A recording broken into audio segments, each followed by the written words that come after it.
ಶ್ರೀ ಗುರುಭ್ಯೋ ನಮಃ. ಹರಿ ಓಂ. ನಾರಾಯಣಂ ಸ್ವರಗುರುಂ ಜಗದೇಕನಾಥಂ ಭಕ್ತಪ್ರಿಯಂ ಸಕಲಲೋಕ ನಮಸ್ಕೃತಂಚ ತ್ರೈಗುಣ್ಯವರ್ಜಿತಮಜಂ ವಿಭುಮಾದ್ಯಮೀಶಂ ವಂದೇ ಭವಘ್ನಮರಾಸುರಸಿದ್ಧವಂದ್ಯಂ ನಾರಾಯಣಂ ನಮಸ್ಕೃತ್ಯ ನರಂ ಚೈವ ನರೋತ್ತಮಂ ದೇವೀಂ ಸರಸ್ವತೀಂ ವ್ಯಾಸಂ ತತೋ ಜಯಮುದೀರಯೇ. ಸ್ವಸ್ತ್ಯಸ್ತು ಸತಾಂ. ಹರಿ ಹರಿ ಓಂ. ಕರ್ಣ ಭೀಷ್ಮಾಚಾರ್ಯರ ಬಳಿ ಬಂದು ತನ್ನ ಮನದಾಳದ ಅಭಿಪ್ರಾಯಗಳನ್ನು ನಿರೂಪಿಸಿ, ನಿಮ್ಮ ಒಳ್ಳೆಯ ಮಾತುಗಳು ನನಗೆ ಬೇಕು ಅಂತ ಕೇಳಿದಾಗ ಭೀಷ್ಮಾಚಾರ್ಯರು ಅವನಿಗೆ ಉತ್ತಮವಾದ ಮಾತುಗಳನ್ನು ಹೇಳಿ ಕಳುಹಿಸಿದರು. ನೇರವಾಗಿ ದುರ್ಯೋಧನನ ಬಳಿಗೆ ಬಂದು, ತಾನು ನಿನ್ನ ಸಹಾಯಕ್ಕೆ ಇದ್ದೇನೆ, ಏನು ಮಾಡಬೇಕು ಅಂತ ಕೇಳಿದಾಗ ದುರ್ಯೋಧನ ಅವನನ್ನು ಒಂದಿಷ್ಟು ಹೊಗಳುತ್ತಾನೆ. ಹೊಗಳಿ ನನಗೆ ಸಹಾಯಕ್ಕೆ ನಿಲ್ಲಬೇಕು, ನನಗೆ ಈಗ ಯೋಚನೆ ಯಾರನ್ನ ನಾನು ಮುಂದೆ ಸೇನಾಧಿಪತ್ಯದಲ್ಲಿ ಮುಂದುವರಿಸಬೇಕು ಅಂತನ್ನುವ ಪ್ರಶ್ನೆ ಬಂದಿದೆ ಅಂದಾಗ, ಕರ್ಣ ದ್ರೋಣರಿಗಿಂತ ಸಮರ್ಥನಾದ ಮತ್ತೊಬ್ಬ ವ್ಯವಸ್ಥಾಪಕ ನಮಗೆ ಕಾಣುವುದಿಲ್ಲ, ಸೇನಾಧಿಪತಿಯಾಗಿ ನೆಲೆಗೊಳ್ಳುವುದಕ್ಕೆ ಅವಕಾಶ ಇಲ್ಲ. ಆದ್ರಿಂದಾಗಿ ನೀನು ಅವರನ್ನೇ, ಯಾಕೆಂದ್ರೆ ಅವರಿಗೆ ಶಸ್ತ್ರಾಸ್ತ್ರಗಳ ಬಗ್ಗೆಯೂ ಗೊತ್ತಿದೆ, ಲೋಕ ನೀತಿಗಳ ಬಗ್ಗೆಯೂ ಗೊತ್ತಿದೆ, ಪಾಂಡವರ ಎಲ್ಲ ವ್ಯವಸ್ಥೆಗಳು ಹೇಗೆ ಅಂತ ಸುಲಭದಲ್ಲಿ ಅವರು ಅರ್ಥೈಸಿಕೊಳ್ತಾರೆ. ವ್ಯೂಹಕ್ಕೆ ಪ್ರತಿವ್ಯೂಹಗಳನ್ನು ಸೃಷ್ಟಿಸುವುದರಲ್ಲಿ ಅವರು ನಿಪುಣರು. ಆದ್ರಿಂದಾಗಿ ಅವರೇ ನಮಗೆ ಮುಖ್ಯ ಈಗ ಅಂತ ಹೇಳಿದ್ದಕ್ಕೆ ದುರ್ಯೋಧನ ಅವರನ್ನೇ ಸೇನಾಧಿಪತ್ಯದಲ್ಲಿ ವಹಿಸ್ತಾನೆ. ವಹಿಸಿ ಕಾರಣವನ್ನು ಹೇಳ್ತಾನೆ. ನೀವು ಭರದ್ವಾಜನ ಮಗನಾಗಿ ಲೋಕನೀತಿಯನ್ನು ಬಲ್ಲವರು, ರಾಜನೀತಿಯನ್ನು ಬಲ್ಲವರು, ಪರಶುರಾಮನ ಶಿಷ್ಯರಾಗಿ ಶಸ್ತ್ರವನ್ನು ಕೂಡ ಚೆನ್ನಾಗಿ ಕಲಿತವರು, ಆಮೇಲೆ ನೀವು ತಪಸ್ಸಿನಿಂದ ಎಲ್ಲವನ್ನು ಮೀರಿದವರು ಇತ್ಯಾದಿಗಳನ್ನೆಲ್ಲ ಹೇಳಿ, ನಮಗೆ ದೇವತೆಗಳಿಗೆ ಹೇಗೆ ಇಂದ್ರ ಮುಂದೆ ನಿಂತು ದೈತ್ಯರನ್ನ ಸೋಲಿಸಿ ಗೆಲುವನ್ನ ತರಿಸ್ತಾನೋ, ನಮಗೆ ನೀವು ಹಾಗೆ ಸಹಾಯ ಮಾಡಬೇಕು ಅಂತ ಹೀಗೆ ಕೇಳ್ತಾನೆ.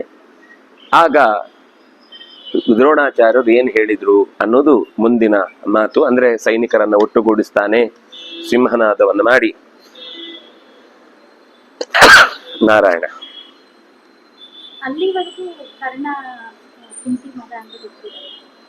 ಯುದ್ಧದ ಮುಂಚೆನೆ ಹೇಳಿ ಆಗಿದೆ ಎಲ್ಲರಿಗೂ, ಅಂದ್ರೆ ಪ್ರಧಾನರಿಗೆಲ್ಲರಿಗೂ ಗೊತ್ತಿದೆ. ದ್ರೋಣಾಚಾರ್ಯರಿಗೆ ಗೊತ್ತಿದೆ, ಭೀಷ್ಮಾಚಾರ್ಯರಿಗೆ ಗೊತ್ತಿದೆ, ದುರ್ಯೋಧನನಿಗೆ ಗೊತ್ತಿಲ್ಲ. ನಾರಾಯಣ.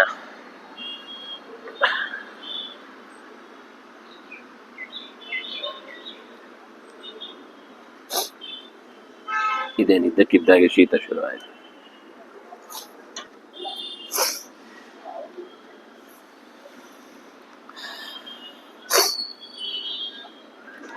ದ್ರೋಣಾಚಾರ್ಯ ಹೇಳ್ತಾರೆ, ವೇದವನ್ನು, ಷಡಂಗವನ್ನು, ಮಾನವೀಂ ವಿದ್ಯಾಂ, ವೇದಾರ್ಹವಾದಂತಹ ವೇದಾರ್ಥಗಳನ್ನು, ವೇದಾಂತಗಳನ್ನು ಕೂಡ ನಾನು ಚೆನ್ನಾಗಿ ತಿಳಿದಿದ್ದೇನೆ. ಅಂದ್ರೆ ಮಾನವೀಂ ವಿದ್ಯಾಂ, ಮನುಷ್ಯ ಶಾಸ್ತ್ರ ಏನು ನಾನು ಬಲ್ಲೆ. ತ್ರಯ್ಯಂಬಕಂ ಅಥೈವ ವಿಶ್ವಸ್ತ್ರಂ ಶಸ್ತ್ರಾಣಿ ವಿವಿಧಾನಿ ಚ ಯೇ ಚಾಪ್ಯುಕ್ತ ಮಯಿ ಗುಣಾಃ ಭವದ್ಭಿಃ ಜಯಕಾಂಕ್ಷಿಭಿಃ. ನೀವು ನನ್ನನ್ನ ಅನೇಕ ರೀತಿಯಿಂದ ಸಮರ್ಥರು ಅನ್ನುವುದಕ್ಕೆ ಕಾರಣಗಳನ್ನು ಕೊಟ್ಟು ಹೇಳಿದ್ರಿ. ಅಸ್ತ್ರಗಳ ಪ್ರಯೋಗ, ಶಸ್ತ್ರಗಳ ಪ್ರಯೋಗ, ವಿವಿಧ ರೀತಿಯಲ್ಲಿ ಅನೇಕ ದೇವತೆಗಳಿಗೂ ಸಂಬಂಧಪಟ್ಟಂತಹ ಶಸ್ತ್ರಗಳನ್ನ ನೀವು ನನ್ನಲ್ಲಿ ಇದೆ, ಆದ್ರಿಂದಾಗಿ ಪಾಂಡವರನ್ನ ಎದುರಿಸಬೇಕು ಅಂತ ಕೇಳಿದ್ರಿ. ಯೋಧಯಿಷ್ಯಾಮಿ ಪಾಂಡವಾನ್, ಪಾಂಡವರ ಜೊತೆಗೆ ಹೋರಾಡ್ತೇನೆ. ಪಾರ್ಷತನನ್ನ, ದೃಪದಾದಿಗಳನ್ನ ನಾನು ಸಂಹಾರ ಮಾಡ್ತೇನೆ. ಯಾಕೆಂದ್ರೆ ಅವನು ನನ್ನನ್ನು ಕೊಲ್ಲಿಕ್ಕೆ ಬಂದದ್ದವನು ದೃಷ್ಟದ್ಯುಮ್ನ. ಸಹಿಸೃಷ್ಟೋ ವಧಾರ್ಥಾಯ ಮಮೈವ ಪುರುಷರ್ಷಭ. ಅವನು ನನ್ನನ್ನು ಕೊಲ್ಲಿಕ್ಕೋಸ್ಕರನೇ ಹುಟ್ಟಿದ್ದು. ಆದ್ರೂ ನನ್ನ ಪ್ರಯತ್ನ ಕೊನೆಯವರೆಗೂ ಸೋಮಕರು ಅಂದ್ರೆ ದೃಪದನ ಇಡೀ ಮನೆತನದವರೆಲ್ಲರೂ ಸೇರಿ ಸೋಮಕರು. ಅವರೆಲ್ಲರನ್ನು ಕೂಡ ನಾನು ಸಂಹಾರ ಮಾಡುವುದರಲ್ಲಿ ಯಾವುದೇ ಸಂದೇಹ ಇಲ್ಲ ಅಂತ ಹೀಗೆ ಅವನು ಪ್ರತಿಜ್ಞೆ ಮಾಡ್ತಾನೆ. ಪಾಂಡವರ ವಿಷಯದಲ್ಲಿ ಮಾತ್ರ ನಚಮಾಂ ಪಾಂಡವ ಯುದ್ಧೇ ಯೋಧಯಿಷ್ಯಂತೆ ಹರ್ಷಿತಾ, ಪಾಂಡವರು ನನ್ನ ಹತ್ರ ಯುದ್ಧ ಮಾಡಿ ಸಂತೋಷದಿಂದ ಹೋಗುದಿಲ್ಲ, ಅಷ್ಟು ಮಾಡಬಲ್ಲೆ. ಕೊಲ್ತೇನೆ ಅಂತ ನಾನು ಹೇಳಲಿಕ್ಕಾಗುದಿಲ್ಲ, ನನ್ನನ್ನ ಎದುರಿಸಿ ಅವ್ರಿಗೆ ಖುಷಿ ಆಗತ್ತೆ ಅಂತಿಲ್ಲ, ಅವ್ರಿಗೊಂದು ಸ್ವಲ್ಪ ಕಷ್ಟ ಅಂತೂ ನನ್ನನ್ನು ಯುದ್ಧ ಮಾಡುವುದರಲ್ಲಿ ಖಂಡಿತ ಅವ್ರಿಗೆ ಆಗೇ ಆಗತ್ತೆ ಅಂತ ಹೀಗೆ ನಿರೂಪಣೆ ಮಾಡಿ ಸಂಜಯ ಆ ಕಥೆಯನ್ನು ಮುಂದುವರಿಸ್ತಾನೆ. ಅಥಾಭಿಷಿಚ್ಚನ್ ದ್ರೋಣಂ ದುರ್ಯೋಧನ ಮುಖಾನೃಪ, ಆ ನಂತರ ಅವನನ್ನ ಸೇನಾಧಿಪತ್ಯದಲ್ಲಿ ಕೂಡಿಸಿ ಅಭಿಷೇಕ ಮಾಡಿ ಸ್ವಸ್ತಿ ವಾಚನಗಳನ್ನೆಲ್ಲ ಹೇಳಿದ್ರು. ಪುಣ್ಯಾಹ ಮಂತ್ರಗಳನ್ನೆಲ್ಲ ಜೊತೆಗೆ ಆಶೀರ್ವಾದ ರೂಪದಲ್ಲಿ ಎಲ್ಲರೂ ಕೂಡ ಅದನ್ನ ಹೇಳಿಕೊಂಡ್ರು. ಎಲ್ಲ ಕಾರ್ಯಕ್ರಮಗಳು ತಕ್ಷಣ ನಡೆಯಿತು. ದ್ರೋಣ ಸೇನಾಧಿಪತ್ಯವನ್ನು ವಹಿಸಿದ ತಕ್ಷಣ ಅನೇಕ ಜನಕ್ಕೆ ಸಂತೋಷ ಆಯಿತು. ಜಯ ಶಬ್ದವನ್ನು ಹೇಳ್ತಾ, ಇನ್ನು ನಮಗೆ ಸಂಸ್ತವೈರ್ ಗೀತ ಶಬ್ದೈಶ್ಚ ಸೂತಮಾಗದ ವಂದಿನಾಂ ತತಃ ಪುಣ್ಯಾಹ ಘೋಷೇಣ ಸಾಶೀರ್ವಾದ ಮುಖೇನ ಚ, ಅನೇಕ ಜನ ಋತ್ವಿಜರೆಲ್ಲರೂ ಕೂಡ ಪಾಂಡವರಿಂದ ಈಗಾಗಲೇ ವಿರೋಧವನ್ನ ಕಟ್ಟಿಕೊಂಡಿದ್ದವರೆಲ್ಲ ದ್ರೋಣಾಚಾರ್ಯರು ಬಂದ್ರೆ ಪಾಂಡವರ ವಿಷಯದಲ್ಲಿ ಅವರ ಎಲ್ಲ ಒಳ ಸುಳಿವುಗಳನ್ನ ಅವರು ತಿಳಿಯಬಲ್ಲರು ಅಂತ ಗೊತ್ತಾಗಿ ಜಯವನ್ನ ಘೋಷ ಮಾಡ್ತಾ ಮುಂದೆ ಬರ್ತಾರೆ. ಯಯುರಶ್ವೈರ್ ಮಹಾವೇಗೈ ಶಕಾಶ್ಚ ಯವನೈ ಸಹ ಮದ್ರಾಹ ತ್ರಿಗರ್ತಾಹ ಸಾಂಬಷ್ಟಾಹ ಪ್ರತೀಚ್ಯೋದೀಚ್ಯ ಮಾಲವಾಹ ಶಿಭಯ ಶೂರಸೇನಾಶ್ಚ ಶೂದ್ರಾಶ್ಚ ಮಲದೈ ಸಹ ಸೌವೀರಾ ಕಿತವಾ ಪ್ರಾಚ್ಯಾಹ ದಾಕ್ಷಿಣಾತ್ಯಾಶ್ಚ ಸರ್ವಶಃ ತವಾತ್ಮಜಂ ಪುರಸ್ಕೃತ್ಯ ಸೂತಪುತ್ರಸ್ಯ ಪೃಷ್ಠತಃ, ಸೂತಪುತ್ರನನ್ನ ಹಿಂದಿಟ್ಟುಕೊಂಡು ದುರ್ಯೋಧನನನ್ನ ಜೊತೆಗಿಟ್ಟುಕೊಂಡು ಮದ್ರ ದೇಶದವರು, ತ್ರಿಗರ್ತ ದೇಶದವರು, ಶಕರು, ಯವನರು, ಅಂಬಷ್ಟರು, ಪ್ರತೀಚ್ಯರು, ಉದೀಚ್ಯರು, ಮಾಲವರು, ಶಿಬಿಗಳು, ಶೂರಸೇನರು, ಶೂದ್ರರು, ಮಲದರು. ಶೂದ್ರ ಅಂತಂದ್ರೆ ಇದು ಜಾತಿವಾಚಕ ಶಬ್ದ ಅಲ್ಲ, ಇದು ಅವರೊಂದು ಮನೆತನ. ಅದು ಆ ಮನೆತನದ ಹೇಗೆ ಪಲ್ಲವರು ಕ್ಷಕರು ಅಂತಿದ್ದಾರೋ ಹಾಗೆ ಅದೊಂದು ಮನೆತನದ್ದು. ಮಲದರು, ಸೌವೀರರು, ಕಿತವರು, ಪ್ರಾಚ್ಯರು, ದಾಕ್ಷಿಣಾತ್ಯರು, ಇಷ್ಟೂ ಜನರು ಕೂಡ ಜೊತೆ ಸೇರಿ ಕಾಂಬೋಜ ಸುದಕ್ಷಿಣ ಪುರಸ್ಸರಾಹ ಸೇರಿ ದುಶಾಸನ ಎಲ್ಲರೂ ಎಡಬಲದಲ್ಲಿ ಚಿತ್ರಸೇನಾದಿಗಳನ್ನ ಸೇರಿಸಿಕೊಂಡು ದ್ರೋಣಾಚಾರ್ಯರನ್ನು ಮುಂದಿಟ್ಟುಕೊಂಡು ಹೊರಟಾಗ ಕರ್ಣನು ಹೊರಟ ಅಂತ ಹೇಳುವಾಗ ಒಂದು ಹಸ್ತಿಕಕ್ಷೋ ಮಹಾಕೇತು ಬಭೌ ಸೂರ್ಯ ಸಮದ್ಯುತಿ, ಸೂರ್ಯನಂತೆ ಬೆಳಗುತ್ತಾ ಕರ್ಣ ತನ್ನ ಸುಂದರವಾದ, ಎಲ್ಲರಿಗೂ ಕಣ್ಣು ಕರ್ಣನ ರಥದ ಮೇಲೆ. ಉಳಿದ ದಿವಸದ್ದೆಲ್ಲ ರಥಗಳನ್ನ ನೋಡಿ ಸಾಕಾಗಿತ್ತು. ಇವತ್ತೊಂದು ಸ್ಪೆಷಲ್ ರಥ ಬಂದಿದೆ, ಅದು ಹಿಂದೆ ವರ್ಣನೆ ಆಗಿತ್ತು ಹೇಗಿತ್ತು ರಥ ಅಂತ.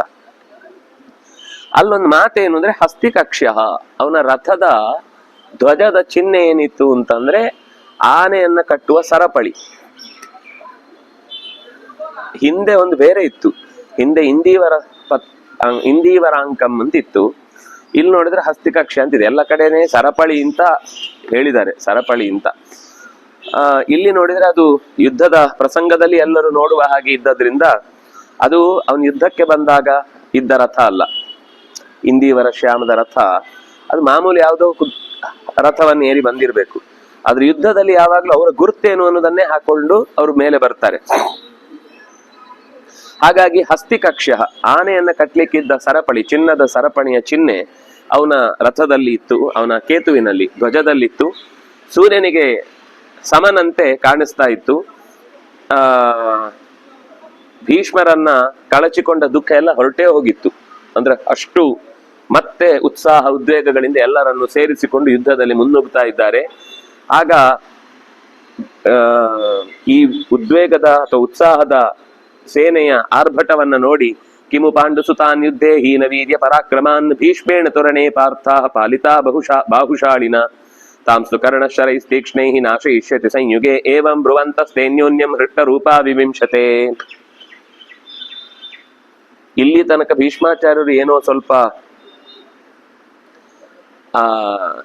ಏನಂತಾರೆ ಮರಿಮಕ್ಕಳು ಮೊಮ್ಮಕ್ಕಳು ಅನ್ನುವ ಪ್ರೀತಿಯಿಂದ ಸ್ವಲ್ಪ ಅವರನ್ನ ಅದೇನು ಶಬ್ದ ಗಮನಿಸಿದ್ರೆ ಪಾಲಿತಾ ಬಾಹುಶಾಲಿನ, ಅವರು ಯುದ್ಧ ಮಾಡ್ತಾ ನೋಡ್ಕೊಂಡ್ರು ಅವರನ್ನ ಅಂತ. ನೋಡ್ಕೊಂಡ್ರು ಅಂದ್ರೆ ಸುಮ್ನೆ ಯುದ್ಧ. ಆದ್ರೆ ಕರ್ಣ ಹಾಗಲ್ಲ. ಕಾರಣ ಅದನ್ನೆಲ್ಲ ಈಗ ಮೊದ್ಲಿನ ತರ ಇಲ್ಲ, ನಮ್ದೇ ಸರ್ಕಾರ, ನಮ್ಗೆ ಸ್ವಲ್ಪ ಎಲ್ಲ ಸಪೋರ್ಟ್ ಇದೆ, ಕೇಸ್ಗಳೆಲ್ಲ ವಾಪಸ್ ಹೋಗುತ್ತೆ ಅಂತ ಅನ್ಲಿಕ್ಕೆ ಆಗಲ್ಲ, ಈ ಸರ್ತಿ ಸರಿ ಜೋರಾಗಿ ಪೆಟ್ಟು ಬೀಳುತ್ತೆ ಅಂತ ಅಲ್ಲಿ ಅನ್ಯೋನ್ಯಂ ಅವರವರೇ ಪರಸ್ಪರ ಮಾತಾಡಿಕೊಳ್ತಾ ಇದ್ದಾರೆ. ಈಗ ಮೊದಲಿನ ಹಾಗೆ ಪಾಂಡವರು ನಮ್ಗೆ ದ್ರೋಣಾಚಾರ್ಯ ಭೀಷ್ಮಾಚಾರ್ಯ ಇದ್ದಾರೆ ಅಂದ್ರೆ ಈಗ ಭೀಷ್ಮನ್ ದ್ರೋಣರ ಜೊತೆ ಕರ್ಣ ಇದ್ದಾನೆ, ಈ ಸರ್ತಿ ಸರಿಯಾಗಿ ಸುಲಿತಾನೆ ಚರ್ಮ, ಹೀನವೀರ್ಯ ಪರಾಕ್ರಮನ ಅವರ ಪರಾಕ್ರಮವನ್ನೆಲ್ಲ ಕಡಿಮೆ ಮಾಡಿ ಬಿಡ್ತಾನೆ ಅಂತ ಮಾತಾಡಿಕೊಂಡು ರಾಧೇಯಂ ಪೂಜೆಯಂತಹ ರಾಧೇಯನನ್ನ ಗೌರವಿಸ್ತಾ ಅವನ ಬಗ್ಗೆ ಹೆಮ್ಮೆಯ ಮಾತುಗಳನ್ನು ಹೇಳ್ತಾ ಮುಂದಕ್ಕೆ ಸಾಗಿದ್ರು. ಹೃಷ್ಟರೂಪಾಹ ಪ್ರಶಂಸಂತಹ, ಜೋರಾಗಿ ಖುಷಿಯಿಂದ ಅದನ್ನ ಹೇಳಿಕೊಳ್ತಾ ಕರ್ಣನನ್ನ ಹೊಗಳ್ತಾ ಶಕಟ ವ್ಯೂಹವನ್ನ ಮಾಡಿದ್ರು ಭೀಷ್ಮಾಚಾರ್ಯರು. ಶಕಟ ವ್ಯೂಹ ದ್ರೋಣೇನ ವಿಹಿತೋ ಭವತ್. ಶಕಟ ವ್ಯೂಹ ಅಂದ್ರೆ ಬಂಡಿಯ ಆಕೃತಿಯ ಒಂದು ಸೇನೆ, ಅದು ಬಂಡಿಯ ರೂಪದಲ್ಲಿ ಮುಂದಕ್ಕೆ ಹೋದಾಗ ಕಾಣಿಸ್ತಾ ಇರುತ್ತೆ. ಮಧ್ಯದಲ್ಲಿ ಇದ್ದಕ್ಕಿದ್ದಾಗೆ ಬಂಡಿ ವಿಭಾಗ ಆಗುತ್ತೆ, ಆಮೇಲೆ ಎಲ್ಲ ಬಂಡಿ ಒಳಗೆ ಹೋದ ಹಾಗೆ ಅನ್ಸುತ್ತೆ, ಬಂಡಿ ಮುಚ್ಕೊಂಡ್ಬಿಡುತ್ತೆ, ಮುಚ್ಕೊಂಡ್ರೆ ಒಳಗಿದ್ದವ್ರು ಒಳಗೆ ಪ್ರಾಣ ಕಳ್ಕೊಳ್ತಾರೆ. ಈ ರೀತಿಯಾದ ಸೇನೆಯ ವ್ಯವಸ್ಥೆಯನ್ನ ಮಾಡಿಕೊಂಡು ಹೋದ್ರೆ ಪರೇಶಾಂ ಕ್ರೌಂಚ ಏವಾಸೀತ್, ಅದಕ್ಕೆ ಪ್ರತಿಯಾಗಿ ಪಾಂಡವರ ಕಡೆಯಿಂದ ಕ್ರೌಂಚ ವ್ಯೂಹವನ್ನ ಮಾಡಿದ್ದಾರೆ. ಕ್ರೌಂಚ ಅಂದ್ರೆ ಅದೊಂದು ಬಹುಶಃ ಉದ್ದ ದೇಹದ ಭಾಗವುಳ್ಳ ಹಕ್ಕಿ. ಇವ್ರೇನ್ ಅನ್ಕೊಂಡ್ರು, ಸೇನೆ ಒಳಗೆ ಹೋದ್ಮೇಲೆ ಮುಚ್ಚಬೇಕು ಅಂತ, ಅದು ಮುಚ್ಚಲಿಕ್ಕೆ ಆಗದಾಗೆ ಉದ್ದ ಇರುತ್ತೆ ಸೇನೆ. ಅವ್ರು ಆ ಕಡೆ ಪಾಲಾಗ್ಬಿಡ್ತಾರೆ, ಇವ್ರು ಈ ಕಡೆ ಪಾಲಾಗ್ತಾರೆ. ಎರಡೂ ಕಡೆಯಿಂದ ಇಲ್ಲಿ ತನಕ ಹೀಗೆ ಯುದ್ಧ ಆಗ್ತಾ ಇದ್ದದ್ದು ಈ ಒಡೆದ ಮೇಲೆ ಹೀಗೆ ಯುದ್ಧ ಆಗ್ಲಿಕ್ಕೆ ಶುರುವಾಗುತ್ತೆ. ಸೇನೆಯಲ್ಲಿ ಹೀಗೆ ಎದುರಾಗ್ತಾರಾ, ಇಲ್ಲೇ ಯುದ್ಧ ಆಗ್ತಾ ಇರುತ್ತೆ. ಅದೇನಾಗುತ್ತೆ ಅಂದ್ರೆ ಒಳಗೆ ನುಗ್ಗಿ ಸೇನೆ ಎರಡು ಕಡೆ ಪೂರ್ತಿ ವಿಭಾಗತ್ತೆ. ಇವ್ರೇನ್ ಅನ್ಕೊಂಡ್ರು, ಎರಡು ಸೇನೆಯನ್ನು ಒಳಗೆ ಮುಚ್ಚಿ ಬಿಡುದು ಅಂತ. ಆದ್ರೆ ಮುಚ್ಚಲಿಕ್ಕೆ ಅವಕಾಶ ಕೊಡದಾಗಿ ಸೇನೆಯನ್ನ ಪೂರ್ತಿ ವ್ಯೂಹ ಉದ್ದ ಮಾಡಿದ್ರಿಂದ ಸೇನೆ ಎದುರು ಬದರಾಯ್ತು ಹೊರತು ಮಧ್ಯದಲ್ಲಿ ಒಬ್ರು ಸೇರ್ಕೊಂಡ್ರು, ಆಚೆ ಈಚೆಯಿಂದ ಇಬ್ರು ಸೇರ್ಕೊಂಡ್ರು ಅಂತ ಆಯ್ತು. ಬಿಟ್ರೆ ಪಾಂಡವರನ್ನ ಪೂರ್ತಿಯಾಗಿ, ಆದ್ರೆ ದ್ರೋಣಾಚಾರ್ಯರು ಮಾತ್ರ ಎರಡು ವಿಭಾಗದಲ್ಲಿ ಸೇನೆಯನ್ನ ಜೋಡಿಸಿದ್ರಿಂದಾಗಿ ಪಾಂಡವರ ಸೇನೆ ಮಾತ್ರ ಒಂದ್ಸರ್ತಿ ಕಂಗಾಲಾಗುವ ಹಾಗೆ ಮಾಡಿದ್ರು. ದೀಪ್ಯನ್ ದೃಶ್ಯೇತ ಹಿ ತಥಾ ಕೇತು ಸರ್ವತ್ರ ಧೀಮತಃ ಯೋಧಾನಾಂ ಅರ್ಜುನ ಶ್ರೇಷ್ಠೋ ಗಾಂಡೀವಂ ಧನುಷಾಂಬರಂ. ಅದರ ಮಧ್ಯದಲ್ಲಿ ಅರ್ಥ ಆಯ್ತು, ಎರಡು ದಿಕ್ಕಿನಿಂದ ನಮ್ಮನ್ನ ಅಟ್ಯಾಕ್ ಮಾಡುವಾಗ ನಮ್ಮ ಸೇನೆಯನ್ನ ಎರಡು ವಿಭಾಗಗಳಲ್ಲಿ ನಾವು ಹೋರಾಟಕ್ಕೆ ಸಜ್ಜುಗೊಳಿಸ್ಬೇಕು. ಬರೀ ಇಲ್ಲಾದ್ರೆ ಎದುರುಗಡೆಯವರು ಮಾತ್ರ ಹೋರಾಡಿದ್ರೆ ಸಾಕು, ಹಿಂದಿನವ್ರು ಸಪೋರ್ಟ್ ಮಾಡಿದ್ರೆ. ಈಗ ಹಾಗಲ್ಲ, ಆ ಕಡೆಯಿಂದ ನುಗ್ತಾ ಇರ್ತಾರೆ, ಈ ಕಡೆಯಿಂದ ನುಗ್ತಾ ಇರ್ತಾರೆ. ನುಗ್ಗುವಾಗ ಎರಡೂ ದಿಕ್ಕಿನಿಂದ ಸಪೋರ್ಟ್ ಕೊಡಬೇಕು. ಅದಕ್ಕೋಸ್ಕರ ಸೇನೆಯ ವಿಭಾಗವನ್ನ ಅರ್ಜುನ ಯೋಚನೆ ಮಾಡಿ ಯೋಧರಿಗೆಲ್ಲ ತಿಳಿಸಿದ. ವಾಸುದೇವಶ್ಚ ಭೂತಾನಾಂ ಚಕ್ರಾಣಾಂಚ ಸುದರ್ಶನಂ ಚತ್ವಾರ್ಯೇತಾನಿ ತೇಜಾಂಸಿ ವಹಂಚೇತ್ ಶ್ವೇತಃ ಯೋ ರಥಃ. ಅವನ 4 ಕುದುರೆಗಳು, ಅತ್ಯಂತ ತೇಜಸ್ಕ ಕುದುರೆಗಳು, ವಾಸುದೇವನನ್ನ ಕೂಡಿಕೊಂಡ, ಹನುಮಂತನನ್ನ ಇಟ್ಟುಕೊಂಡ, ಅರ್ಜುನನನ್ನ ಕೂಡಿಸಿಕೊಂಡ, ಗಾಂಡೀವಾದಿ ಧನುಸ್ಸನ್ನ ಹೊತ್ತುಕೊಂಡ ರಥ ಎರಡು ಕಡೆಗೆ ಪ್ರತ್ಯುತ್ತರ. ಅಂದ್ರೆ ಅವನು ಸವ್ಯಸಾಚಿ ಆದ್ರಿಂದ ಬಲಗೈಯಲ್ಲೂ ಬಾಣ ಬಿಡ್ತಿದ್ದ, ಎಡಗೈಯಲ್ಲೂ ಬಾಣ ಬಿಡ್ತಿದ್ದ. ಅಂದ್ರೆ ಅವನು ಎರಡೂ ದಿಕ್ಕುಗಳನ್ನ ಅಟೆಂಡ್ ಮಾಡ್ತಿದ್ದ ಅಂತ ಅರ್ಥ. ಆ ಕಡೆಯಿಂದನೂ ಸೇನೆಯ ಆಕ್ರಮಣ ಆಗಿದೆ, ಈ ಕಡೆಯಿಂದನೂ ಸೇನೆಯ ಆಕ್ರಮಣ ಆಗಿದೆ, ಎರಡೂ ಕಡೆಯಿಂದ ಉತ್ತರವನ್ನ ಕೊಡ್ತಾ ಇದ್ದ. ಸಿಂಹನಾದೇನ ಘೋರೇಣ ವಸುಧಾ ಸಮಕಂಪತ ತತಸ್ ಅತುಲನ ಆಕಾಶಂ ಆವೃಣೋತ್ ಸ ದಿವಾಕರಂ. ದಿವಾಕರನೊಂದಿಗೆ ಕೂಡಿಕೊಂಡ ಆಕಾಶದಲ್ಲಿ ಮೋಡಗಳು ಮುಚ್ಚಿದಾಗ ಹೇಗೆ ಕತ್ತಲೆ ಆವರಿಸುತ್ತೋ ಹೀಗೆ ಬಾಣಗಳ ಮಳೆ ಇಡೀ ಆಕಾಶವನ್ನ ಮುಚ್ಚಿತು. ಈ ಗೊರಸುಗಳ ಧ್ವನಿ ನೆಲವನ್ನ ಜೋರಾಗಿ ಕುಟ್ಟಿ ಧೂಳು ಎದ್ದದ್ದರ ಜೊತೆಗೆ ಭೂಮಿ ಏನೋ ಕಂಪಿಸ್ತಾ ಇದೆ ಅನ್ನುವ ಭಾವನೆಯನ್ನ ಹುಟ್ಟು ಹಾಕಿತು. ಅವರು ಕೈಯಲ್ಲಿದ್ದ ಆಯುಧಗಳನ್ನು ಜೋರಾಗಿ ನೆಲಕ್ಕೆ ಬಡಿಯುವಾಗ ಅದು ಧಡ್ ಧಡ್ ಧಡ್ ಅಂತ. ಈ 10 ಜನ ಬಡಿದ್ರೆ ಏನು ಗೊತ್ತಾಗಲ್ಲ, 100-150 ಜನ ಬಡಿದ್ರೆ ಚೂರು ಗೊತ್ತಾಗ್ಲಿಕ್ಕೆ ಶುರುವಾಗುತ್ತೆ. 16,000 ಜನ ಬಡದಾಗ ಎದುರುಗಡೆ ಅವನ ಎದೆಗೆ ಹೊಡೆದಾಗಿರುತ್ತೆ. ಅದು ನೆಲದಿಂದನೇ ಧ್ವನಿ ಹೃದಯಕ್ಕೆ ಹೊಡಿತಾ ಇರುತ್ತೆ. ಆ ರೀತಿ ಶಿಖಾದಿಶಂತೋ ಮಾಂಸಾನಿ ವಿಭಾಸಂತಶ್ಚ ಶೋಣಿತಂ ಅತಪದ್ ದೀಪ್ಯಮಾನಾಚ ಸನ್ನಿರ್ಘಾತ ಸಕಂಪನ. ಅಷ್ಟೇ ಅಲ್ಲ, ಆಕಾಶದಲ್ಲಿ ಕೆಲವು ಕೆಟ್ಟ ಶಕುನಗಳು ಅನ್ನುವ ಹಾಗೆ ಈಗಲೇ ಮಾಂಸ ನಮಗೆ ತಿನ್ಲಿಕ್ಕೆ ಸಿಗುತ್ತೆ, ರಕ್ತ ಕುಡಿಲಿಕ್ಕೆ ಸಿಗುತ್ತೆ ಅಂತ ಆಕಾಶದಲ್ಲಿ ಹದ್ದುಗಳು, ರಣಹದ್ದುಗಳೆಲ್ಲ ನೆಲದ ಭಾಗದ ತನಕ ಓಡಾಡಿಕೊಳ್ತಾ ಇದ್ದಾವೆ. ನರಿಗಳೆಲ್ಲ ಪ್ರಾಕ್ರೋಶನ್ ಕೂಗ್ತಾ ಇದ್ದಾವೆ. ಅನೇಕ ರೀತಿಯ ಮಾಂಸಾಹಾರಿ ಪ್ರಾಣಿಗಳೆಲ್ಲವೂ ಕೂಡ ಎಡಭಾಗದಿಂದ ಬಲಭಾಗದಿಂದ ಎಡಭಾಗಕ್ಕೆ ನುಗ್ಗುತ್ತಾ ಇವೆ. ಸೇನೆಯ ಮಧ್ಯದಲ್ಲೆಲ್ಲ ಕೈಕಾಲಿಗೆ ಸಿಕ್ಕುವ ಹಾಗೆ ಓಡಾಡ್ತಾ ಇವೆ. ಆಕಾಶದಲ್ಲಿ ಉಲ್ಕೆಯ ಪಾತ ಆಗ್ತಾ ಇದೆ. ಇದೆಲ್ಲವೂ ಕೂಡ ಏನೋ ಒಂದು ವಿಚಿತ್ರವಾದ ಯುದ್ಧದ ಸಂಗತಿಯನ್ನ ತಿಳಿಸ್ತಾ ಇದೆ ಅಂತ ಹೀಗೆ ಎಲ್ಲರಿಗೂ ಕೂಡ ಗೊತ್ತಾಗ್ತಾ ಇದೆ, ಏನೋ ಹೆಚ್ಚು ಕಮ್ಮಿ ಆಗ್ಲಿಕ್ಕಿದೆ ಅಂತ. ಸಪಾಂಡವಾನ ಮಹತಿ ಮಹೇಶ್ವಾಸೋ ಮಹಾದ್ಯುತಿ ವೇಗೇನಾಭ್ಯದವತ್ ಸೇನಾನ್ ಕಿರಣ್ ಶರಶತೈಶಿತೈ. ದ್ರೋಣಾಚಾರ್ಯರ ತೀವ್ರವಾದ 1000 ಬಾಣಗಳ ಒಟ್ಟೊಟ್ಟಿನ ಪ್ರಯೋಗಕ್ಕೆ ಪಾಂಡವರ ಸೇನೆ ಒಂದ್ಸರ್ತಿ ದುಸ್ತರವಾಯಿತು. ಪಾಂಡವರ ವೀರರೆಲ್ಲರೂ ಕೂಡ ಎದುರಿಸಿದ್ರು ಕೂಡ ಸೇನೆ ಕಂಗಾಲಾಗಿತ್ತು. ಯಾಕೆಂದ್ರೆ ಮಹೇಶ್ವಾಸ ಎಷ್ಟು ಉದ್ದದ ಧನುಸ್ಸು ಅಂದ್ರೆ ಅವರಿಗಿಂತ ಉದ್ದ ಇರ್ತಿತ್ತು, ಆದ್ರೂ ಅದನ್ನ ಹಿಡಿದು ಹೊಡೆಯುವ ತಾಕತ್ತು ಅವರಿಗಿತ್ತು. ಅಷ್ಟೇ ಅಲ್ಲ, ದ್ರೋಣನ ಈ ಅತ್ಯದ್ಭುತವಾದಂತಹ ಸೇನೆ ಯುದ್ಧದ ಪ್ರಕಾರವನ್ನ ನೋಡಿ ಸೃಂಜಯರು ಪ್ರತ್ಯಗ್ರಣ್ಣನ್ ಸದಾ ಎಲ್ಲ ಒಟ್ಟು ಸೇರಿದ್ರು, ಒಬ್ಬರನ್ನೇ ಕವರ್ ಮಾಡಿ ಹೊಡಿಲಿಕ್ಕೆ ಶುರು ಮಾಡಿದ್ರು. ಆದ್ರೆ ಎಷ್ಟು ಜನ ತನ್ನನ್ನ ಮುತ್ತಿದ್ರು ಕೂಡ ಶರವರ್ಷೈಹಿ ಪೃಥಕ್ ಪ್ರತ್ಯೇಕವಾಗಿ ಅವರನ್ನೆಲ್ಲರನ್ನು ಒಂದೊಂದು ಬಾಣದಿಂದ ಹೊಡೆದು ಹಿಂದಕ್ಕೆ ಅಟ್ಟುವಂತಹ ಕೆಲಸವನ್ನ ತೇವಧ್ಯಮಾನ ದ್ರೋಣೇನ ವಾಸವೇನ ಚ ದಾನವಾಹ. ದಾನವರು ಹೇಗೆ ಇಂದ್ರನ ವಜ್ರಾಯುಧದ ಘಾತಕ್ಕೆ ಪೆಟ್ಟು ತಿಂದು ಮೃತ್ಯುವನ್ನ ಹೊಂದುತ್ತಿದ್ರೋ, ಹಾಗೆ ದ್ರೋಣನ ಪೆಟ್ಟಿಗೆ ಪಾಂಚಾಲರು ಬಹಳ ಜನ ಪೆಟ್ಟು ತಿಂದು ಓಡಿ ಹೋದ್ರು. ದೃಷ್ಟದ್ಯುಮ್ನನಿಗೂ ಕೂಡ ನಿಲ್ಲಿಕ್ಕಾಗ್ಲಿಲ್ಲ. ಈ ರೀತಿ ದಿವ್ಯಾಸ್ತ್ರಗಳ ಪ್ರಯೋಗದಿಂದ ಯಾಜ್ಞಸೇನಿ ಅಂದ್ರೆ ದೃಷ್ಟದ್ಯುಮ್ನ ಮತ್ತೆ ದ್ರೋಣರ ಮೇಲೆ ಆಕ್ರಮಣಕ್ಕೆ ಬಂದ.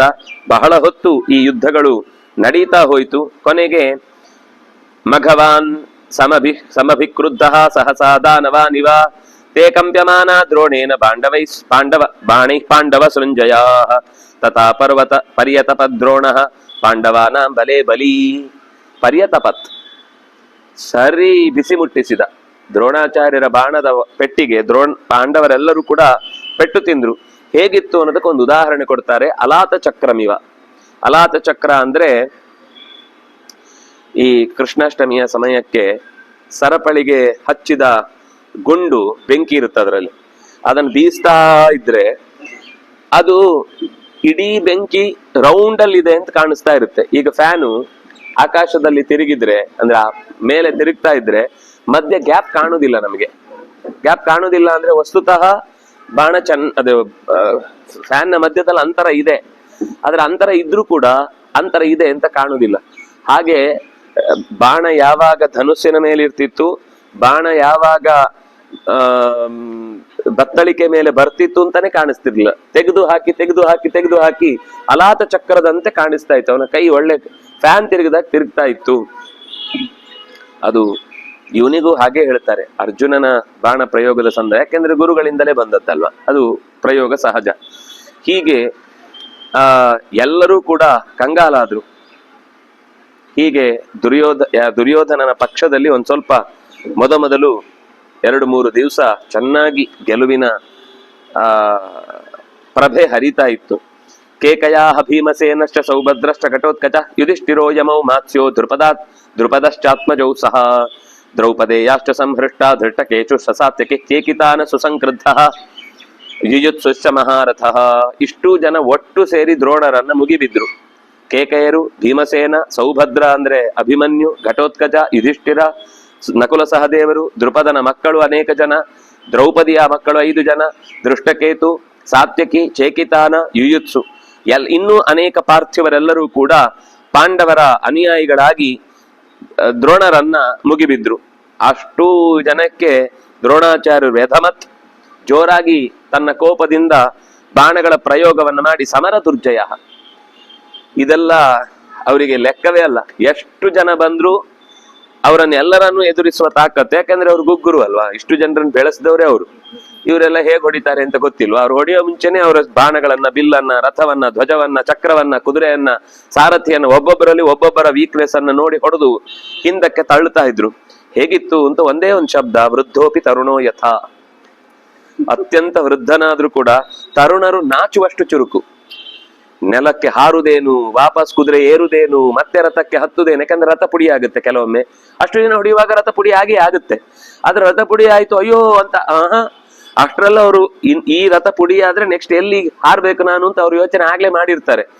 ಅದು ಅಟ್ ಎ ಟೈಮ್ ಎದುರಾಳಿಗಳು ಯಾರು, ಅವರ ಬಾಣದ ಶಕ್ತಿ ಏನು, ತಾನು ಅವರಿಗೆ ಯಾವ ರೀತಿ ಉತ್ತರ ಕೊಡಬೇಕು, ನನ್ನ ಮುಂದಿನ ಗತಿ ಏನು, ಅವರಿಗೆ ಯಾವುದು ವೀಕ್ನೆಸ್, ನಂದು ಯಾವುದು ವೀಕ್ನೆಸ್, ಅವ್ರು ನನ್ನ ಯಾವ ವೀಕ್ನೆಸ್ ಅನ್ನು ಹೊಡಿತಾರೆ, ಅದನ್ನ ನಾನು ಹೇಗೆ ತಪ್ಪಿಸ್ಕೋಬೇಕು, ಇಷ್ಟನ್ನು ಒಟ್ಟೊಟ್ಟಿಗೆ ಯೋಚನೆ ಮಾಡ್ತಾ ವ್ಯಾವೃತ್ಯ ಚಾಕ್ಷುಷೀ ಕೋಪಾತ್, ಕಣ್ಣನ್ನ ಎಲ್ಲಾ ದಿಕ್ಕುಗಳಲ್ಲಿ ಹಬ್ಬಿಸ್ತಾ ಇದ್ರಂತೆ, ಯಾವ ದಿಕ್ಕಿಗೆ ಯಾರು ಹೊಡಿತಾ ಇದ್ದಾರೆ ಅಂತ.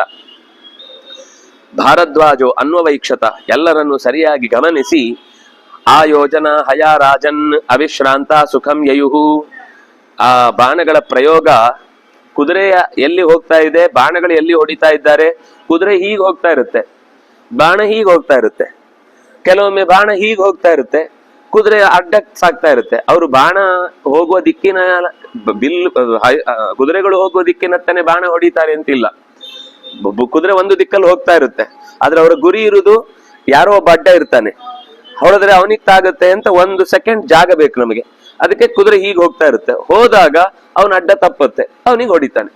ಹೀಗೆ ಹೊಡೆದು ಪ್ರತಿಯೊಂದು ಯುದ್ಧದಲ್ಲೂ ಕೂಡ ಒಂದು ಚಾಕಚಕ್ಯತೆ, ನೈಪುಣ್ಯ, ಅದೆಲ್ಲ ಆ ಯುದ್ಧ ಅಭ್ಯಾಸ ಮಾಡಿದವ್ರಿಗೆ ಚೆನ್ನಾಗಿ ಖುಷಿ ಆಗುತ್ತೆ. ಈ ಭಾಗಗಳ ನಮ್ಗೇನೇನಂದ್ರೆ ನೋಡಿ ಖುಷಿ ಪಡ್ಬೋದು ಅಷ್ಟೇ ಹೊರತು ಅದರ ಆ ಚುರುಕುತನ, ಅದರ ವೇಗ, ಅದರ ಏನಂತಾರೆ ನಾಜೂಕುತನ, ಇದೆಲ್ಲ ನಮ್ಗೆ ಅಷ್ಟು ಸುಲಭದಲ್ಲಿ ಅರ್ಥ ಆಗಲ್ಲ.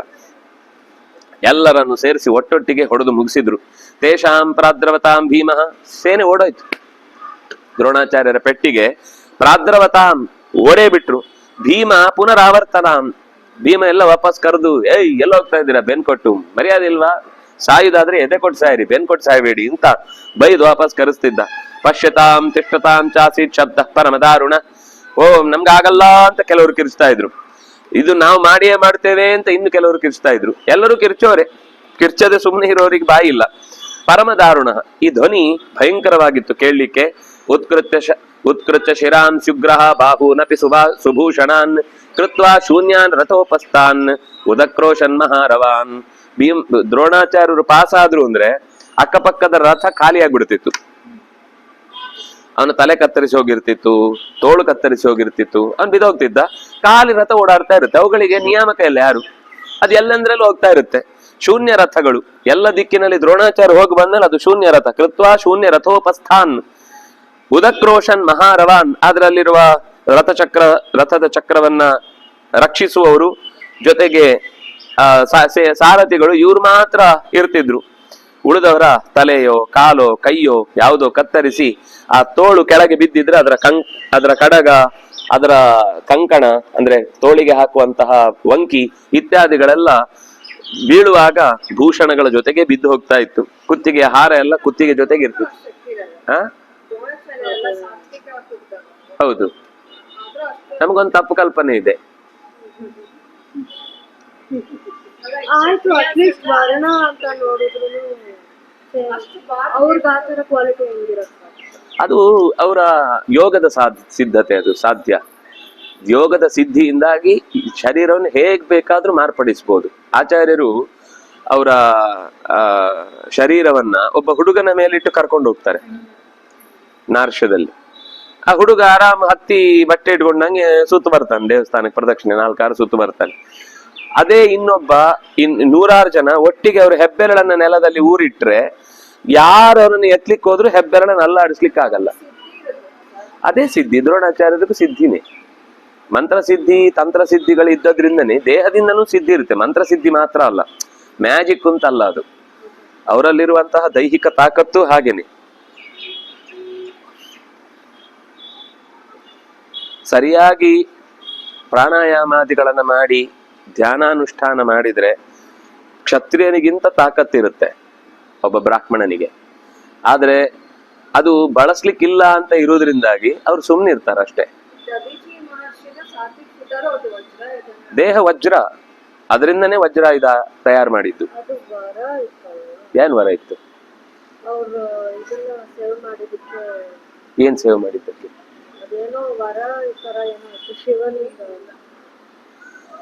ಅವರ ಶರೀರಕ್ಕೆ ವರ ಇದ್ದದ್ದೇನಲ್ಲ, ಶರೀರವನ್ನ ಅವರು ತ್ಯಾಗ ಮಾಡಿ ಕೊಟ್ಟದ್ದಕ್ಕೆ ನಾರಾಯಣ ವರ್ಮದ ಜಪ ಇತ್ತು. ಅಷ್ಟೇ, ಅದು ಶರೀರದ್ದೇ ಅಲ್ವಾ. ಜಪ ಇದ್ರೆ ಮಂತ್ರದ್ದಾಯ್ತು, ದೇಹದ್ದೇನು? ದೇಹ ವಜ್ರಾಯುಧ ಆಗ್ಬೇಕು ಅಂತಂದ್ರೆ ಅವರ ನೈತಿಕ ಅನುಷ್ಠಾನಗಳೇ ಅಲ್ವಾ, ನೈಷ್ಠಿಕ ಅನುಷ್ಠಾನಗಳೇ ಕಾರಣ. ಪರಶುರಾಮ ಏನು ದೇವ್ರು ಅನ್ನೋದು ಬಿಡಿ. ಹ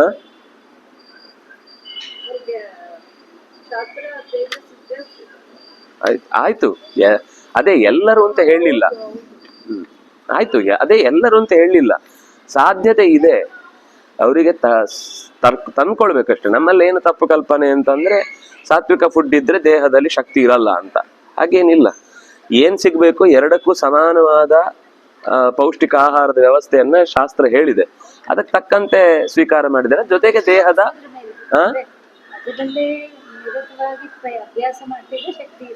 ಈಗ ನರ ಮತ್ತು ನಾರಾಯಣ ಅವರಿಬ್ರು ಕೂಡ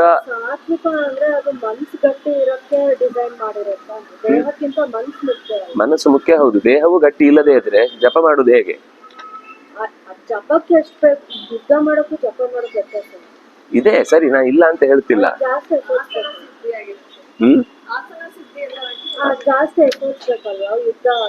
ಅದೇ ಅವರು ಶಸ್ತ್ರವನ್ನ ಕಲ್ತಿದ್ರಲ್ಲ, ಅದು ಒಂದೇನು ಅಂದ್ರೆ ಅಭ್ಯಾಸ.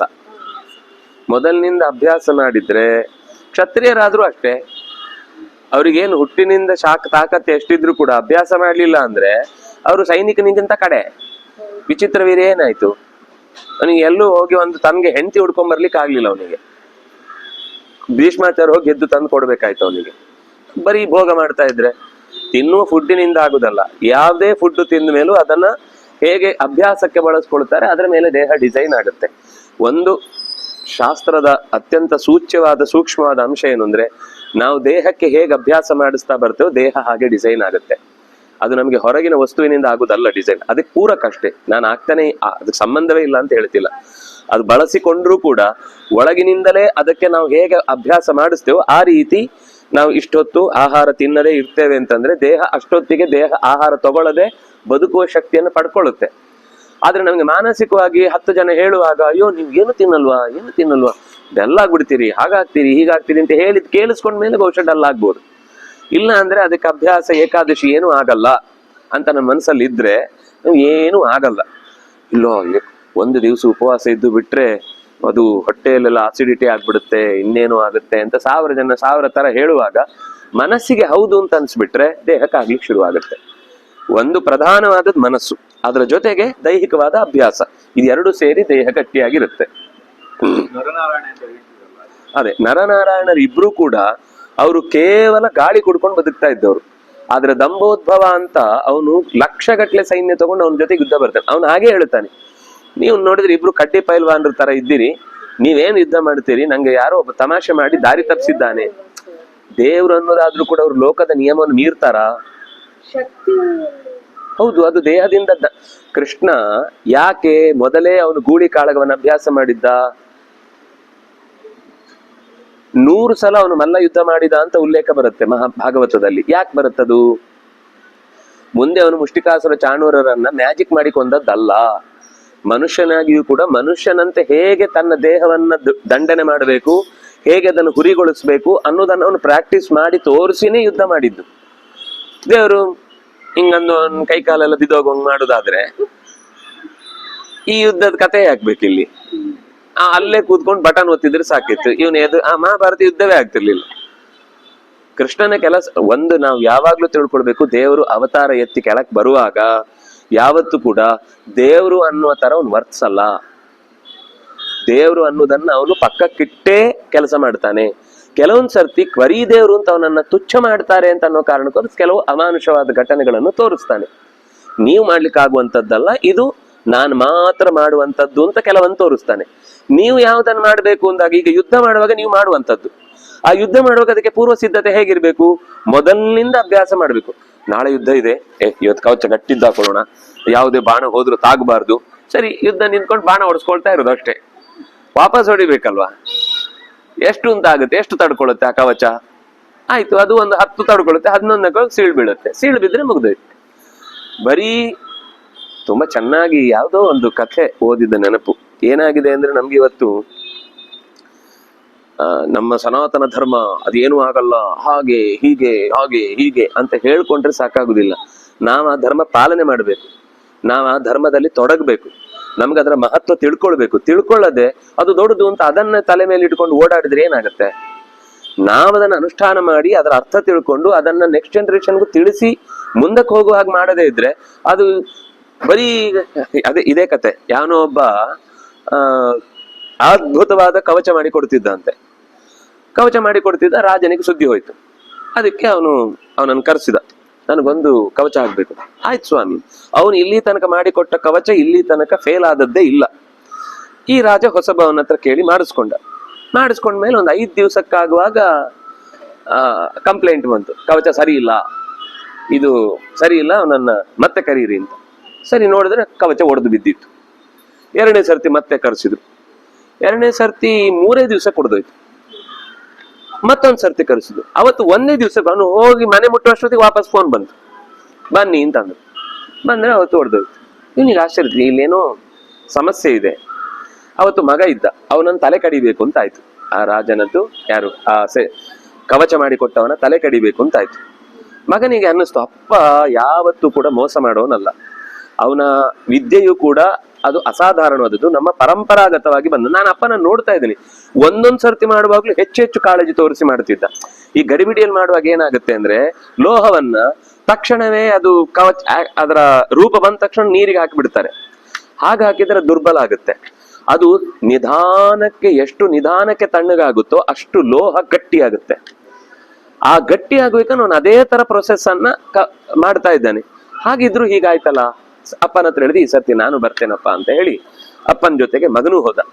ಮಗ ಹೋದ ತಕ್ಷಣ ಆ ಮಗ ಹೇಳ್ದ, ಕವಚ ಬಂದಿದೆ ಅಂತ ಹೇಳಿದಾಗ, ಸರಿ ನನ್ನ ಕೊಡಿ ಇಲ್ಲಿ. ಸರಿ, ಅವನು ಇಡ್ಲಿಕ್ಕೆ ಹೇಳ್ತಾನೆ, ಇಲ್ಲ ಅದನ್ನ ಇಡ್ಲಿಕ್ಕಲ್ಲ ಇರುದು, ಅದು ತೊಡ್ಲಿಕ್ಕಿರುದು. ನೀವು ನನ್ನ ಹತ್ರ ಯುದ್ಧ ಮಾಡಿ ಏನಾದ್ರೂ ಆದ್ರೆ ನಾನು ಪ್ರಾಣ ಬಿಡ್ತೇನೆ, ನನ್ಗೇನ್ ಬೇಸರ ಇಲ್ಲ. ನೀವು ನನ್ನ ಮೇಲೆ ಯುದ್ಧ ಮಾಡಿ. ಅದೇಗಾಗುತ್ತೆ? ಅದೆಲ್ಲ ಆಗುದಿಲ್ಲ, ಅದು ನನಗೆ ಅಲ್ಲಲ್ಲ. ಈಗ ಸಮಸ್ಯೆ ಇದೇನಾದ್ರೂ ಹೊಡೆದ್ರೆ ನಾನಲ್ಲೋ ಸಾಯುದು. ನಾನು ಅದರ ಮೇಲೆ, ನಮ್ಮ ಅಪ್ಪನ ವಿದ್ಯೆ ಮೇಲೆ ನನ್ನ ಜೊತೆ ಯುದ್ಧ ಮಾಡಿ ಏನ್ ಮಾಡಿದ್ರು ಅವನಿಗೆ ಆ ಕವಚನ ಭೇದಿಸ್ಲಿಕ್ಕೆ ಆಗ್ಲಿಲ್ಲ. ಅವನಿಗೆ ಆಶ್ಚರ್ಯ ಆಯ್ತು. ಮಗನಿಗೆ ಅರ್ಥ ಆಯ್ತು ಇದು ಹಿಂದೆ ಏನಾಗಿದೆ ಅಂತ. ಅವನೇನು ಅಂದ್ರೆ ಕವಚವನ್ನ ಟೇಬಲ್ ಮೇಲೆ ಹಿಡಿದು ಪಡೆಯುವುದು, ಇದು ಸರಿ ಇಲ್ಲ ಅಂತ ಹೇಳಿ ಕಳಿಸುದು. ಕವಚ ಅದು ನಮಗೆ ರಕ್ಷಣೆಗಿರುವುದು ಹೊರತು ಅದನ್ನು ಹಾಕೊಂಡವನು ಪ್ರತಿರೋಧ ತೋರದೇ ಇದ್ರೆ ಕವಚ ಎಷ್ಟೇ ಗಟ್ಟಿ ಇದ್ರೂ ಕೂಡ ಅದು ಒಡೆದೋಗುತ್ತೆ. ನೀವು ಹಾಕೊಂಡವರು ಅದನ್ನು ಉಪಯೋಗಿಸ್ಕೊಂಡು ಹೋರಾಡ್ಬೇಕು. ಧರ್ಮ ಇದೆ ಅನ್ನುವ ಕವಚ ಹಾಕೊಂಡ್ರೆ ಸಾಕಾಗುದಿಲ್ಲ. ಅದನ್ನ ನಾವು ಹಾಕೊಂಡ್ಮೇಲೆ ಅದರ ಸರಿಯಾದ ಕ್ರಮವನ್ನ ಅನುಷ್ಠಾನ ಮಾಡಿ ಅದನ್ನ ಹೇಗೆ ರಕ್ಷಿಸ್ಕೊಳ್ಬೇಕು ಅಂತ ಹೋರಾಡ್ಬೇಕು. ನಾವು ಹೋರಾಡದೆ ನಮ್ಮ ಸನಾತನ ಧರ್ಮ ಅದ್ರ ಕವಚ ನಾವು ಹಾಕೊಂಡಿದೀವಿ, ಅದು ಯಾವತ್ತೂ ಸಹ ಎಲ್ಲ ಸನಾತನ ಅಂತ ಹೇಳಿದ್ರೆ ಮುಗಿಯತ್ತಾ? ಅದರ ಅರ್ಥಾನುಸಂಧಾನ ಮಾಡ್ಬೇಕಲ್ವಾ? ಅದನ್ನ ಬಳಸ್ಕೊಳ್ಳೋದು ಹೇಗೆ ಅಂತ ಗೊತ್ತಿರ್ಬೇಕಲ್ಲ. ರೂಢಿಗೆ ತರದೆ ಅದನ್ನ ಅರ್ಥ ಮಾಡಿಸದೆ ಮುಂದಿನವರು ಹೇಗೆ ಪಾಲನೆ ಮಾಡ್ತಾರೆ ಅನ್ನೋದು ಆ ಕ್ಷಾತ್ರದ ತೇಜಸ್ಸಿನ ಹಿನ್ನೆಲೆಯಲ್ಲಿ ದೇಹಕ್ಕೆ ಅಭ್ಯಾಸ ಆದ್ರೆ, ಪ್ರತಿರೋಧವನ್ನು ಒಡ್ಡಿದ್ರೆ, ಎಷ್ಟು ಸೂಕ್ಷ್ಮವಾದ ಶರೀರವಾಗಿದ್ರು ಕೂಡ ಪ್ರತಿರೋಧ ಒಡ್ಬೋದು. ಆದ್ರೆ ಏನು ಅಂದ್ರೆ, ನಮ್ಗೆ ಇವತ್ತಿಗೆ ಕೆಲವೊಮ್ಮೆ ಈ ನಿಯಮಗಳನ್ನೆಲ್ಲ ಹೇಳುದು ಏನು ಆಶ್ಚರ್ಯ. ಯಾಕೆಂದ್ರೆ ಇವತ್ತು ಬೆಳಿಗ್ಗೆ ಆಗುವಾಗ ಊರೇ ಇರಲ್ಲ. ಯುದ್ಧ ಅಂತ ಹೇಗೆ ಹೇಳುದು? ಈಗ ಯುದ್ಧ ಅಂದ್ರೆ ನಿಮ್ಗೂ ತಾಕತ್ತಿಗೆ ಅವಕಾಶ ಕೊಡಬೇಕು, ನನ್ನ ತಾಕತ್ತಿಗೂ ಅವಕಾಶ ಕೊಡಬೇಕು. ಹೋರಾಡಿ ತೋಳಿನ ಬಲದಿಂದ ಗೆಲ್ಬೇಕು. ಇದೇನು ಇಲ್ಲ, ಒಂದೇ ಸರ್ತಿ ರಾತ್ರಿ ಇಡೀ ಬೆಂಕಿ ಹಾಕ್ಬಿಡುದು ಊರಿಗೆ, ನಾವು ಗೆದ್ವಿ ಅಂತ ಹೇಳುದು. ಇದನ್ನು ಯುದ್ಧ ಅಂತಾರ? ಯುದ್ಧ ಅಂತ ಕರೆಯುವುದಿಲ್ಲ. ಯುದ್ಧ ಅಂದ್ಮೇಲೆ ಆದ್ರೂ ಅದಕ್ಕೂ ಪ್ರತಿರೋಧ. ಆ ಕಾಲದಲ್ಲೂ ಈ ಸೌಭನ ಯುದ್ಧವನ್ನ ಹೇಳುವಾಗ ಆಕಾಶ ಮಾರ್ಗದಲ್ಲಿ ಅವನು ಕ್ಷಿಪಣಿಗಳನ್ನ ಪ್ರಯೋಗ ಮಾಡಿದ ಅಂತಿದೆ. ಕೃಷ್ಣ ಅದಕ್ಕೆ ಪ್ರತ್ಯುತ್ತರಗಳನ್ನ ಕೊಟ್ಟ ಅಂತಾನೂ ಇದೆ. ಅದು ಯುದ್ಧ ಆಗುತ್ತೆ. ಆದ್ರೆ ಸೇನೆಗೆ ಅಂತ ಒಂದಿಷ್ಟು ಅವಕಾಶ ಕೊಡ್ಬೇಕಲ್ವಾ ಯುದ್ಧ ಅಂತ ಅಂದ್ಮೇಲೆ. ಹಾಗೆ ದ್ರೋಣಾಚಾರ್ಯರ ಆ ಚುರುಕುತನ, ಆ ವೇಗ, ಅದನ್ನೆಲ್ಲ ನೋಡ್ಲಿಕ್ಕೇನೆ ಆನಂದ. ಚಚಾರೋನ್ಮತ್ತವ ದ್ರೋಣ, ಏನೋ ಉನ್ಮತ್ತನಾಗಿ ಬಿಟ್ಟಿದ್ದಾನೆ ಅಂತ ಅನ್ನಿಸ್ತಿತ್ತು ದ್ರೋಣಾಚಾರ್ಯಗೆ. ಏನೋ ಆವೇಶ ಬಂದ್ಬಿಟ್ಟಿದೆ ಅಂತ ಅಷ್ಟು ಜೋರಾಗಿ ಕೂಗ್ತಾ ಇದ್ರು, ಹೊಡಿತಾ ಇದ್ರು, ಕಿರಿಸ್ತಾ ಇದ್ರು, ಬಡದು ಮುಗಿಸ್ತಾ ಇದ್ರು. ದಿನಕ್ಕೆ ಎಷ್ಟೋ ಸಾವಿರ ಜನರನ್ನ ತಬ್ಬಿಬ್ಬು ಮಾಡಿ ಹಿಂದಕ್ಕೆ ಕಳಿಸ್ತಾ ಇದ್ರು. ಒಂದು ಉದಾಹರಣೆ ಕೊಡ್ತಾರೆ. ತಸ್ಯ ಹರ್ಷ ಪ್ರಣಾದೇನ ಬಾಣ ವರ್ಷೇಣ ಚ ಪ್ರಭೋ ಪ್ರಾಕಂಪತ ರಣೇ ಯೋಧಾಹ ಗಾವ ಶೀತಾರ್ಧಿತ ಇವ. ಗಾವಹ, ಜೋರ್ ಮಳೆ ಬಂದು ಚಳಿ ಆದ್ರೆ ನೀವು ನೋಡಿರ್ತೀರಿ, ಹಸುಗಳನ್ನ ನೀವು ಮೇಲಿಕ್ ಬಿಟ್ರೆ ಮೇಯ್ತಾ ಇರುತ್ತೆ. ಆದ್ರೆ ಜೋರ್ ಮಳೆ ಬಂದು ಚಳಿ ಆದ್ರೆ ಹಸುಗಳು ಮೇಯ್ದು ನಿಲ್ಸಿ ಸುಮ್ಮನೆ ನಿಂತ್ಬಿಟ್ಟಿರ್ತವೆ, ಏನು ಮಾಡಲ್ಲ ಅವುಗಳು, ಸುಮ್ಮನೆ ಹಿಂಗೇ ನಿಂತು ನೋಡಿ 3 ಗಂಟೆನೋ 4 ಗಂಟೆನೋ ಹಾಗೆ ನಿಂತಿರುತ್ತೆ, ಮಳೆ ಹೋಗುವ ತನಕ ಹಾಗೆ ನಿಂತಿರುತ್ತೆ. ಇನ್ನೇನು ಸಂಜೆ ಕತ್ಲೆ ಆಯ್ತು ಅಂತಂದ್ರೆ ಅವುಗಳು ಮತ್ತೆ ಹೊರಡ್ತವೆ ಮನೆ ಕಡೆಗೆ ಬಿಟ್ರೆ, ಅವ್ ಮೇಲಾಗ ಸುಮ್ನೆ ಚಳಿಗೆ ಒದ್ದಾಡ್ತಾ ಇರ್ತದೆ ಒಳಗಿಂದ, ತುಂಬಾ ಅದಕ್ಕೆ ಕಷ್ಟ. ಅದು ಚಳಿ ಆಗ್ತಾ ಇದ್ರೆ ಅದು ಓಡಾಡ್ಲಿಕ್ಕೆ ಆಗಲ್ಲ, ಕಾಲ್ ಮುಂದೆ ಬರಲ್ಲ. ಅದಕ್ಕೆ ಅದು ಹೀಗೆ ಶೀತಾರ್ಧಿತಾಹ, ಚಳಿಗೆ ಗಡಗಡನೆ ಒಳಗಳಿಗೆ ಮೈ ಎಲ್ಲ ನಡುಗ್ತಾ ಇರುತ್ತೆ ಅದರದ್ದು, ಅದು ಬಿಸಿ ತಂದ್ಕೊಳ್ಳಿಕ್ಕೆ ದೇಹ ನಡುಗಿಸ್ತಾ ಇರುತ್ತೆ. ಹಾಗೆ ಇಡೀ ಸೇನೆ, ಪಾಂಡವರ ಸೇನೆ ದ್ರೋಣಾಚಾರ್ಯರ ಪರಾಕ್ರಮಕ್ಕೆ ನಡುಗಿ ಹೋದ ಹಸುವಿನ ಹಾಗೆ ನಿಂತು ಬಿಟ್ಟಿತ್ತಂತೆ, ಅಲ್ಲಾಡ್ಲಿಕ್ಕೆ ಆಗ್ತಾ ಇಲ್ಲ ಅವರ ಕೂಗಿಗೆ. ದ್ರೋಣಸ್ಯ ರಥ ಘೋಷೇಣ ಮೌರ್ವಿ ನಿಷ್ಪೇಷಣೇನ ಚ. ಮೌರ್ವಿ ನಿಷ್ಪೇಷಣ ಅಂತಂದ್ರೆ ತಲೆ ಹಾರಿಸಿ ಅದರ ಕಿರೀಟವನ್ನ ನೆಲಕ್ಕೆ ಬೀಳಿಸಿ ಆ ರಥದ ಮೇಲೆ ಹೋಗುವಾಗ, ಅದರ ಚಕ್ರ ಅದರ ಮೇಲೆ ಹೋಗುವಾಗ ಫಟ್ ಅಂತ ಶಬ್ದ ಆಗುತ್ತಲ್ಲ, ಅದೇ ಜೋರ ಕೇಳಿಸ್ತಿತ್ತಂತೆ ಎಲ್ಲಾ ಕಡೆ. ಬೀಳಿಸುವುದರ ತಕ್ಷಣ ಅವನು ಬಿದ್ದ ಅಂದ್ರೆ ಅವನ ತಲೆ ಮೇಲೆ ರಥದ ಚಕ್ರ ಹೋಗ್ಬಿಡ್ತಿತ್ತು. ಆ ಮೌರ್ವಿ ನಿಷ್ಪೇಷಣ ತಲೆ ಬುರುಡೆ ಫಟ್ ಅಂತ ಹೊಡೆದೋಗ್ತಿತ್ತು. ಅದರ ಶಬ್ದಕ್ಕೆ ಎದೆ ಎಲ್ಲ, ಕೊನೆಗೆ ಧನುಷ್ ಶಬ್ದೇನ ಚ ಆಕಾಶೆ, ಆ ಧನುಸ್ಸಿನ ಟೇಂಕಾರ, ಈ ರಥದ ಘೋಷ, ಮೌರ್ವಿಯ ನಿಷ್ಪೇಷಣ ಮತ್ತು ಧನುಸ್ಸಿನ ಎಳೆತ, ಈ ಶಬ್ದಗಳಿಂದ ಆಕಾಶ ತುಂಬಿ ಹೋಗಿತ್ತು. ಎಲ್ಲಿ ನೋಡಿದ್ರು ದ್ರೋಣಾಚಾರ್ಯರು ಹೀಗ್ ಮಾಡಿದ್ರು, ದ್ರೋಣಾಚಾರ್ಯರು ಹಾಗ್ ಮಾಡಿದ್ರು, ದ್ರೋಣಾಚಾರ್ಯರು ಅದನ್ನ ನೋಡಿದ್ರು, ದ್ರೋಣಾಚಾರ್ಯರು ಇದನ್ನ ನೋಡಿದ್ರು, ಬರೀ ಇದೇ ಮಾತು. ಆನೆಗಳು ಕಂಗಾಲಾದು, ರಥಗಳೆಲ್ಲ ಪುಡಿಯಾದು. ಒಂದು ಅಲ್ಲಿವರೆಗೂ ಭೀಷ್ಮಾಚಾರ್ಯರಿದ್ದಾಗ ದ್ರೋಣಾಚಾರ್ಯರು ಇತ್ತು, ಅದೇ ಅವರು ಸೇಫ್ ಗೇಮ್ ಆಡ್ತಿದ್ರು ಅನ್ಸುತ್ತೆ. ಅದೇ ಈಗ ಅವರೇ ಮುಖ್ಯ ಆದ್ರಿಂದ, ಸೇನಾಧಿಪತಿಗಳವರೇ ಆದ್ರಿಂದ ಮಾತು ಕೊಟ್ಟಿದ್ದಾನೆ, ನಿನ್ಗೆ ಗೆಲುವನ್ನು ತಂದು ಕೊಡ್ತೇನೆ ಅಂತ. ಅದಕ್ಕೋಸ್ಕರ ಸ್ವಲ್ಪ ಹೋರಾಟದಲ್ಲಿ ಅದು ನಾವು ನೋಡ್ತೇವಲ್ಲ, ಎಷ್ಟೋ ಸರ್ತಿ ಬ್ಯಾಡ್ಮಿಂಟನ್ ನಲ್ಲಿ ಮೊದಲ 2 ಸುತ್ತು ಸೋತು ಬಿಡ್ತಾರೆ. ಹೇಗೆ ಅಂದ್ರೆ ಅವರು ಸಣ್ಣ ಮಕ್ಕಳು ಸೋತಂಗ್ ಸೋತಿರ್ತಾರೆ. ಆದ್ರೆ ಅದು ಅವರಿಗೆ ಮಾಡು ಇಲ್ಲವೇ ಮಾಡಿ ಅಂತ ಅನ್ನಿಸುವ ಸ್ಥಿತಿ ಬಂದದ್ದು ಅವರಿಗೆ ಮನಸ್ಸಿಗೆ ಬಂದಾಗ ಕೊನೆ 3 ಸೆಟ್ ಆರಾಮಾಗಿ ಹೊಡೆದಾಕ್ಬಿಡ್ತಾರೆ. ಅಂದ್ರೆ ಒಂಥರ ಆವೇಶ ಬಂದವ್ರ ತರ ಇರ್ತಾರೆ. ಕೆಲವೊಂದ್ ಸರ್ತಿ ಹಾಗಿರುತ್ತೆ, ಅದೊಂದು ಸಮಯ ಬರ್ಬೇಕು, ಯಾವ್ದೋ ಒಂದು ಪೆಟ್ಟು ಬೀಳ್ಬೇಕು, ಏನೋ ಒಂದು ಅವಮಾನ ಆಗ್ಬೇಕು, ಅಥವಾ ಯಾರೋ ಒಬ್ರು ಅವ್ರ ಹತ್ರ ಏನ್ ಸೋಲುದು ಅಂತ ಅನ್ನಿಸ್ಕೋಬೇಕು.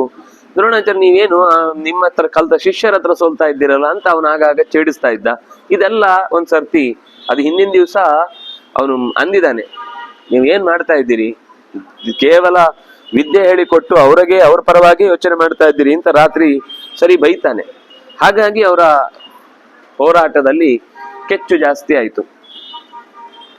ತೇಷಾಂ ಶರ ದ್ರೋಣ ಶರೇ ನಿಕೃತ್ತಾ, ಎಷ್ಟು ಜನ ಒಟ್ಟೊಟ್ಟಿಗೆ ದ್ರೋಣರ ಮೇಲೆ ಬಾಣಗಳ ಮಳೆಯನ್ನ ಕರೆದರೆ ದ್ರೋಣಾಚಾರ್ಯರ ಪ್ರತಿಬಾಣದಿಂದ ಮಧ್ಯದಾರಿಯಲ್ಲಿ ಕತ್ತರಿಸಿ ಬಿದ್ದಂತಹ ಬಾಣಗಳ ರಾಶಿ ಭೂಮಿಯಲ್ಲಿ ಎಲ್ಲ ಕಡೆ ಧೂಳಾಗುವಷ್ಟು ತುಂಬಿತ್ತಂತೆ.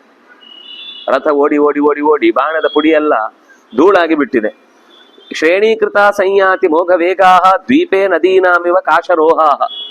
ಕಾಶರೋಹ ಅಂದ್ರೆ ಈ ಮಳೆ ಬಂದ್ರೆ ನದಿಯಲ್ಲಿ ನೀವು ನೋಡಿರ್ತೀರಿ, ಪ್ರವಾಹ ಬಂದ್ರೆ ಎಲ್ಲ ಕಸ ಕಡ್ಡಿ ಹುಲ್ಲು ಹುಪ್ಪಟೆ ಎಲ್ಲ ಮಧ್ಯದಲ್ಲಿ ಬಂದು ಸಮುದ್ರದ ಇದು ನದಿಯ ವೇಗಕ್ಕೆ ಹೊಡ್ಕೊಂಡು ಬಂದು ಒಂದು ಅಕಸ್ಮಾತ್ ಮಧ್ಯದಲ್ಲಿ ದ್ವೀಪ ಇದ್ರೆ ಆ ದ್ವೀಪದ ಭಾಗದಲ್ಲಿ ಎಲ್ಲ ಕಸ ಸೇರ್ಕೊಳ್ಳುತ್ತೆ.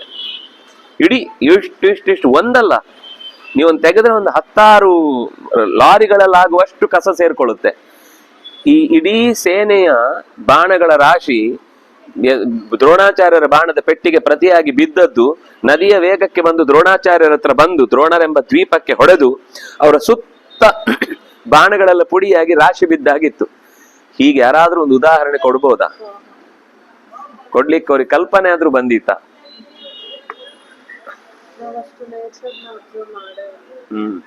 ಎಲ್ಲ ಕಡೆನೂ ಹಾಗೆ. ನಾನು ಸುಮಾರು ಉದಾಹರಣೆಗಳನ್ನ ಬಿಟ್ಟು ಬಿಟ್ಟು ಮುಂದೆ ಹೋಗ್ತಾ ಇದ್ದೇನೆ, ಯಾಕಂದ್ರೆ ನಿಂತು ಬಿಡುತ್ತೆ ಅಲ್ಲಲ್ಲೇ ಅಂತ.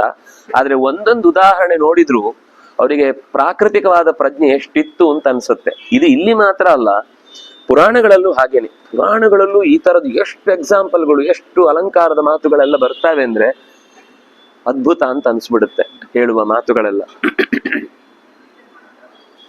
ಏತಾನಿ ಚಾನ್ಯಾನಿ ಚ ಕೌರವೇಂದ್ರ ಕರ್ಮಾಣಿ ಕೃತ್ವಾ ಸಮರೇ ಮಹಾತ್ಮ. ಎಲ್ಲರನ್ನು ಬಗ್ಗು ಬಡ್ದು ಬಿಟ್ಟಿದ್ದಾರೆ. ಯಾರೊಬ್ರು ದ್ರೋಣಾಚಾರ್ಯ ಇವತ್ತು ನಾನು ಅಂತ ಅನ್ಲಿಕ್ಕೆ ಬಾಯೇ ಇಲ್ಲ. ಪ್ರತಿಯೊಬ್ರು ಪೆಟ್ಟು ತಿಂದು ಮೈ ಕೈ ಮುರಿಸ್ಕೊಂಡೇ ಬಂದಿದ್ದಾರೆ. ಶೈನೇಯ ಸೌಭದ್ರ ಪಾಂಚಾಲ ಕಾಶಿರಾಜಂ ಅನ್ಯಾಂಶ ವೀರಾನ್ ಸಮರೇ ಮಮರ್ದ, ಭೀಮನನ್ನು ಒಂದ್ಸರ್ತಿ ಹಿಂದಕ್ಕೆ ಹಿಮ್ಮೆಟ್ಟಿಸಿ ಬಿಟ್ಟಿದ್ರಂತೆ. ಸಾತ್ಯಕಿಯು ಓಡೋಗ್ಬಿಟ್ಟಿದ್ದಾನೆ. ಅದರ ಜೊತೆಗೆ ಕಾಶಿ ದೇಶದ ರಾಜರ 5 ಜನ ಒಟ್ಟೊಟ್ಟಿಗೆ ಬಂದವರು ಎಲ್ಲರೂ ಕೂಡ ಪಕ್ಕಕ್ಕೆ ಸರಿದು ಬಿಟ್ಟಿದ್ದಾರೆ. ಇವನ ವೇಗಕ್ಕೆ ಯಾರು ನಿಲ್ಲಿಕ್ಕೆ ಆಗ್ಲಿಲ್ಲ. ಪ್ರತಾಪ್ಯ ಲೋಕಾನಿವಕಾಲ ಸೂರ್ಯ, ಪ್ರಳಯ ಕಾಲದ ಸೂರ್ಯ ಹೇಗೆ ಹೆಚ್ಚು ಶಾಖದಿಂದ ಭೂಮಿಯನ್ನೇ ಸುಟ್ಟು ಪೂರ್ತಿಯಾಗಿ ಒಣಗಿಸುವಂತೆ, ಸಮುದ್ರವನ್ನೇ ಒಣಗಿಸುವಂತೆ ಹೇಗೋ ಹಾಗೆ ಹೋರಾಡಿದವನು ಕೊನೆಗೆ ಸೂರ್ಯನೇ ಒಡೆದು ಇಡೀ ಪ್ರಪಂಚವೇ ನಾಶವಾಗುವ ಹಾಗೆ ದ್ರೋಣನೇ ದ್ರೋಣ ಗತಃ ಸ್ವರ್ಗಮಿತೋ ರಾಜನ್, ದ್ರೋಣರೇ ಸಿಡಿದು ನೆಲಕ್ಕೆ ಬಿದ್ರು. ತಥೋ ನಿನಾದೋ ಭೂತಾನಾಂ ಆಕಾಶೇ ಸಮಜಾಯತ ಸೈನ್ಯಾನಾಂಚ ತಥೋ ರಾಜನ್ ಆಚಾರ್ಯೇ ನಿಹತೆ ಯುಧಿ, ಆಚಾರ್ಯರು ಕುಸಿದು ಬಿದ್ದಿದ್ದಾರೆ. ಬಿದ್ದಾಗ ಆಕಾಶ, ಭೂಮಿ, ಮಧ್ಯದಲ್ಲಿ ವೇಗವಾಗಿ ಸಾಗುವ ಗಾಳಿ, ಎಲ್ಲ ದಿಕ್ಕುಗಳು ಕೂಡ ಇದರ ಪ್ರತಿಕ್ರಿಯೆ ಎನ್ನುವ ಹಾಗೆ ಶಬ್ದಗಳಿಂದ ತುಂಬಿ ಹೋಗಿತ್ತು. ಅಹೋ ಧಿಗಿತಿ ಭೂತಾನ, ಎಲ್ಲ ಜೀವರಾಶಿಗಳು ಅಯ್ಯೋ ಅಂತ ಕೂಗಿದವುಗಳು. ದ್ರುಪದ ಸುತಾನ್ ಸೃಂಜಯಾನ್ ಮೃಧೆ, ದ್ರುಪದನ ಮಕ್ಕಳು ಮತ್ತೆ ಸೃಂಜಯರು ಇವರಿಷ್ಟು ಜನ ಬಿಟ್ರೆ ಎಲ್ಲರೂ ದುಃಖಪಟ್ಟಿದ್ದಾರೆ. ಪಾಂಡವರು ಅವರಿಗೆ ದುಃಖ ಆಗಿದೆ, ಆದ್ರೆ ಅವರಿಗೆ ಮೊದಲಿಂದ ಕೋಪ ಇತ್ತು. ದ್ರುಪದನನ್ನ ಅವಮಾನ ಮಾಡಿ ರಾಜ್ಯವನ್ನ ಸ್ವೀಕಾರ ಮಾಡಿ ಅರ್ಧ ಕೊಟ್ಟು ಈಗಾದ್ರೂ ಸ್ನೇಹ ಮಾಡ್ತೀಯಾ ಅಂತ ಕೇಳಿದ್ರು ಅಂತ. ಆ ಕಾರಣಕ್ಕೆ ಮೊದಲಿಂದನೂ ಸಿಟ್ಟಿತ್ತು ದ್ರುಪದನಿಗೆ. ಅದರ ಜೊತೆಗೆ ಅದಕ್ಕೋಸ್ಕರನೇ ಅವನು ದೃಷ್ಟದ್ಯುಮ್ನನ್ನ ಮಗನನ್ನಾಗಿ ಪಡೆದದ್ದು ಕೂಡ. ಅದು ಎಷ್ಟು ಸೂಕ್ಷ್ಮ ಗಮನಿಸ್ತಾರೆ ಅಂದ್ರೆ, ಋತೆ ಮೃಧೆ ದ್ರುಪದ ಸುತಾನ್ ಸೃಂಜಯಾನ್ ನಿಶಮ್ಯ ಕಶ್ಚಿದ್ದಿ ನಹರ್ಷಮೇಯಿವಾನ್, ಯಾರಿಗೂ ಸುಖ ಆಗ್ಲಿಲ್ಲಂತೆ, ಪಾಂಡವರಿಗೆ ಯಾರಿಗೂ ಖುಷಿ ಆಗ್ಲಿಲ್ಲ ದ್ರೋಣಾಚಾರ್ಯ ಬಿದ್ದದ್ದು. ಆದ್ರೆ ಋತೆ ದ್ರುಪದ ಸುತಾನ್, ದ್ರುಪದನ ಮನೆಯ ಮಂದಿಗೆ ಸೃಂಜಯರು ಅಂದ್ರೆ ಅವರದ್ದೇ ಇನ್ನೊಂದು ಪಾರ್ಟ್, ಅವರಷ್ಟು ಜನಕ್ಕೆ ಬಿಟ್ರೆ ಬೇರೆ ಎಲ್ರಿಗೂ ಖುಷಿ ಆಯ್ತು. ಅವ್ರು ಮಾತ್ರ ಹರ್ಷೋದ್ಗಾರದಿಂದ ದ್ರೋಣಾಚಾರ್ಯರು ಬಿದ್ರು ಅಂತ ಖುಷಿ ಪಟ್ರು. ಧೃತರಾಷ್ಟ್ರನಿಗೆ ಮೈ ನಡುಗಿ ಹೋಯ್ತು. ರಥಃ ಪರ್ಯಪತದ್ವಾಸ್ಯ ಧನುರ್ವಾಶೀರ್ಯತಾಸ್ಯತಃ ಪ್ರಮತ್ತೋ ವಾ ಭವದ್ರೋಣೋ ಯಥಾ ಮೃತ್ಯುಮುಪೇಯಿವಾನ್. ಏನಾಯ್ತು? ಧನುಸ್ಸೇನಾದ್ರೂ ಕೈಜಾರಿ ಬಿದ್ದ ಹೊತ್ತಿಗೆ ಯಾರಾದ್ರೂ ಹೊಡೆದ್ರ, ಅಥವಾ ಉಳಿದವರೆಲ್ಲರೂ ಕೂಡ ದ್ರೋಣಾಚಾರ್ಯರಿಗೆ ರಕ್ಷಣೆಗೆ ಬಂದಾಗ, ಈಗ ಪೆಟ್ಟು ಬೀಳುತ್ತೆ, ಪೆಟ್ಟು ಬಿದ್ದು ಸಾಯುವ ತನಕ ಹೋರಾಡುವಾಗ ನಮ್ಮ ಕಡೆಯಿಂದ ಯಾರೂ ಕೂಡ ಅವರ ರಕ್ಷಣೆಗೆ ಬರ್ಲಿಲ್ವಾ? ಯಾರು ಅವರನ್ನ ಕಾಪಾಡ್ಲಿಲ್ವಾ? ಈಗ ಬೀಳ್ತಾರೆ, ಬಿದ್ದ ತಕ್ಷಣ ಇನ್ನೊಂದು ರಥ ಬರುತ್ತೆ, ಅವ್ರನ್ನ ಹಾಕೊಂಡು ಹೋಗ್ಬಿಡ್ತಾರೆ.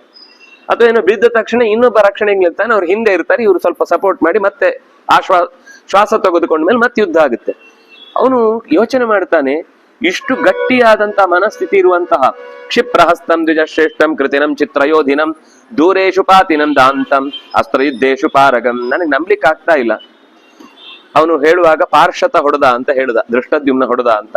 ಈ ಪಾರ್ಶ್ವತ ಹೊಡೆದ ಸಂದರ್ಭದಲ್ಲಿ ದುಷ್ಪ್ರದರ್ಶನ, ದ್ರೋಣ ಅಂದ್ರೆ ಯಾರಿಗೂ ಸುಲಭದಲ್ಲಿ ಕೈಗೆ ಸಿಗುವವನ ಅಲ್ವೇ ಅಲ್ಲ. ಅಂಥವನ ಕೈ ಹೇಗೆ ಇವನ ಕೈ ಮುಂದೆ ಸೋತು ಹೋಯಿತು? ಕ್ಷಿಪ್ರಹಸ್ತಂ, ಚುರುಕಾಗಿ ಕೈ ಓಡುವಂಥದ್ದು. ದ್ವಿಜಶ್ರೇಷ್ಠಂ, ದ್ರೋಣಾಚಾರ್ಯರು. ಕೃತಿನಂ, ಯಾವಾಗ್ಲೂ ಏನಾದ್ರೂ ಒಂದು ಉಪಾಯ ಹೂಡ್ತಾನೆ ಇರ್ತಾರೆ. ಅವರು ಪ್ರಯತ್ನಶೀಲರು. ಏನೋ ಆಯ್ತು ಒಂದು ತಕ್ಷಣ ಸುಮ್ಮನಾಗಿ ಅಯ್ಯೋ ನಮ್ಗೆಲ್ಲ ಆಗುವಂಥದ್ದಲ್ಲಪ್ಪ ಅಂತ ಔದಾಸೀನ್ಯಕ್ಕೆ ಬೀಳುವವರೇ ಅಲ್ಲ. ಅವ್ರ ಕೃತಿಗಳು ನಿರಂತರ ಏನಾದ್ರೂ ಒಂದು ಕೆಲಸ ಮಾಡ್ತಿರ್ತಾರೆ. ಚಿತ್ರಯೋಧಿನಂ, ಅವ್ರ ಯುದ್ಧದ ಟೆಕ್ನಿಕೇ ಅರ್ಥ ಆಗಲ್ಲ ಒಂದು. ಎರಡನೇವನ ಟೆಕ್ನಿಕ್ ಏನು ಅಂತ ಚೆನ್ನಾಗಿ ಅರ್ಥೈಸ್ಕೊಳ್ಳುವವರು. ಅವರು ಹೇಗೆ ಅಡ್ಡ ಬಿದ್ರು? ದೂರೇಶು ಪಾತಿನಂ, ಅಲ್ಲ ಯಾರೋ ದೂರದಿಂದ ಹೊಡೆದ್ರು, ಅವ್ರಿಗೆ ಗೊತ್ತಾಗದ ಹಾಗೆ. ಎಷ್ಟು ದೂರದಿಂದ ಹೊಡೆದ್ರು ಆ ದೂರವನ್ನು ಗಮನಿಸಿ ಇಲ್ಲಿಂದನೇ ಅವನ ರಥವನ್ನ ಮುಗಿಸುವಷ್ಟು ತಾಕತ್ ಅವರಿಗಿದೆ. ದೂರೇಶು ಪಾತಿನಂ, ಅತ್ಯಂತ ದೂರಕ್ಕೆ ಬಾಣವನ್ನ ಕಳುಹಿಸಬಲ್ಲ ತಾಕತ್ತಿರುವವರು. ದಾಂತಂ, ಸಣ್ಣ ನೋವಿಗೆಲ್ಲ ಅವರು ಅಯ್ಯೋ ಅನ್ನೋರೇ ಅಲ್ಲ. ಅಸ್ತ್ರ ಯುದ್ಧೇಶು ಪಾರಗಂ, ಅಸ್ತ್ರ ಯುದ್ಧದಲ್ಲಿ ಅವರಿಗೆ ಸರಿಸಾಟಿಯಾದ ಮತ್ತೊಬ್ಬ ವ್ಯಕ್ತಿಯೇ ಇಲ್ಲ. ಇಂಥವರು ಪಾಂಚಾಲ ಪುತ್ರೋನ್ಯವಧೀತ್, ಪಾಂಚಾಲ ಪುತ್ರ ಅವರನ್ನ ಕೆಳಕ್ಕೆ ಬೀಳಿಸಿದ. ಹೇಗೆ ಅವರ ಕೈಯಿಂದ ಕೆಳಕ್ಕೆ ಅಸ್ತ್ರ ಬಿತ್ತು, ಕುರುವಾಡಂ ದಾರುಣಂ ಕರ್ಮ ರಣೇಯತ್ತಂ ಮಹಾರಥಂ.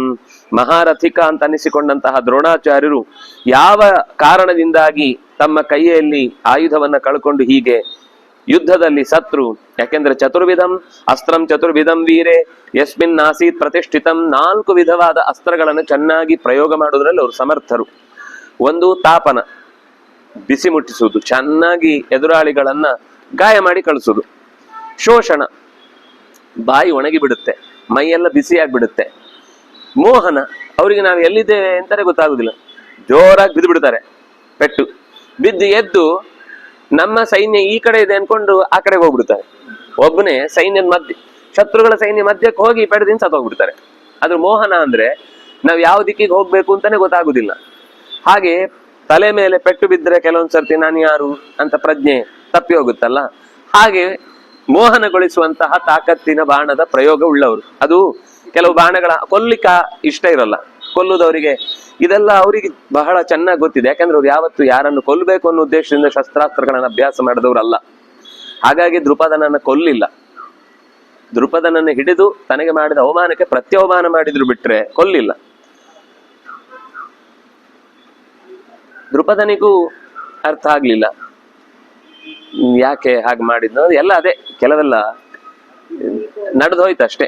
ಅದಕ್ಕೆ ನಾವು ರೀಸನ್ ಹುಡುಕಿದ್ರು ಇವತ್ತು ನಾವು ಮಾತಾಡ್ಕೊಳ್ಬೇಕಷ್ಟೇ ಬಿಟ್ರೆ ಆ ಘಟನೆಯಲ್ಲಿ ದ್ರೋಣರನ್ನು ನಾವು ಜಡ್ಜ್ ಮಾಡ್ಲಿಕ್ಕೆ ಆಗಲ್ಲ, ದೃಪದನನ್ನು ಜಡ್ಜ್ ಮಾಡ್ಲಿಕ್ಕೆ ಆಗಲ್ಲ. ನಡೆದೋಯ್ತಷ್ಟೇ. ಅದ್ ನಡೆದಿದೆ, ನಡೆದದನ್ನು ಸುಮ್ನೆ ಒಪ್ಕೋಬೇಕು. ಇಲ್ಲ ಅವ್ನು ಮಾಡಿದ ತಪ್ಪು, ಹಾಗಲ್ಲ ಹೀಗೆ ಅಂತ ನಾವು ಹೀಗೆ ಎಷ್ಟೇ ಚಚ್ಕೊಂಡ್ರು ಸುಮ್ನೆ ಸಮಯ ವ್ಯರ್ಥ ಅಷ್ಟೇ. ಅದರಿಂದ ಏನು ಸಿದ್ಧ ಆಗುದಿಲ್ಲ. ಕೊನೆಯದ್ದು ಮಾರಣ. ಕೈ ಮೀರಿತು ಅಂದಾಗ ಇದು ಹಂತ ಹಂತವಾಗಿ ನೆಕ್ಸ್ಟ್ ಲೆವೆಲಿನ ಪ್ರಯೋಗಗಳು. ತಾಪನ ಅಂದ್ರೆ ಅವನಿಗೆ ಬಿಸಿ ಮುಟ್ಟಿ ಓಡೋಗ್ಬಿಡ್ತಾನೆ. ಶೋಷಣ ಅಂದ್ರೆ ಅವನ ಕೈಯಲ್ಲಿ ಆಯುಧಗಳು ಏನು ಇಲ್ಲ ಅಂತಾಗಿ ನಿಶಸ್ತ್ರನನ್ನಾಗಿಸಿ ಅವನನ್ನ ಹೆದರಿಸುವುದು. ಆಗ್ಲೂ ಅವನು ಬರ್ತಾನೆ ಅಂದ್ರೆ ಅವನನ್ನ ದಿಕ್ ತಪ್ಪಿಸಿ ಕಳಿಸ್ಬಿಡುದು. ಈಗ 4-5 ಸರ್ತಿ ಸೋಲಿಸಿ ಅವನನ್ನು ಕಳಿಸ್ತಾರೆ, ಆದ್ರೂ ಮತ್ತೆ ಬರ್ತಾನೆ. ಬಂದ್ರೆ ನೆಕ್ಸ್ಟ್ ಸರ್ತಿ ಅವ್ನು ಬರ್ಲೇಬಾರ್ದು, ಬಂದ್ರು ದಿಕ್ ತಪ್ಪಿ ಎಲ್ಲೋ ಹೋಗ್ಬೇಕು. ಕೊನೆಗೆ ಆದ್ರೂ ಈ ಕೆಲವರು ಆ ಮೋಹಕ್ಕೂ ಒಳಗಾಗುದಿಲ್ಲ ಅಂತ ತಾಕತ್ತಿರುತ್ತೆ.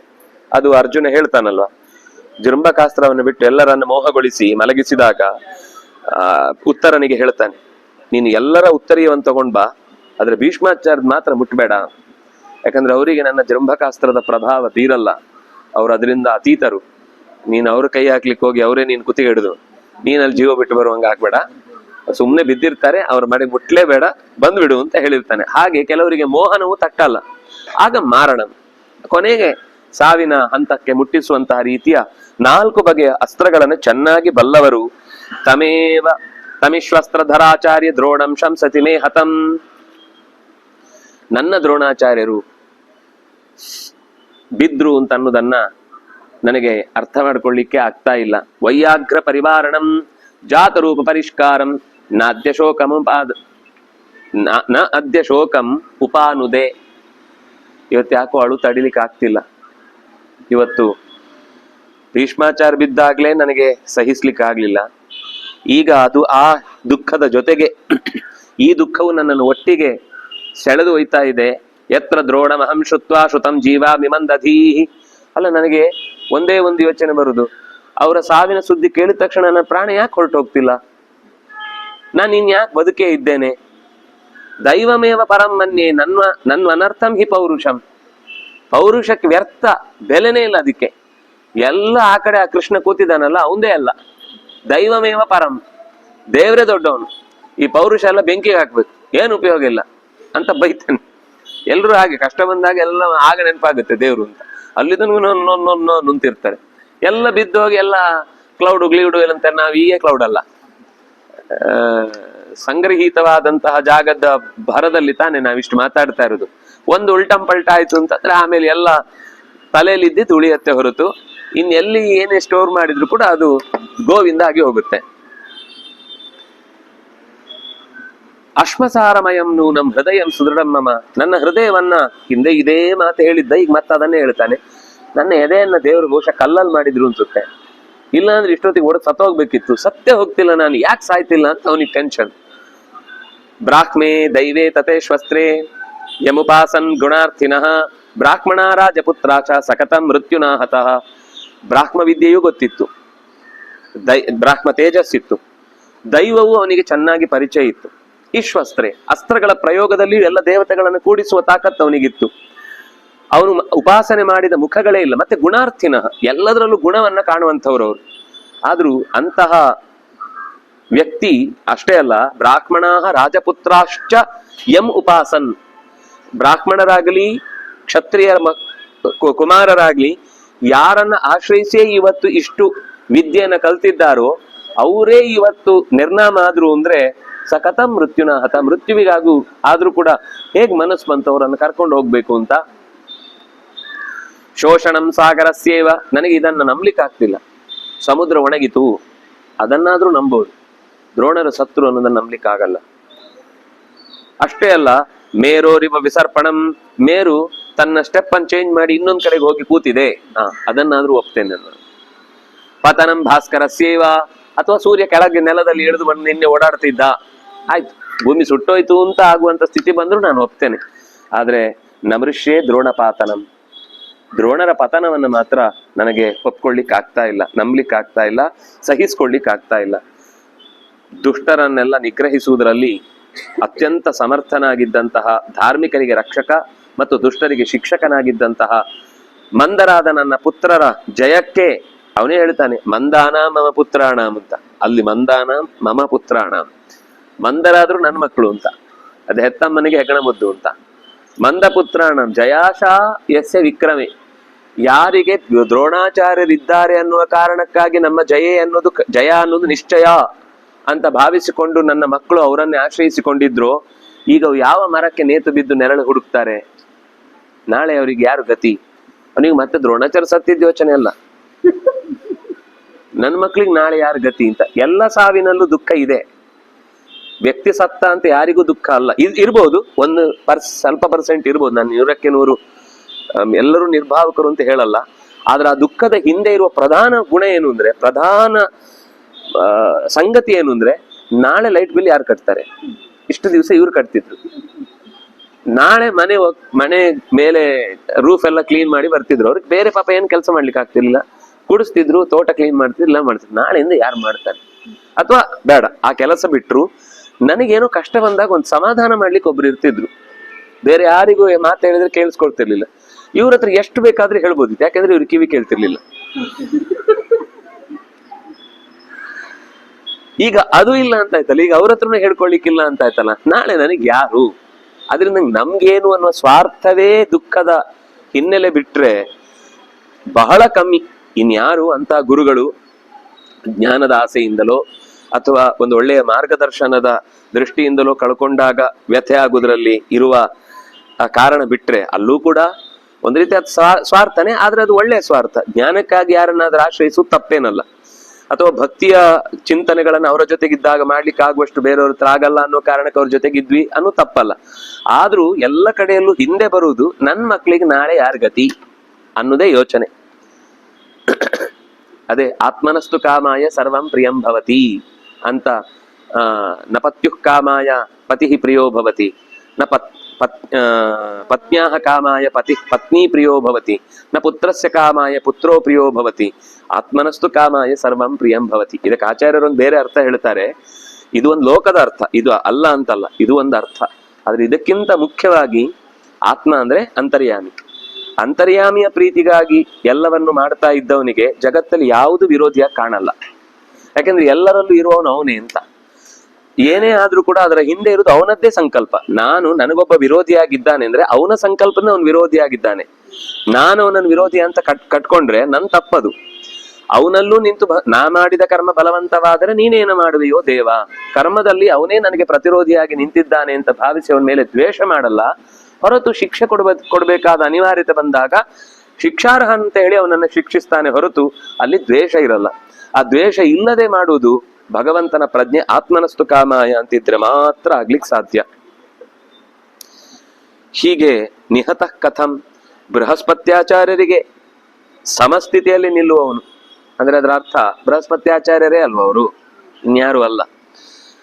ಜೊತೆಗೆ ಉಶನಸ್ತುಲ್ಯ, ಅದು ಜ್ಞಾನದಲ್ಲಿ, ಒಂದು ಜೀವದಲ್ಲಿ ತುಲನೆ, ಇನ್ನೊಂದು ಜ್ಞಾನದಲ್ಲಿ ತುಲನೆ. ಅಂದ್ರೆ ಉಶನಸ್ ಅಂತಂದ್ರೆ ಶುಕ್ರಾಚಾರ್ಯರು ಮತ್ತೆ ಬೃಹಸ್ಪತ್ಯಾಚಾರ್ಯ ಎರಡು ಪರಮಗುರುಗಳು. ಒಬ್ರು ದೇವತೆಗಳ ಪರವಾಗಿ ನಿಂತರು, ಒಬ್ರು ದೈತ್ಯರ ಪರವಾಗಿ ನಿಂತರು. ದೈತ್ಯರ ಪರವಾಗಿ ನಿಂತದ್ದು ಕೂಡ ಭಗವಂತನ ಆದೇಶದಿಂದಲೇನೆ, ಅವರೇನು ಇಷ್ಟಪಟ್ಟು ಹೋಗಿದ್ದಲ್ಲ. ಈಗ ಹೇಗೆ ಕಂಸನ ಆಸ್ಥಾನದಲ್ಲಿ ಅಕ್ರೂರ ಇದ್ನೋ ಹಾಗೆ ಅಕ್ರೂರನಿಗೆ ಅದು ಅನಿವಾರ್ಯ. ದೇವರೇ ಹೇಳಿ ಉಳಿಸಿದ್ದಕ್ಕೆ ಅವನು ಅಲ್ಲೇ ಇದ್ದು ತನ್ನ, ನೋಡಿ ಎಲ್ಲೇ ಇದ್ರು ಒಬ್ಬ ವ್ಯಕ್ತಿ ಅವನ ಧರ್ಮಕ್ಕೆ ಚ್ಯುತಿ ಬಾರದಂತೆ ನಡ್ಕೊಳ್ತಾನೆ ಅಂತಂದ್ರೆ ದೇವರು ಅವನನ್ನು ಸ್ವೀಕಾರ ಮಾಡಿಯೇ ಮಾಡ್ತಾನೆ. ಈಗ ವಿಭೀಷಣ ರಾವಣನ ಮನೆಯಲ್ಲೇ ಇದ್ದ, ಆದ್ರೂ ರಾಮ ಅವನನ್ನು ಸ್ವೀಕಾರ ಮಾಡಿದ. ಅಂದ್ರೆ ಹಾಗೆ ಎಲ್ಲಿ ಪ್ರದೇಶ ಎಷ್ಟೇ ದುಷ್ಟ ಇದ್ರೂ ಕೂಡ ನಮ್ಮ ಒಳಗಿನ ಇಚ್ಛೆ ಸ್ಟ್ರಾಂಗ್ ಆಗಿದ್ರೆ ನಾವು ಅಲ್ಲಿಯೂ ಇದ್ದು ನಮ್ಮ ಧರ್ಮವನ್ನು ಉಳಿಸ್ಕೊಳ್ಳಿಕ್ಕಾಗತ್ತೆ.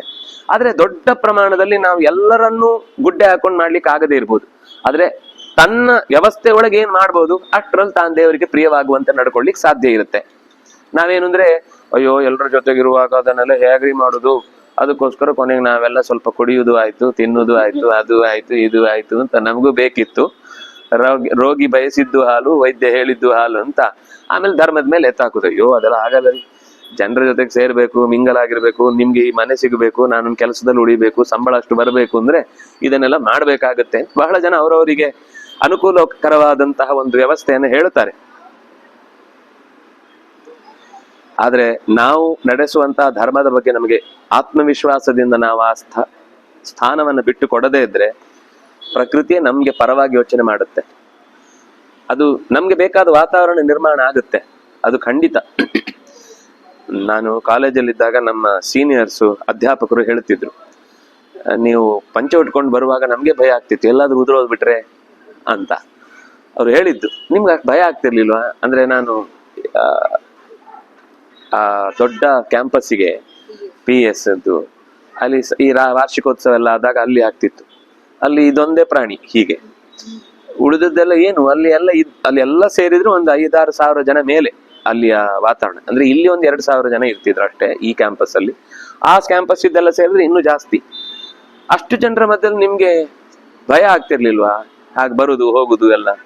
ನಮ್ಗೆಲ್ಲ ನಿಮ್ಗೆ ಎಲ್ಲಿ ಅವಮಾನ ಮಾಡ್ತಾರೋ ಅಂತ ಹೆದರಿಕೆ ಆಗ್ತಿತ್ತು, ಹಾಗೆ ಹೀಗೆ ಅಂತದ್ರು. ನನಗೆ ಅದ್ರ ಬಗ್ಗೆ ಇನ್ ಚಿಂತೆ ಇರ್ಲಿಲ್ಲ. ಆದ್ರೆ ನನಗೆ ಇದೆ ಇಷ್ಟೆಲ್ಲ ಯೋಚನೆ ಮಾಡಿ ನನ್ಗೆ ಅದು ನಾನ್ ಎಲ್ಲೋ ಇಂಗ್ಲೆಂಡ್ ಅಲ್ಲಿ ಇದ್ರೆ ಯೋಚನೆ ಮಾಡ್ಬೇಕು. ನನ್ನ ಭಾರತದಲ್ಲಿ, ನನ್ನ ಮಕ್ಕಳ ಮಧ್ಯದಲ್ಲಿ, ನನ್ನ ಸಮಾಜದಲ್ಲಿ ನಾನು ಅವರ ವೇಷ ಹಾಕೊಳ್ಬೇಕು ಅಂತ ಯಾಕೆ ಯೋಚನೆ ಮಾಡ್ಬೇಕು? ನನ್ನ ಚಿಂತನೆ ನನಗೆ, ಅವ್ರ ಚಿಂತನೆ ಅವರಿಗೆ. ಅವ್ರು ಹಾಗೆ ಬದುಕ್ತಾರೆ, ಅವ್ರಿಗೆ ಆಗಲ್ಲ. ಅವರೇ ಹೇಳಿದ್ದು. ನಮ್ಗೆ ಗಿಲ್ಟ್ ಆಗ್ತಾ ಇತ್ತು, ನಾವು ಸಂಸ್ಕೃತ ಪ್ರೊಫೆಸರ್ ಆಗಿ ನಾವು ಪ್ಯಾಂಟು ಶರ್ಟು ಟೈ ಎಲ್ಲ ಹಾಕೊಂಡು ಬರ್ತೀವಿ, ಶೂ ಎಲ್ಲ ಹಾಕೊಂಡು, ನಿಮ್ಮನ್ನು ನೋಡಿದಾಗ ಹೀಗೆ ಇರ್ಬೇಕು ಅಂತ ಕನ್ನಡ ಪ್ರೊಫೆಸರು ಸಂಸ್ಕೃತ ಪ್ರೊಫೆಸರ್ ಇಬ್ರು ಹೇಳ್ತಿದ್ರು ಹಾಗೆ. ಆಗ ಆಮೇಲೆ ಅನ್ನಿಸ್ತಿತ್ತು, ಅಂದ್ರೆ ನನ್ನ ಎದುರುಗಡೆ ಅಂತೂ ನನಗೆ ಯಾರು ಕೂಡ ನನ್ನ ಪಂಚೆಗಾಗ್ಲಿ ನನ್ನ ವೇಷಕ್ಕಾಗ್ಲಿ ಯಾರು ಕೂಡ ತಮಾಷೆ ಮಾಡಿದ್ದಿಲ್ಲ. ಹಿಂದಿನ ಮಾಡಿರ್ಬೋದು, ಅದು ನಂಗೆ ಸಂಬಂಧ ಇಲ್ಲ. ಆದ್ರೆ ಯಾವಾಗ ನಮ್ಮ ದಿರಿಸಿನ ಬಗ್ಗೆ ಅಥವಾ ನಮ್ಮ ವಿದ್ಯೆಯ ಬಗ್ಗೆ ನಮಗೆ ಕಾನ್ಫಿಡೆನ್ಸ್ ಇರುತ್ತೋ ಆವಾಗ ನಮ್ಮನ್ನು ಯಾರೂ ಕೂಡ ಟಚ್ ಮಾಡ್ಲಿಕ್ಕೆ ಆಗಲ್ಲ. ಇದು ಒಂದು ಸಣ್ಣ ಉದಾಹರಣೆ ನನ್ನ ಅನುಭವಕ್ಕೆ ಬಂದದ್ರಿಂದ ಹೇಳಿದ್ದು. ಇದು ಎಲ್ಲಾ ಕ್ಷೇತ್ರದಲ್ಲೂ ಹಾಗೆ. ನಾನು ಸಿಡ್ಯಾಕ್ ರಾಮಾನುಜನ್ ಅಂತ ಒಬ್ರಿದ್ದಾರೆ. ಅವರು ಇಡೀ ಭಾರತದ ಅತ್ಯಂತ ಮುಖ್ಯವಾದ ಹುದ್ದೆಗಳಲ್ಲಿ, IT ಕಂಪನಿಗಳಲ್ಲಿ ಇರುವ ಹುದ್ದೆಗಳಲ್ಲಿ ಅವ್ರು ಇರುವುದು. ಅನೇಕ ವಿಜ್ಞಾನದ ಕ್ಷೇತ್ರದ ಅತ್ಯಂತ ತುತ್ತ ತುದಿಯ ವೇದಿಕೆ ಅದು. ಅವರು ಅಯ್ಯಂಗಾರ್ ಅವರು ಕಚ್ಚೆ ಉಟ್ಕೊಂಡು ಶಾಲ್ ಹಾಕೊಂಡು ದೊಡ್ಡ ಜುಟ್ಟು ಬಿಟ್ಕೊಂಡು ಹಾಗೆ ಆಫೀಸಿಗೆ ಹೋಗ್ತಾರೆ. ಎಲ್ರು ಹೆಂಗೆ ನಮಸ್ಕಾರ ಮಾಡ್ತಾರೆ ಅಂದ್ರೆ, ಅವ್ರು ಬಂದ್ರೆ ಎಲ್ಲ ಇರುವುದು ಸೂಟು ಬಿಟ್ಟು ವಿದೇಶಕ್ಕೆ ಹೋಗಿಯೂ ಹಾಗೆ ಬರ್ತಾರೆ. ಅವರು ವಿದೇಶದ ಪ್ರತಿನಿಧಿಗಳು ಬಂದ ಇಂಗ್ಲಿಷು ಚೆನ್ನಾಗಿ ಮಾತಾಡ್ತಾರೆ, ಹಿಂದಿ ಮಾತಾಡ್ತಾರೆ, ಸಂಸ್ಕೃತ ಮಾತಾಡೋರು. ಸುಮಾರು 10-12 ಭಾಷೆ ಬರುತ್ತೆ ಅವರಿಗೆ. ತೆಲುಗು ಬರುತ್ತೆ, ತಮಿಳು ಬರುತ್ತೆ, ಮರಾಠಿ ಬರುತ್ತೆ, ಎಲ್ಲಾ ಭಾಷೆಗಳು ಬರುತ್ತೆ. ಇಲ್ಲೂ ಬಂದಿದ್ರು ಒಂದ್ಸರ್ತಿ. ಅದು ಸಿಡ್ಯಾಕ್ ಅನ್ನೋದು ಅವರೇ ಕಂಡು ಹಿಡಿದದ್ದು ಯಾವುದೋ ಒಂದು ಇದಾದ್ರಿದಾಗ ಅವರ ಹೆಸರಲ್ಲೇ ಸಿಡ್ಯಾಕ್ ಅಂತ ಸೇರ್ಕೊಂಡ್ಬಿಟ್ಟಿದೆ. ಅವ್ರ ರಾಮಾನುಜನ್ ಇನ್ನೇನೋ ಇದೆ, ನೀವು ನೆಟ್ಟಲ್ಲಿ ಹಾಕಿ ನೋಡಿದ್ರು ಅವರ ರಾಮಾನುಜನ್ ಅಂತ. ಅಂದ್ರೆ ಅಂತವ್ರು ತುಂಬಾ ಜನ ಇದ್ದಾರೆ. ಆದ್ರೆ ಅವ್ರು ಯಾವತ್ತೂ ಕೂಡ ಎದುರುಗಡೆ ಬಂದು ನಾನು ಈ ಧರ್ಮ ಮಾಡ್ತಾ ಇದ್ದೇನೆ ನೋಡಿ ಅಂತ ಹೇಳಿಕ್ಕೆ ಅವ್ರವ್ರ ಪಾಡಿಗೆ ಅವ್ರವ್ರ ಕೆಲಸ ಮಾಡ್ಕೊಂಡು ಹೋಗ್ತಾರೆ. ಹಾಗೆ ಒಂದು ಧರ್ಮದ ಬಗ್ಗೆ ಶ್ರದ್ಧೆ ಇದ್ದಾಗ ನಮ್ಮ ಸ್ಥಳದಲ್ಲಿ ನಾವು ಧೈರ್ಯವಾಗಿ ನಮ್ಮ ಕಾರ್ಯವನ್ನು ಮಾಡ್ಕೊಂಡು ಹೋಗ್ಲಿಕ್ಕೆ ಏನು ಕಷ್ಟ ಇಲ್ಲ. ದ್ರೋಣಾಚಾರ್ಯರು ಕೌರವರ ಮಧ್ಯದಲ್ಲಿ ಇದ್ರೂ ಕೂಡ ಅವರ ಸಾಮರ್ಥ್ಯವನ್ನು ಅವರು ಯಾವತ್ತೂ ಕೂಡ ಕಳ್ಕೊಳ್ಳಿಲ್ಲ. ಅವರು ಹಾಗೇನೆ ಬದುಕಿದ್ರು. ಇಂಥ ದ್ರೋಣಾಚಾರ್ಯರನ್ನ, ಈ ವಿಷಯ ಎಷ್ಟು ಬಂದದ್ದು ಶುಕ್ರಾಚಾರ್ಯರ ಮಾತಿಗೋಸ್ಕರ ಬಂತು. ಇಷ್ಟು ಸಾಮರ್ಥ್ಯದಿಂದ ಕೂಡಿದ್ದಂಥವರು ಹೇಗೆ ಅಡ್ಡ ಬಿದ್ರು? ವಿದ್ಯಾಂ ಯಸ್ಯೋಪಜೀವಂತಿ ಸರ್ವಲೋಕ ಧನುರ್ಧರಾಹ ಸಸತ್ಯ ಸಂಧೋ ಬಲವಾನ್ ದ್ರೋಣ ಕಿಮಕರೋದ್ಯುಧಿ. ಯಾರನ್ನ ವಿದ್ಯೆ ಆಶ್ರಯಿಸಿ ನನಗೆ ಇದೇ ಜಾಗ ಕ್ಷೇಮಕರವಾದದ್ದು ಅಂತ ಭಾವಿಸಿ ನೆಲೆಸಿತ್ತೋ ಅಂತಹ ದ್ರೋಣಾಚಾರ್ಯರೇ ಬಿದ್ದು ಬಿಟ್ರ. ಸತ್ಯಸಂಧರಾದ ದ್ರೋಣಾಚಾರ್ಯರು ಯುದ್ಧದಲ್ಲಿ ಮುಂದೆ ಯಾವ ರೀತಿಯಲ್ಲಿ ರಥೇ ವಾತಜವಾಯುಕ್ತಾ ಸರ್ವಶಸ್ತ್ರಾಧಿಕಾರಣೆ ಬಲಿನೋ ದ್ವೇಷಿಣೋ ದಾಂತಾಹ ಸೈಂಧವಾಸ ವಾಹಿನಃ ದೃಢಾಹ ಸಂಗ್ರಾಮ ಮಧ್ಯೇಶು ಕಚ್ಚಿತ್ ದಾಸನ್ನ ವಿಹ್ವಲಾಹ. ದ್ರೋಣಾಚಾರ್ಯರು ಭೀಮನ ಹತ್ರ ಯುದ್ಧ ಮಾಡುವಾಗ ಭೀಮ ಮೊದಲು ಒಳಗೆ ಹೋಗ್ಬೇಕಿರುತ್ತೆ. ಗುರುಗಳೇ ದಾರಿ ಬಿಡಿ ಅಂತಾನೆ. ನೀನ್ ನನ್ನ ಶಿಷ್ಯ ಅಲ್ಲ, ಗುರುಗಳೇ ಅನ್ಬೇಡ ಹೊರಟೋಗು ಅಂತಾರೆ. ಇಲ್ಲ ಗುರುಗಳೇ, ಆದ್ರೂ ನೀವು ಪಾಠ ಮಾಡ್ತಾ ಇದ್ದ ಜಾಗದಲ್ಲಂತೂ ಓಡಾಡಿದವನು ನಾನು, ಹಾಗಾಗಿ ನನಗೆ ನೀವು ಗುರುಗಳೇ, ನನ್ಗೆ ದಾರಿ ಬಿಡಿ, ನಿಮ್ಮ ಹತ್ರ ಯುದ್ಧ ಮಾಡ್ಲಿಕ್ಕೆ ನನ್ಗೆ ಇಷ್ಟ ಇಲ್ಲ. ಅದೆಲ್ಲ ಆಗುದಿಲ್ಲ, ಯುದ್ಧ ದಾರಿ ಬಿಡ್ಲಿಕ್ಕೆ ಆಗುದಿಲ್ಲ. ನೀನೇನಿದ್ರು ನನ್ನ ಹತ್ರ ಯುದ್ಧ ಮಾಡಿ ಹೋಗ್ಬೇಕು. ನಾನೇ ನೀನ್ ನನ್ನ ಶಿಷ್ಯ ಅಂತ ಯಾವತ್ತೂ ಕನ್ಸಿಡರೇ ಮಾಡ್ಲಿಲ್ಲ. ಇದೇ ಮಾತು. ಇದನ್ ಮತ್ತೆ ನಾಳೆ ಇಲ್ಲ ನಿನ್ನ ಶಿಷ್ಯವಾಗಿ ಹೇಗ್ ಮಾಡಿದೀನಿ ನಾಳೆ ಅನ್ಬಾರ್ದು. ಇಲ್ಲ ನಾನೇನು ನೋಡಿ ಗುರುಗಳೇ, ಕೊನೆ ಬಾರಿ ಮತ್ತೊಮ್ಮೆ ಕೇಳ್ತಾ ಇದ್ದೇನೆ, ನಿನ್ನ ನನ್ನ ಶಿಷ್ಯ ಅಂತ ಕನ್ಸಿಡರ್ ಮಾಡೇ ಇಲ್ಲ. ಹೌದಾ? ಸೀದಾ ರಥ ಕೈ ಹಾಕಿದ, ಎತ್ತಿ ಬಿಟ್ಟ. ಎತ್ತಿ ಎಸಿತಾನೆ ಅಂತ ಗೊತ್ತಿತ್ತು ದ್ರೋಣಾಚಾರ್ಯರಿಗೆ. ಎಸೆದ ಮರುಕ್ಷಣದಲ್ಲಿ ಅಲ್ಲಿಂದ ಹಾರಿ ಇನ್ನೊಂದು ರಥಕ್ಕೆ ಎಗರಿ ಕೂತ್ಕೊಳ್ತಾರೆ. ಅಲ್ಲಿ ಮುಗಿಲಿಲ್ಲ, 8 ಸರ್ತಿ ಎಸಿತಾನೆ. 8 ರಥ ಚೇಂಜ್ ಮಾಡ್ತಾರೆ ದ್ರೋಣಾಚಾರ್ಯರು. ಅಂದ್ರೆ ಆತರ ನಾನು ಯಾಕೆ ಹೇಳಿದೆ ಅಂದ್ರೆ, ಅಲ್ಲಿ ಬಂದ ಮಾತೇನಂದ್ರೆ ರಥೇ ವಾತ ಜವಾಯುಕ್ತ. ರಥ ಹೀಗೆ ವೇಗವಾಗಿ ಹೋಗ್ತಾ ಇರುತ್ತೆ, ಇವರ ರಥ ಹೀಗೆ ಹಾರಿ ಬೀಳುತ್ತೆ.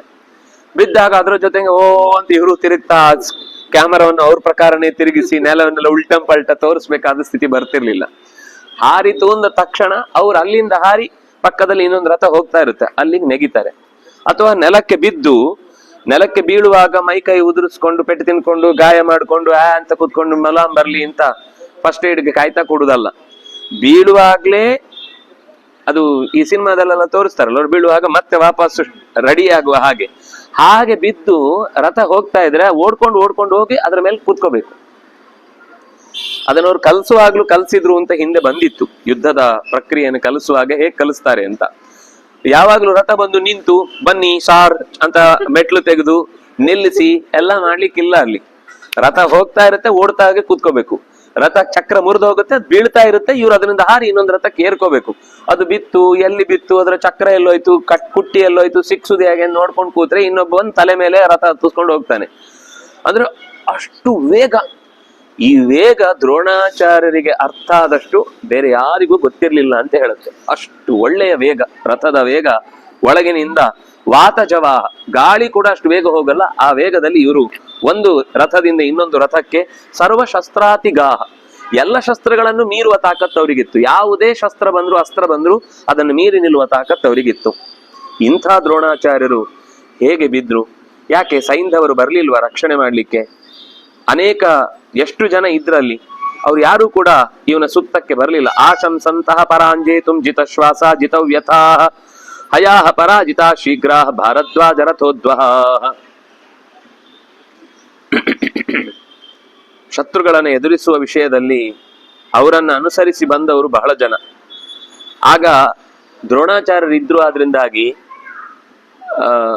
ವ್ಯಥೆಯನ್ನ ಕಳ್ಕೊಂಡ್ ಬಿಡ್ತೇವೆ. ದ್ರೋಣಾಚಾರ್ಯ ಇದ್ದಾರೆ ನಮ್ಗೆ ವ್ಯಥೆ ಬೇಡ, ಪೆಟ್ಟೆ ಆಗಿದ್ರು ಕೂಡ ದ್ರೋಣಾಚಾರ್ಯ ಇದ್ದಾರೆ ಅಂದ್ರೆ ಇವತ್ತು ಗೆದ್ದೇ ಹೋಗುದು ಅಂತ ನೋವು ಆಗ್ತಿರ್ಲಿಲ್ಲ. ನಾಳೆದ್ದು ಗೆಲುವಿನ ಬಗ್ಗೆ ಮಾತ್ರ ಯೋಚನೆ ಮಾಡ್ತಾ ಇದ್ರು. ಶಂಖ ದುಂದುಬಿ ನಿಸ್ವನೈಹಿ, ಜೋರಾಗಿ ಶಂಖವನ್ನ ಊದಿ ಎಲ್ಲರಲ್ಲೂ ಧೈರ್ಯವನ್ನ ತುಂಬುವಂತಹ ದ್ರೋಣಾಚಾರ್ಯರು ಹೇಗೆ ರಥದಿಂದ ಕೆಳಕ್ಕೆ ಬಿದ್ರು, ಇದು ನನಗೆ ಅರ್ಥವೇ ಆಗ್ತಾ ಇಲ್ಲ. ನೂನಮ್ಮಾವಾರಯನ್ ಪಾರ್ಥೋ ರಥಿನೋ ಅನ್ಯಾನ್ ಅಜಿಹ್ಮಗೈಹಿ ತಥೋ ದ್ರೋಣಂ ಸಮಹರತ್ ಪಾರ್ಶ್ವತಃ ಪಾಪ ಕರ್ಮಕೃತ್. ಬಹುಶಃ ನಮ್ಮವರನ್ನೆಲ್ಲ ಅರ್ಜುನ ತಡೆದು ನಿಲ್ಲಿಸಿ ದ್ರೋಣರನ್ನ ಏಕಾಂಗಿಸಿ ಆದ್ಮೇಲೆನೆ ಬಹುಶಃ ದೃಷ್ಟದ್ಯುಮ್ನ ಅವರನ್ನು ಕೊಂದಿರ್ತಾನೆ. ಪಾರ್ಥ ಅವಾರಯತ್ ಸರ್ವಾನ್, ಅವಾರಯತ್ ಅಂದ್ರೆ ತಡೆದು ನಿಲ್ಲಿಸಿದ. ಇಲ್ಲಾಂದ್ರೆ ಯಾರಾದ್ರೂ ಬಂದೇ ಬರ್ತಾರೆ, ದ್ರೋಣಾಚಾರ್ಯ ರಕ್ಷಿಸಿಕೊಳ್ಬೇಕು ಅಂತ ಎಲ್ಲರಿಗೂ ಆಸೆ ಇದೆ. ಅವ್ರು ಹೇಗ್ ಬಿಡ್ತಾರೆ? ಪಾಂಚಾಲ ಪ್ರಗ್ರಹೋ ದ್ರೋಣಂ ಸರ್ವತಃ ಸಮವಾರಯತ್ ನೂನಂ ನಿಶ್ಚಯವಾಗಿ ಅರ್ಜುನನೇ ಅಡ್ಡ ಬಂದಿರ್ತಾನೆ. ದೃಷ್ಟದ್ಯುಮ್ನ ಧೃತೆ ರೌದ್ರಾತ್ ಪಾಲ್ಯಮಾನಾತ್ ಕಿರೀಟಿನ.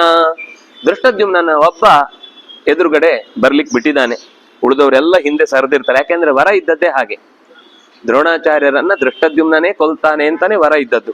ಹಾಗಾಗಿ ಅರ್ಜುನ ಅದಕ್ಕೆ ಬೇಕಿರುವ ವೇದಿಕೆಯನ್ನು ಕಲ್ಪಿಸಿದ್ದಾನೆ.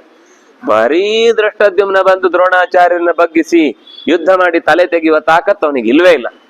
ಇದು 100ಕ್ಕೆ 100 ವಿಷಯ ಅನ್ನುವ ರೀತಿಯಲ್ಲಿ ಕೇಕಯಶ್ಚೋದಿಕಾರ್ ಕಾರುಷೈ ಮಾತ್ಸೈ ಅನ್ಯೇಷ್ಟ ಭೂಮಿಪೈ ವ್ಯಾಕುಲೀಕೃತಮಾಚಾರ್ಯಂ ಪಿಪೀಲೈ ಉರಗಂ ಯಥಾ. ಕೊನೆಗೆ ಏನಾಗಿರುತ್ತೆ ಗೊತ್ತಾ?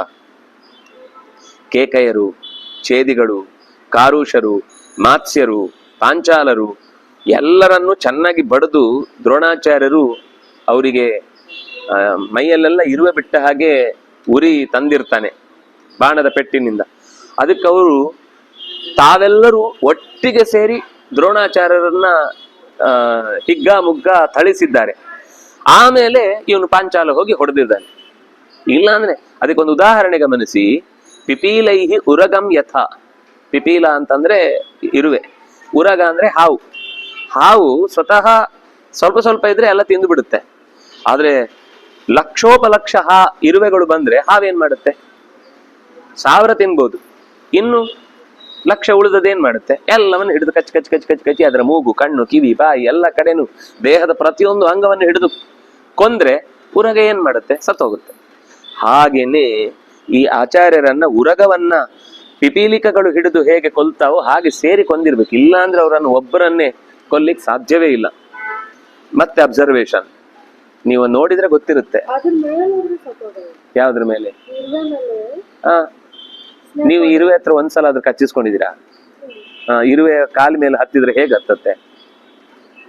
ಒಂದೇ ಬೀಳುವುದಲ್ಲ, ಇರುವೆ ಸ್ನೇಕ್ ಓಡಾಡುವಾಗ ಇರುವೆಗಳೆಲ್ಲ ಅದರ ಮೇಲೆ ಹತ್ಕೊಂಡು ಕೂತು ಬಿಡುತ್ತವೆ. ಅದು ಇದು ಬರುತ್ತೆ ನಮ್ಮ ತಲೆ ಮೇಲೆ ಕಾಲು ಇಡುತ್ತೆ, ಆಗ ನಾವು ಸಾಯ್ತೀವಿ ಅಂತ ಕಾಯ್ತಾ ಇರ್ತಾವ. ಅವುಗಳು ಹಾವು ಬಂದ ತಕ್ಷಣ ಎಲ್ಲ ಮುಗಿ ಬೀಳ್ತವೆ, ಎಲ್ಲ ಮೇಲೆ ಕೆಳಗೆ ಕೈ ಕಾಲು ಮೂಗು ಬಾಯಿ ಎಲ್ಲ ಹಿಡ್ಕೊಂಡ್ಬಿಡ್ತವೆ. ಇರುವೆ ಭಾರಿ ಚುರುಕು ಆ ವಿಷಯದಲ್ಲೆಲ್ಲ. ಒಂದು ವಸ್ತುವನ್ನು ಹಿಡಿಯುವುದು ನೀವು ನೋಡ್ಬೇಕು, ಅದರದ್ದೇ ಒಂದು ಪ್ರಪಂಚ. ಅದು ಅದನ್ನ ನೋಡಿದ್ರೆ ಒಂದು 10 PhD ಮಾಡ್ಬೇಕು, ಅಷ್ಟಿದೆ ಅದರ ವಿಷಯ. ಅದು ಈ ಕೆಲವೊಂದ್ ಸರ್ತಿ ಈ ಮರಗಳಲ್ಲೆಲ್ಲ ಇರ್ತವೆ, ನಮ್ಮಲ್ಲಿ ಗೊದ್ದ ಅಂತಾರೋ ಸಬುಳು ಅಂತಾರೋ ಏನೋ ಅಂತಾರೆ. ಅದು ಕೆಲವು ಪ್ರಾಣಿಗಳನ್ನ ಹಿಡಿದ್ರೆ ಒಂದು ಕಾಲನ್ನ ಹೀಗಿಡಿದು ಒಂದು ಕಾಲನ್ನ ಹೀಗಿಡಿದು 5-6 ಕಾಲನ್ನ ಹಿಡಿದು ಎಲ್ಲ ಕಡೆಯಿಂದ ಎಳಿತವೆ. ಅದು ಮಧ್ಯಕ್ಕೆ ಬಿಟ್ರೆ ನೆಲದಲ್ಲಿ ಊರಿ ಹಾರೋಗ್ಬಿಡುತ್ತೆ. ನೆಲ ಊರ್ಲಿಕ್ಕೆ ಸಿಗಬಾರ್ದು. ಹಾಗೆ ಎಲ್ಲಾ ಕಾಲನ್ನು ಹಿಡಿದು ಎಲ್ಲಾ ಕಡೆಯಿಂದ ಎಳಿತವೆ. ಎಳೆದು ಅದು ಬಹಳ ಹೊತ್ತಾದ್ಮೇಲೆ ಕೈ ಕಾಲೆಲ್ಲ ಹೀಗಾಗಿ ಇನ್ನು ಉಸಿರಾಡ್ಲಿಕ್ಕೆ ಆಗುದಿಲ್ಲ ಅಂತ ಅಂದ್ಮೇಲೆ ಬಂದು ಮುಖ ಹಿಡಿತಾವೆ. ಅಲ್ಲಿ ತನಕ ಮುಖ ಹಿಡಿಲಿಕ್ಕೆ ಬಿಡಲ್ಲ ಅವುಗಳು. ಅಯ್ಯೋ, ಅವುಗಳದ್ದು ಅಂದ್ರೆ ಎಲ್ಲ ಹೊಟ್ಟೆಪಾಡು. ಪ್ರತಿಯೊಂದು ಜೀವದ್ದು ಅದರ ಪಾಡಿನ ಹೊಟ್ಟೆಪಾಡೇ ಅದು. ಅದು ಎಷ್ಟು ಚಂದ ಅಂದ್ರೆ ಇರುವೆ ಬದುಕು. ಮತ್ತೆ ಇರುವೆದ್ದು ಒಂದೊಂದು ರೀತಿ. ನೀವು ಆ ಕಪ್ಪಿದ್ದು ಹುಚ್ಚಿರುವೆ ಇದೆ, ಅದು ಅದರದ್ದೇ ಸ್ಟೈಲು, ಜೀವನದ ಶೈಲಿಯೇ ಬೇರೆ. ಕಪ್ಪಿರುವೆ ಅಂತ ಜೊತೆಗೆ ಕಚ್ಚುವಂಥದ್ದೊಂದಿರುತ್ತೆ ಕಪ್ಪಲ್ಲಿ, ಆದ್ರೆ ಅದು ನಿಧಾನ ಸ್ವಲ್ಪ, ಇದರಷ್ಟು ಫಾಸ್ಟ್ ಹೋಗಲ್ಲ. ಕೆಂಪಿರುವೆ ಇದೆ, ಕಪ್ಪಿರುವೆ ಇದೆ, ಗೊದ್ದ ಇದೆ. 2 ಭಾಗ ಡುಬ್ಬ ಇರುತ್ತೆ, ಮಧ್ಯೆ ಚಿಕ್ಕದಿರುತ್ತೆ. ಅಂತದೊಂದು ಗುಡಾಣ ಇರುವುದು. ಅದು ಕಚ್ಚಿದ್ರೆ ಒಂದ್ಸರ್ತಿಗೆ ಅಲ್ಲಿ ಆ ಭಾಗ ಇಡೀ ಒಂದ್ಸರ್ತಿ ಕೆಂಪಾಗ್ಬಿಡುತ್ತೆ. ಆದ್ರೆ ಅದು ಕಚ್ಚುವಷ್ಟು ಅದಕ್ಕೆ ನೆನಪಾಗಲ್ಲ, ಬಂದು ಓಡೋಗ್ಬಿಡುತ್ತೆ. ಅದಕ್ಕೆ ಜೀವ ಹೋಗುತ್ತೆ ಅಂತ ಗೊತ್ತಾದ್ರೆ ಕಚ್ಚುತ್ತೆ. ಆ ಇರುವೆಯನ್ನೇ ಈ ಇರುವೆಗಳು ಹಿಡಿತಾವೆ, ಚಿಕ್ಕ ಇರುವೆಗಳು ಹಿಡಿದು. ಅದೇ 4 ಕಾಲನ್ನು ಹಿಡಿತದೆ ಅಂತ ಹೇಳಿದ್ರೆ 6 ಕಾಲನ್ನು ಹೀಗೆ ಹಿಡಿದು ಎಳೆದು 3 ಪಾರ್ಟ್ ಬೇರೆ ಬೇರೆ ಮಾಡುದು. ತಲೆ ಬೇರೆ, ಹೊಟ್ಟೆ ಬೇರೆ, ಹಿಂದಿದ್ದು ಪಾರ್ಟ್ ಬೇರೆ, ಹಿಂಗ್ ಬೇರೆ ಬೇರೆ ಮಾಡ್ಕೊಂಡು ತಗೊಂಡು ಹೋಗ್ತವೆ. ಆಮೇಲೆ ಪಿಪೀಲಿಕಾ ಅನ್ನೋದೇ ಒಂದು ವಿಚಿತ್ರ ಪ್ರಪಂಚ. ಅದು ನೀವು ಸೊಳ್ಳೆ ಅಂತ ನೋಡಿದ್ರೆ ಸೊಳ್ಳೆದ್ದೇ ಒಂದು ಪ್ರಪಂಚ, ನೊಣ ಅಂತ ನೋಡಿದ್ರೆ ನೊಣದ್ದೇ ಒಂದು ಪ್ರಪಂಚ. ನೀವು ಯಾವುದೇ ಜೀವರಾಶಿಗಳನ್ನು ಗಮನಿಸಿ, ಒಂದೊಂದು ಜೀವರಾಶಿಯಲ್ಲೂ ಹಲವಾರು ಬಗೆ ಇದೆ. ಈಗ ಮನುಷ್ಯರಲ್ಲಿ ಹೇಗೆ ವೈವಿಧ್ಯ ಇದೆಯೋ ಹಾಗೇನೆ ಸಣ್ಣ ಸಣ್ಣ ಪ್ರತ್ಯೇಕ ಪ್ರಾಣಿಗಳಲ್ಲೂ ವೈವಿಧ್ಯ ಇದೆ.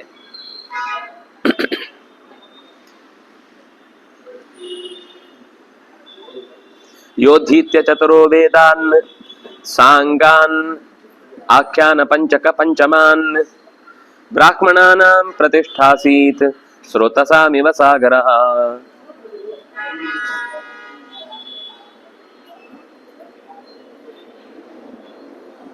ನಾಲ್ಕು ವೇದಗಳನ್ನ ಚೆನ್ನಾಗಿ ಬಲ್ಲವ, ಸಾಂಗಾನ್ ಶಿಕ್ಷಾ, ವ್ಯಾಕರಣ, ಛಂದಸ್ಸು, ನಿರುಕ್ತ, ಜ್ಯೋತಿಷ ಅನ್ನುವ 6 ಅಂಗಗಳನ್ನು ಕೂಡ ಚೆನ್ನಾಗಿ ಬಲ್ಲವನು. ಆಖ್ಯಾನ ಪಂಚಮಾನ್, ಆಖ್ಯಾನ ಪಂಚಮ ಅಂತಂದ್ರೆ ಮಹಾಭಾರತ. ಈ ಯುದ್ಧ ಬರುವ ಮುಂಚೆಯೇ ಮಹಾಭಾರತ ಇತ್ತು ಅಂತ ಗೊತ್ತಾಗುತ್ತೆ. ಅಂದ್ರೆ ಈ ಕಥೆ ಸೇರಿರದೇ ಇರ್ಬೋದು, ಅಥವಾ ಸೇರಿದ್ರು ಕೂಡ ಅದು ವ್ಯಾಸರಿಂದ ರಚನೆ ಆಗಿದೆ ಆದ್ನಾಗಿ ದ್ರೋಣಾಚಾರ್ಯರು ಅದನ್ನ ತಿಳಿದಿದ್ರು ಅಂತ ಅನ್ಸುತ್ತೆ. ಇಡೀ ಜ್ಞಾನದ ಕುಲದ ಪ್ರತಿಷ್ಠೆಯಾಗಿ ಹೇಗೆ ಎಲ್ಲ ನದಿಗಳಿಗೆ ಸಮುದ್ರ ಆಸರೆಯೋ ಹಾಗೆ ಎಲ್ಲ ಜ್ಞಾನಗಳ ಆಸರೆಯಾಗಿ ದ್ರೋಣಾಚಾರ್ಯರಿದ್ರು. ಕ್ಷತ್ರಂ ಚ ಬ್ರಹ್ಮ ಚೈವೇಹ ಯೋಗ್ಯ ತಿಷ್ಟತ್ ಪರಂತಪ. ಕ್ಷತ್ರ ಮತ್ತು ಬ್ರಾಹ್ಮ ಎರಡೂ ತೇಜಸ್ಸುಗಳು ಇವರಲ್ಲಿ ಒಂದು ಕಡೆ ಸೇರ್ಕೊಂಡು ನಿಂತಿದೆ. ಹೀಗೆ ಇನ್ನೊಬ್ಬ ವ್ಯಕ್ತಿ ಸಿಗ್ಲಿಕ್ಕೆ ಸಾಧ್ಯ ಇಲ್ಲ. ಕೆಲವರು ಕ್ಷಾತ್ರ ಇರ್ತಾರೆ, ಕೆಲವರು ಬ್ರಾಹ್ಮ ಇರ್ತಾರೆ. ಬ್ರಾಹ್ಮ ಇದ್ದಲ್ಲಿ ಕ್ಷಾತ್ರ ಇರುವುದಿಲ್ಲ, ಕ್ಷಾತ್ರ ಇದ್ದಲ್ಲಿ ಬ್ರಾಹ್ಮ ಇರುವುದು. ಇದು ಎರಡೂ ಇರುವಂತಹ ಒಬ್ಬನೇ ಒಬ್ಬ ವ್ಯಕ್ತಿ ಅಂದ್ರೆ ಅದು ದ್ರೋಣಾಚಾರ್ಯರು.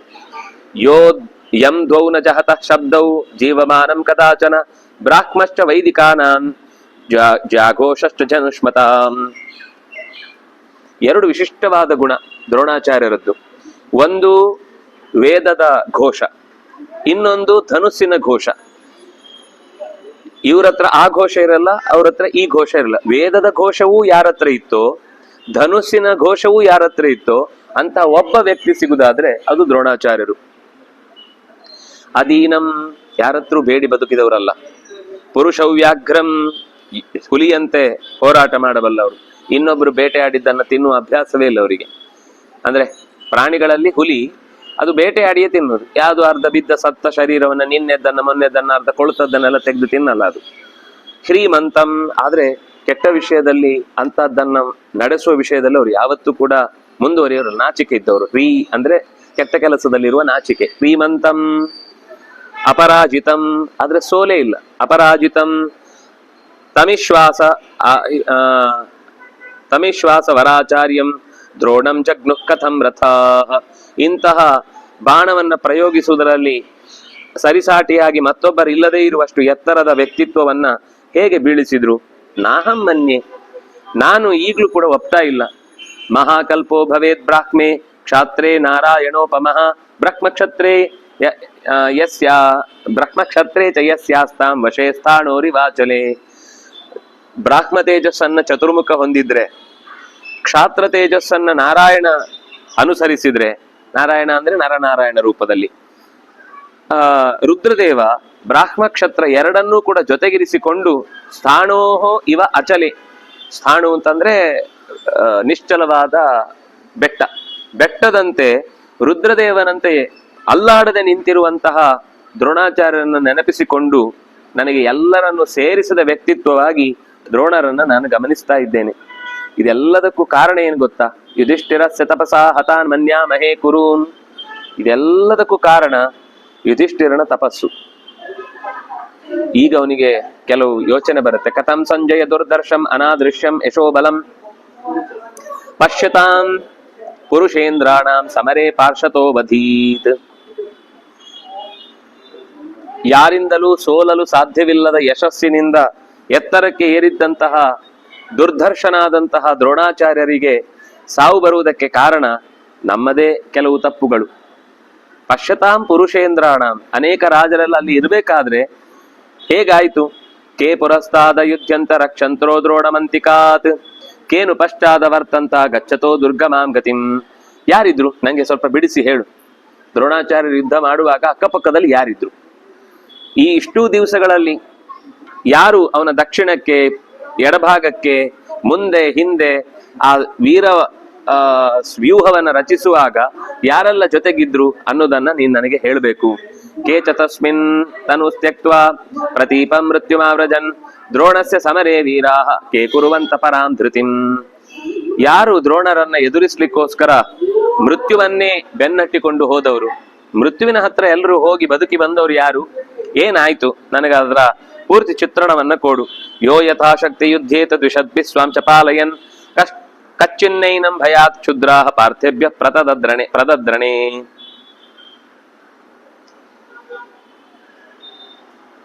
ಯಾರು ಕೂಡ ಅನ್ಯಾಯ ಮಾಡಿ ಕ್ಷುದ್ರ ಬುದ್ಧಿಯಿಂದ ಅವರನ್ನೇನು ಅಡ್ಡ ಬೀಳಿಸ್ಲಿಲ್ವಲ್ಲ ಪಾಂಡವರು. ಯಾಕೆಂದ್ರೆ ದ್ವೇಷ ಇರುತ್ತೆ, ಆದ್ರೆ ಇಷ್ಟು ಅಡ್ಡ ಬೀಳಿಸುವಷ್ಟು ದ್ವೇಷ ಯಾರಿಗೂ ಇರ್ಲಿಕ್ಕಿಲ್ಲ.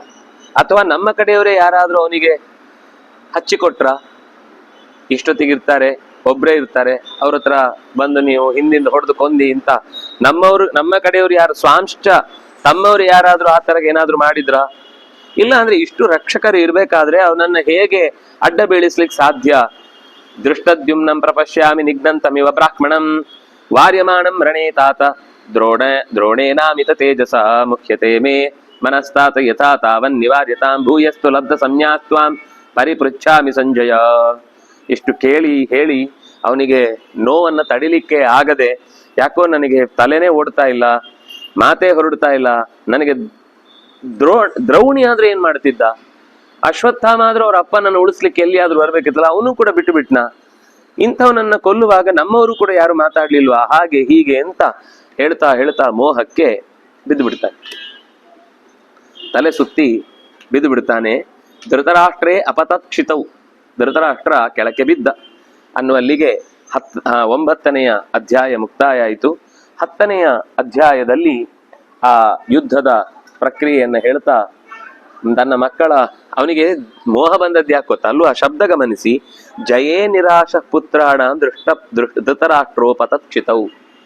ತನ್ನ ಮಕ್ಕಳಿನ್ನು ಸಾಯ್ತಾರೆ. ದ್ರೋಣ ಸತ್ತಿದ್ದಕ್ಕೆ ದುಃಖದಿಂದ ಸತ್ತದ್ದಲ್ಲ, ಎಲ್ಲ ಕಡೆನೂ ಒಂದು ಶಬ್ದ ಇರುತ್ತೆ. ಹೃಚ್ಛೋಕೇನ ಆರ್ದಿತ ಸಭೃಶಂ. ಹೌದು, ನೋವಾಯ್ತು. ಅದ್ರದ್ದು ಕೊನೆಗೆ ಜಯೇ ನಿರಾಶ ಪುತ್ರಾಣ, ತನ್ನ ಪುತ್ರರ ಜಯದಲ್ಲಿ ಇನ್ನು ಯಾರು ಆಧಾರ ಇಲ್ಲ ಅಂತ ಯೋಚನೆ ಮಾಡಿ ತನ್ನ ಮಕ್ಕಳಿಗೆ ಅನ್ಯಾಯ ಆಗತ್ತಲ್ಲ ಅಂತ ಮೋಹದಿಂದ ಮೂರ್ಛೆ ಬಿದ್ದ. ದ್ರೋಣಾಚಾರ್ಯ ಅಯ್ಯೋ ಬಿದ್ರಲ್ವಾ ಅಂತ ಮೂರ್ಛೆ ಅಲ್ಲ, ತನ್ನ ಮಕ್ಕಳಿಗೆ ಇನ್ಯಾರು ಗತಿ ಇಲ್ವಲ್ಲ ಅಂತ ಮೂರ್ಛೆ ಬಿದ್ದ. ಆಸನಂ ಪ್ರಾಪ್ಯ ರಾಜಾತು ಮೂರ್ಛೆಯಾಭಿಪರಿಪ್ಲುತ ನಿಷ್ಠೇಷ್ಟೋ ತಿಷ್ಠತ ತದಾ ವಿಜ್ಯಮಾನ ಸಮಂತತಃ. ಧೃತರಾಷ್ಟ್ರ ಅಂದ್ರೆ ಒಂದು ರೀತಿ ಜೀವನಿಗೆ ಮೋಹ ಕವಿಯುವುದು. ಅವನ ಮಕ್ಕಳು ಅಂದ್ರೆ ಅವನದ್ದೇ ಆಲೋಚನೆಗಳು. ಅದು ಪಾಂಡವರು ಸರಿ, ಕೌರವರು ಸರಿ. ಆದ್ರೆ ಕೌರವರ ಪಕ್ಷದ ಚಿಂತನೆಯನ್ನ ನನ್ನ ಚಿಂತನೆ ಅಂತ ಆಲೋಚಿಸಲ್ಲ ನಾವು. ಪಾಂಡವರ ಚಿಂತನೆಯನ್ನ ನನ್ನ ಚಿಂತನೆ ಅಂತ ಯೋಚಿಸಲ್ಲ ನಾನು. ಯಾಕೆಂದ್ರೆ ಅದು ಕಷ್ಟಪಟ್ಟು ಮಾಡಬೇಕು, ನಮ್ಗೆಲ್ಲ ಸುಲಭದಲ್ಲಾಗ್ಬೇಕು. ಆದ್ರೆ ಕೌರವರ ಕೆಲಸಗಳೆಲ್ಲ 100 ಜನ ಇದ್ದಾರೆ, ಹೆಚ್ಚು ಕಾರಣಗಳು, ಹೆಚ್ಚು ಸುಲಭ, ಹೆಚ್ಚು ಅನುಕೂಲ.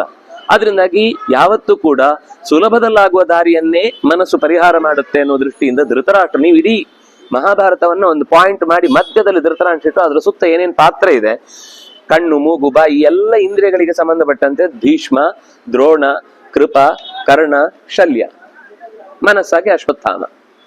ಈ ಕಡೆಯಿಂದ ಪಾಂಡವರು ಮತ್ತೆ 5 ಜನ. ಇವರಿಗೆ ಪ್ರತಿಫಲ ಅವರು. ಅಂದ್ರೆ ಇದರಲ್ಲಿ ಮನಸ್ಸು ಗೆದ್ರೆ ಈಚೆಗಾಗತ್ತೆ, ನಾಲಿಗೆ ಗೆದ್ರೆ ಇಲ್ಲಿಗಾಗತ್ತೆ, ಮನಸ್ಸು ಗೆದ್ರೆ ಇಲ್ಲಿಗಾಗತ್ತೆ. ಅಂದ್ರೆ ಎರಡೂ ಪಕ್ಷ ನಮ್ದೇ ಥಾಟ್ ಪ್ರೊಸೆಸ್, ನಮ್ಮದೇ ಮನಸ್ಸಿನಲ್ಲಿ 2 ವಿಧ ಇದೆ, ನಮ್ಮದೇ ಆಲೋಚನೆಗಳಲ್ಲಿ 2 ಮುಖ ಇದೆ. ಅದರ ಕೌರವರ ಪಾರ್ಟ್ ಒಂದಿಷ್ಟಿದೆ, ಪಾಂಡವರ ಪಾರ್ಟ್ ಒಂದಿಷ್ಟಿದೆ. ಅದಕ್ಕೆ ಧರ್ಮಕ್ಷೇತ್ರ ಕುರುಕ್ಷೇತ್ರ, ಅದು ಹೃದಯವೇ ಕುರುಕ್ಷೇತ್ರ, ಅದು ಧರ್ಮದ ಕ್ಷೇತ್ರವೂ ಹೌದು. ಇಲ್ಲೇ ನಡಿಬೇಕು ಆಲೋಚನೆ, ಇನ್ಯಾರ ಹತ್ರನೂ ಡಿಸೈಡ್ ಮಾಡಿ ಇಲ್ಲಿ ಬಂದು ಹೇಳುದಲ್ಲ. ಇಲ್ಲೇ ನಾವೇ ಆಲೋಚನೆ ಮಾಡಿ ನಮ್ಮ ಅನುಭವದಿಂದ ಡಿಸೈಡ್ ಮಾಡಬೇಕು. ನಮ್ಗೆ ಅದು ಸರಿ ತಪ್ಪು ಅಂತ ಅನ್ನಿಸಿ ತೀರ್ಮಾನ ತಗೊಂಡ್ರೆ ಮಾತ್ರ ಅದು ಸರಿಯಾದ ನಿರ್ಣಯಕ್ಕೆ ಬರುತ್ತೆ. ಹಾಗಾಗಿ ಸ್ವಲ್ಪ ಹೊತ್ತಾದ್ಮೇಲೆ ನಿಧಾನಕ್ಕೆ ತಮ್ಮಿಸಜ್ಞಂ ನ್ಯಪತಿತಂ ಶಿಶಿಚುಹು ಪರಿಚಾರಿಕಾ ನೀರ್ ತಂದು ಹಾಕಿದ್ರು. ಪರಿಚಾರಿಕೆಯರೆಲ್ಲ ಬಂದು ಅವನ ಮುಖಕ್ಕೆ ನೀರು ಹಾಕಿದ್ರು. ಜಲೇನ ಅತ್ಯಶೀತೇನ ಅರ್ಥಶೀತೇನ ಅತ್ಯರ್ಥಶೀತೇನ. ಚೆನ್ನಾಗಿದೆ ಶಬ್ದ. ಅತ್ಯರ್ಥ ಶೀತ ಅಂದ್ರೆ ಹೆಚ್ಚು ತಂಪಲ್ಲ, ಆದ್ರೆ ಬಿಸಿಯೂ ಅಲ್ಲ. ಅಂತಹ ನೀರನ್ನ ಹಾಕಿ ಪುಣ್ಯಗಂಧಿನ ಸ್ವಲ್ಪ ಪರಿಮಳಯುಕ್ತವಾದಂತ 10ನೇ ನೀರನ್ನ ಹಾಕಿ ಚುಮುಕಿಸಿದ್ರು. ಸಿಸಿಚುಹು ಅಂದ್ರೆ ಚುಮುಕಿಸಿದ್ರು. ಚುಮುಕಿಸಿದಾಗ ನಮಗೆ ಸ್ಪ್ರಿಂಕಲ್ ಮಾಡಿದ್ರು ಅಂದ್ರೆ ಅರ್ಥ ಆಗುತ್ತೆ, ಚಿಮುಕಿಸುವುದು ಅಂದ್ರೆ ಅರ್ಥ ಆಗಲ್ಲ.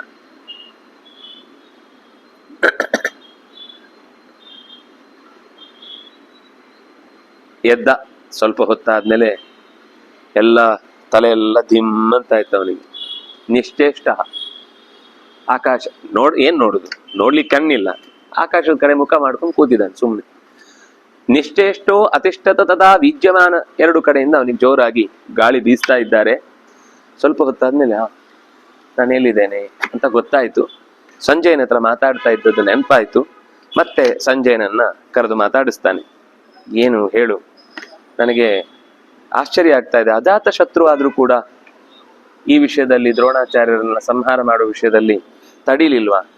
ಪ್ರಭಿನ್ನಮಿವ ಮಾತಂಗಂ ಯಥಾ ಕ್ರುದ್ಧಂ ತರಸ್ವಿನಂ ಪ್ರಸನ್ನವದನಂ ದೃಷ್ಟ್ವಾ ಪ್ರತಿದ್ವಿರದಮಾಗಾಮಿನಂ.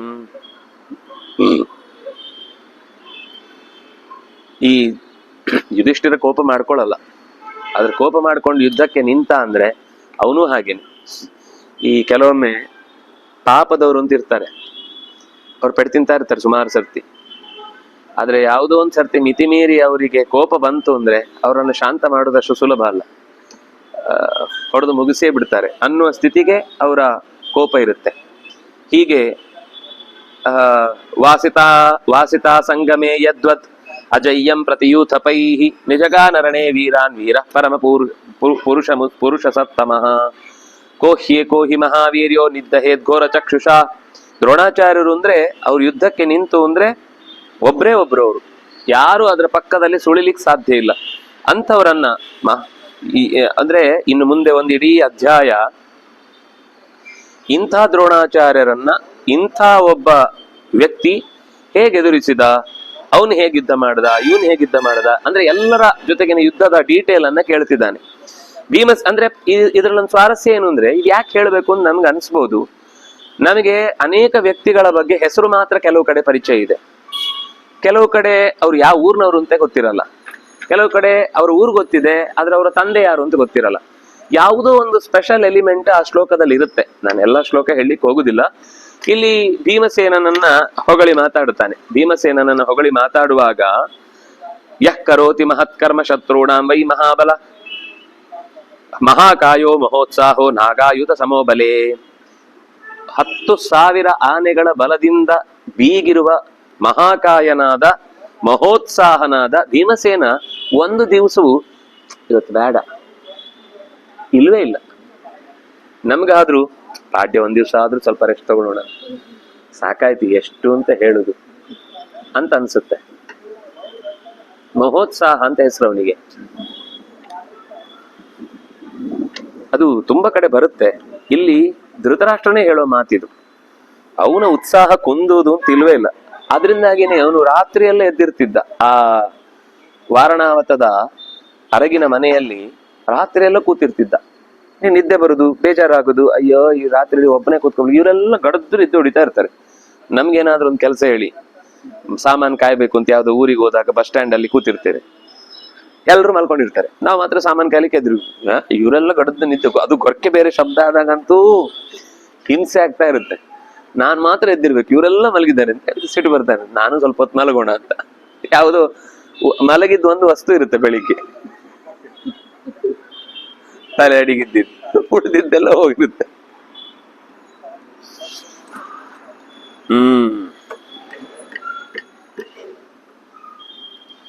ತಂ ಭೀಮಸೇನ ಮಾಯಾಂತಂ ಕೇಶೂರಾ ಪರ್ಯವಾರಯನ್. ಭೀಮಸೇನ ಯುದ್ಧಕ್ಕೆ ಬಂದಾಗ ನಮ್ಮವ್ರು ಯಾರು ಯುದ್ಧ ಮಾಡಿದ್ರು, ಹೇಗೆ ಯುದ್ಧ ಮಾಡಿದ್ರು, ನಂಗೆ ಅದನ್ನು ವಿವರಿಸು. ದ್ರೋಣಾಚಾರ್ಯರನ್ನ ಸೇನಾಧಿಪತ್ಯದಲ್ಲಿ ಇರಿಸಿದ ಮೇಲೆ ಅವನ ಹತ್ರ ಯುದ್ಧಕ್ಕೆ ಯಾರ್ಯಾರು ಹೋದ್ರು, ದ್ರೋಣಾಚಾರ್ಯರು ಯಾರನ್ನ ಕಳಿಸಿ ಅವನನ್ನ ನಿಗ್ರಹಿಸಿದ್ರು. ಯದಾಯ ಜಲದ ಪ್ರಖ್ಯೋ ರತಃ ಪರಮ ವೀರ್ಯವಾನ್ ಪರ್ಜನ್ಯ ಇವ ಬೀಭತ್ಸು ತುಮುಲಾಂ ಅಶನೀಂ ಸೃಜನ್. ಮಿಂಚನ್ನ ಸೃಷ್ಟಿಸುವ ತಾಕತ್ತುಳ್ಳಂತಹ ಬೀಭತ್ಸು ಮಳೆ ಬರುವ ಹೊತ್ತಿಗೆ ಪರ್ಜನ್ಯ ಇವ ಬೀಭತ್ಸು. ಅರ್ಜುನ ಬಂದ ಅಂದ್ರೆ ಅವನು ಸ್ವಲ್ಪ ಬೆಳ್ಳಗೆ ಬಂದ್ರೆ ಅದು ಮೋಡದ ಮಧ್ಯದಲ್ಲಿ ಮಿಂಚು ಬಂದಾಗಿರ್ತಿತ್ತು, ಅಂದ್ರೆ ಅಷ್ಟು ವೇಗ ಅಂತ ಅರ್ಥ. ಅಂದ್ರೆ ಪ್ರತಿಯೊಂದಕ್ಕೂ ಉದಾಹರಣೆ ಕೊಡುವಾಗ ಅವ್ರಿಗೆ ಹೊಂದುವಂತದ್ದನ್ನು ಹೇಳ್ತಾರೆ. ಇವನು ಬಂದ್ರೆ ಆನೆ ಬಂದ ಹಾಗೆ ಅಂತ, ಅದಕ್ಕೆ ಎದುರಾಳಿಗಳೇ ಇಲ್ಲ. ಇವನು ಬಂದ್ರೆ ಮಿಂಚು ಬಂದ ಹಾಗೆ ಅಂತ. ಆಗ ಪರಮ ವೀರ್ಯವಾನ್ ಆಗಿರುವಂತಹ ಅರ್ಜುನನನ್ನು ಎದುರಿಸ್ಲಿಕ್ಕೆ ನಮ್ಮವ್ರು ಯಾರಿದ್ರು? ವಿಸೃಜನ್ ಶರಜಾಲಾನಿ ವರ್ಷಾಣಿ ಮಘವಾನಿವ. ಮೋಡ ಮಳೆ ಹನಿಯನ್ನ ಬೀಳಿಸುವಂತೆ ಬಾಣದ ಮಳೆಯನ್ನ ಹರಿಸುವ ಅರ್ಜುನನಿಗೆ ಎದುರಾಳಿಯಾಗಿ ಯಾರನ್ನ ದ್ರೋಣಾಚಾರ್ಯರು ನಿಯಮಿಸಿದ್ರು? ಯಾಕೆಂದ್ರೆ ಅವನ ಧನುಸ್ಸಿನ ಶಬ್ದವೇ ಎದುರಾಳಿಗಳ ಎದೆಯನ್ನ ನಡಗಿಸುತ್ತೆ. ಅಂತಹ ವಿದ್ಯುತ್ ಪ್ರಭೆಯಿಂದ ಕೂಡಿದ ರಥ ಮತ್ತು ಆ ಧನುಸ್ಸಿನ ಮುಂದೆ ಎಲ್ಲರೂ ಕೂಡ ಆಶ್ಚರ್ಯಪಟ್ಟು ಬೀಳದೇ ಇರುವುದೇನು ಆಶ್ಚರ್ಯ ಅಲ್ಲ, ಬೀಳುವುದೇನು ಆಶ್ಚರ್ಯ ಅಲ್ಲ. ರೋಷ ನಿರ್ಜಿತ ಚೀಮೂತಃ ಮನೋಭಿಪ್ರಾಯ ಶೀಘ್ರಗಃ ಮರ್ಮಾತಿಕೋ ಬಾಣಧರಃ ತುಮುಲ ಶೋಣಿತೋದಕೈ. ನೆತ್ತರಿನ ಹೊಳೆಯನ್ನೇ ಹರಿಸುವ, ಮಾಂಸದ ಕೆಸರನ್ನೇ ಸೃಷ್ಟಿಸುವ, ಎಲ್ಲರ ಮರ್ಮವನ್ನ ಕಿತ್ತು ಕೆಳಕ್ಕೆ ಬೀಳಿಸುವ, ಬಾಣದ ಹಿಡಿತಕ್ಕೆ ಅವನ ಹಾಗೆ ಮತ್ತೊಬ್ಬ ಸಾಟಿ ಇಲ್ಲ ಅಂತ ಅನ್ನಿಸುವಂತಹ ವೀರನಾದಂತಹ ಅರ್ಜುನನನ್ನು ಎದುರಿಸಲಿಕ್ಕೆ ದ್ರೋಣ ಏನು ಮಾಡಿದ? ತುಂಬಾ ವರ್ಣನೆ ಇದೆ, ಎಲ್ಲ ವರ್ಣನೆಯನ್ನು ನಾನು ಹೇಳಲಿಕ್ಕೆ ಹೋಗಲ್ಲ. ಏಕೋಪಸೃತ್ಯ ಚೇದಿಭ್ಯ ಪಾಂಡವಾನ್ಯ ಸಮಾಶ್ರಿತ ದೃಷ್ಟಕೇತುಂ ಸಮಾಯಾಂತಂ ದ್ರೋಣಂ ಕಸ್ತಂ ನ್ಯವಾರಯತ್.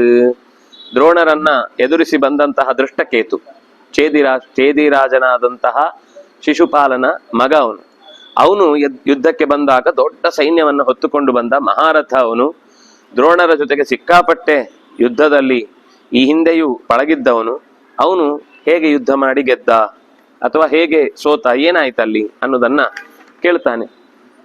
ಕ್ಷತ್ರಂಜಯ ಕ್ಷತ್ರದೇವ ಕ್ಷತ್ರವರ್ಮ ಜಮಾನದ, ಇವರಿಷ್ಟು ಯಾರು ಅಂದ್ರೆ ದೃಷ್ಟದ್ಯುಮ್ನನ ಮಕ್ಕಳು. ಅಂದ್ರೆ ಪಾಂಡವರ ನೆಕ್ಸ್ಟ್ ಜನರೇಷನ್ ತರನೇ. ದ್ರೌಪದಿ ಪಾಂಡವರ ಜನರೇಷನ್, ದ್ರೌಪದಿಯ ಅಣ್ಣನಾದ ದೃಷ್ಟದ್ಯುಮ್ನನ ಮಕ್ಕಳು ಅಂದ್ರೆ ಪಾಂಡವರ ಮಕ್ಕಳಿದ್ದ ಹಾಗೆ. ಇವರು 3 ಜನ. ಯಾರವರು? ಕ್ಷತ್ರಂಜಯ, ಕ್ಷತ್ರದೇವ, ಕ್ಷತ್ರವರ್ಮ. ಹೆಸರಲ್ಲೇ ಎಲ್ಲ ಕ್ಷತ್ರ ಕ್ಷತ್ರ ಕ್ಷತ್ರ ಅಂತಿದೆ. ಎಲ್ಲ ನಾಶ ಮಾಡುವಂತ ಸ್ವಭಾವದವರೇ.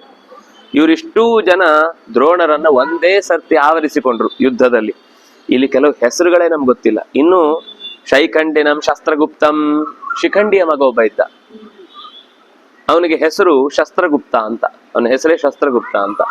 ಅವನು ದ್ರೋಣರನ್ನ ಆವರಿಸಿಕೊಂಡ, ಯುದ್ಧ ಮಾಡಿದ.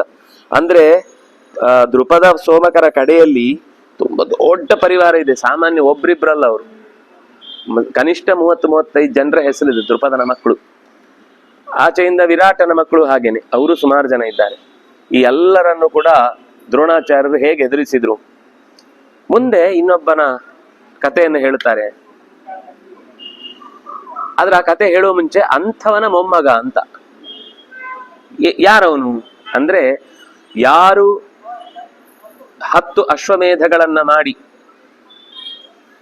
ಬಂದವರಿಗೆ ಯಾರಿಗೂ ಅನ್ನಪಾನಾದಿಗಳು ಇಲ್ಲ ಅಂತ ಹೇಳದೆ ಊಟ ಹಾಕಿದವ, ಕೈ ತುಂಬ ದಕ್ಷಿಣೆಯನ್ನ ಕೊಡಿಸಿದವ, ಆಪ್ತ ದಕ್ಷಿಣಾನ್, ಯಾರು ಬಂದ್ರು ಬರಿಗೈಲಿ ಹೋಗ್ಲಿಲ್ಲ, ಎಲ್ಲರಿಗೂ ಉಡುಗೊರೆ ಕೊಟ್ಟು ಕಳಿಸಿದ್ದಾನೆ. ಆಮೇಲೆ ನಿರರ್ಗಲಾನ್ ಸರ್ವಮೇಧಾನ್ ಪುತ್ರವತ್ ಪಾಲಯನ್ ಪ್ರಜಾ, ಒಂದಾದ್ಮೇಲೆ ಒಂದು ಹೋಮಗಳನ್ನ ಮಾಡಿದ್ದಾನೆ. ಆಗ ಮನೆಗಳಲ್ಲೆಲ್ಲ ಹೋಮ ಮಾಡುದು ಅಂತ ಇರ್ಲಿಲ್ಲ, ಬಹಳ ಕಮ್ಮಿ. ಪ್ರಾಯಶ್ಚಿತ್ತದ ದೃಷ್ಟಿಯಿಂದ ಯಾವ್ದಾದ್ರು ಅವ್ರವ್ರು ಜಪ ಮಾಡ್ತಿದ್ರು ಬಿಟ್ರೆ ಹೋಮ ಎಲ್ಲ ನಾವು ಈಗ ನೋಡ್ತಾ ಇರೋದು.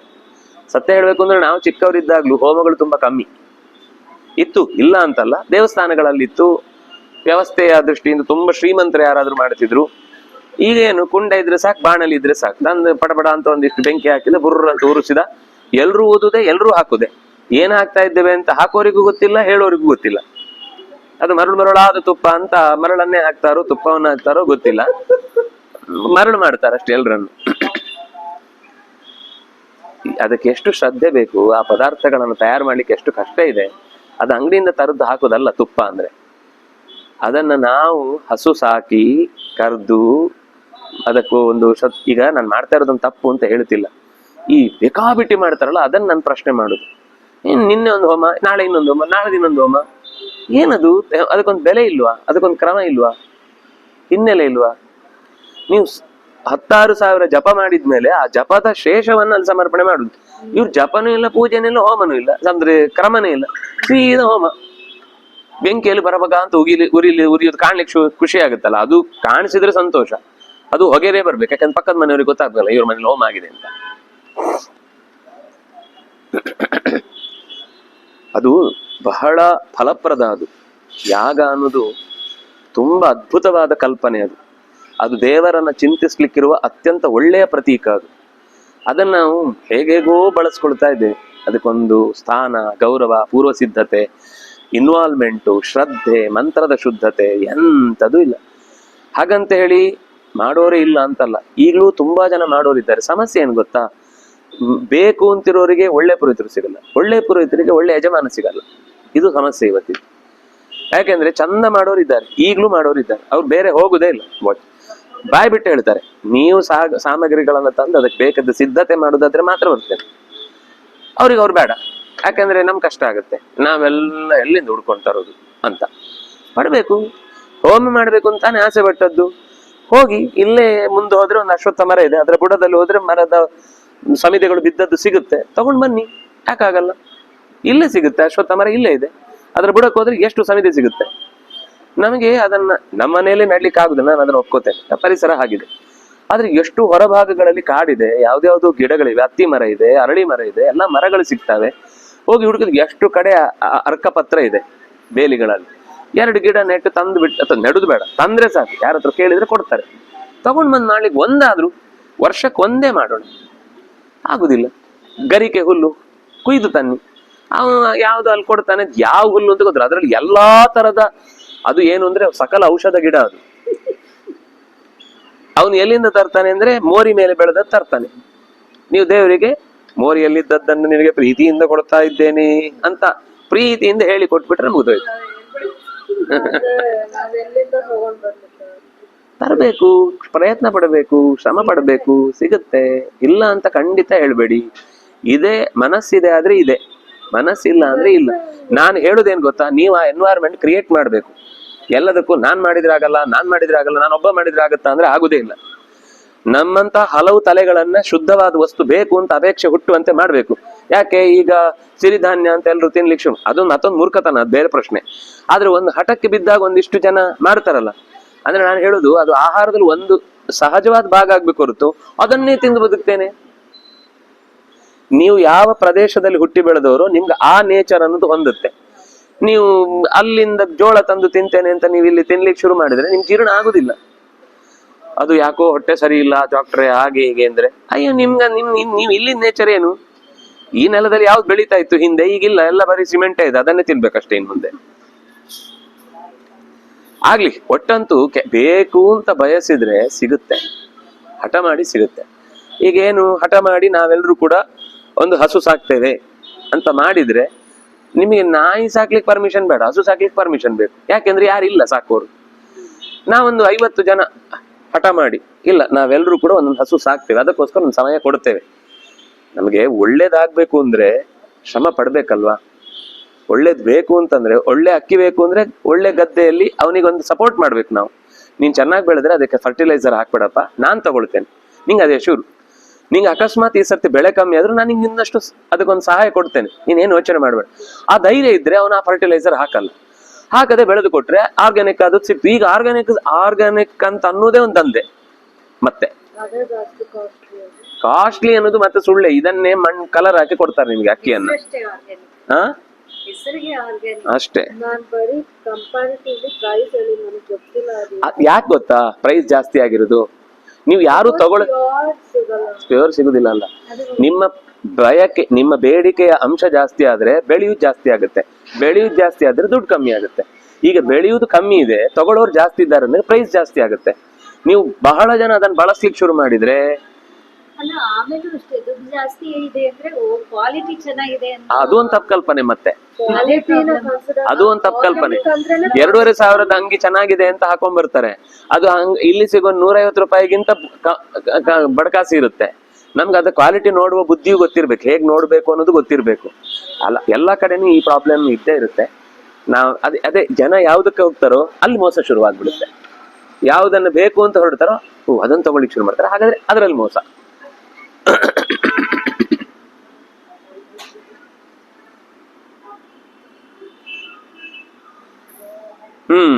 ಇಷ್ಟು ಹೆಸರು ಹೇಳ್ತಾರೆ. ಪ್ರತಿಯೊಬ್ಬರ ಹೆಸರು ಹೇಳುವಾಗ್ಲೂ ಅದರ ಹಿಂದೆ ಇರುವ ವಾರ್ಧಕ್ಷೋಮಿ ಅಂತ ಒಬ್ಬ ಕಳಿಂಗ ದೇಶದ ರಾಜ. ಚೇಕಿತಾನಂ ಮಹೇಶ್ವಾಸಂ ಕಸ್ತಂ ದ್ರೋಣಾದವಾರಯತ್. ದ್ರೋಣನಿಂದ ಚೇಕಿತಾನನ ಜೊತೆಗೆ ಯುದ್ಧ ಹೇಗಾಯ್ತು. ನಾವು ಮುಂದೆ ಬಂದದ್ದು ಯಾಗ. ನಿರರ್ಗಲಾನ್, ನಿರರ್ಗಲ ಅಂದ್ರೆ ಅವಕಾಶ ಇಲ್ಲದೆ.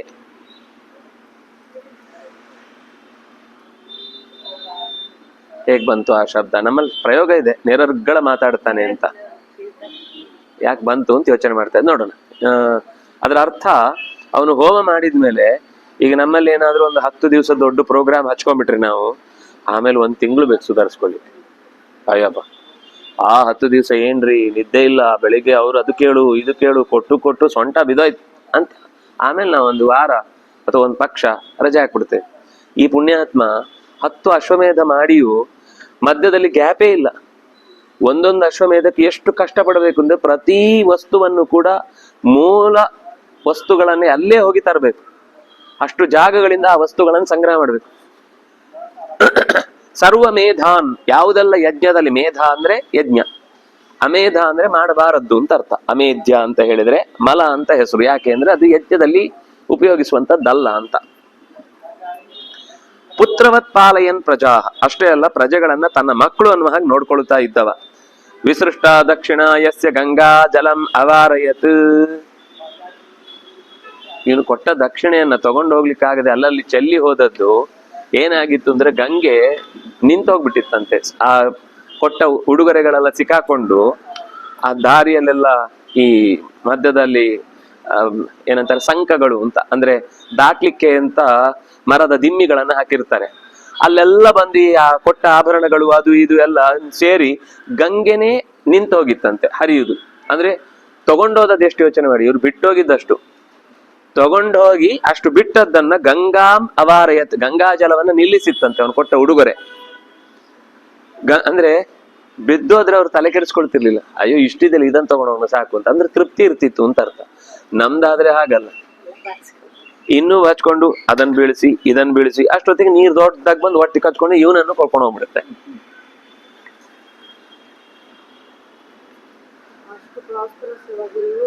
ಹ ಯಾಕೆ ಅಂದ್ರೆ ತೃಪ್ತಿ ಇಲ್ಲ ಅಂತನಾ? ನಮ್ಗೆ ಇದ್ದಿದ್ರಲ್ಲಿ ತೃಪ್ತಿ ಇದೆಯಾ? ತೃಪ್ತಿಗೂ ಸಮೃದ್ಧಿಗೂ ಸಂಬಂಧವೇ ಇಲ್ಲ. ತೃಪ್ತಿ ಇರುವುದು ಒಳಗೆ, ಸಮೃದ್ಧಿ ಇರುವುದು ಹೊರಗೆ. ಅಲ್ಲಪ್ಪ, ಈಗ ಹೊಟ್ಟೆ ಯಾರಿಗ್ ತುಂಬಿಲ್ಲ ಇಲ್ಲಿ? ಅದೇ ಅರ್ಥ. ಫಸ್ಟ್ ಹೊಟ್ಟೆ ತುಂಬುವುದಕ್ಕೆ ಬದುಕು. ಹಾಗಾದ್ರೆ 3 ಮನೆ 3 ಕೇಳಿಸ್ಕೊಳ್ಳಿ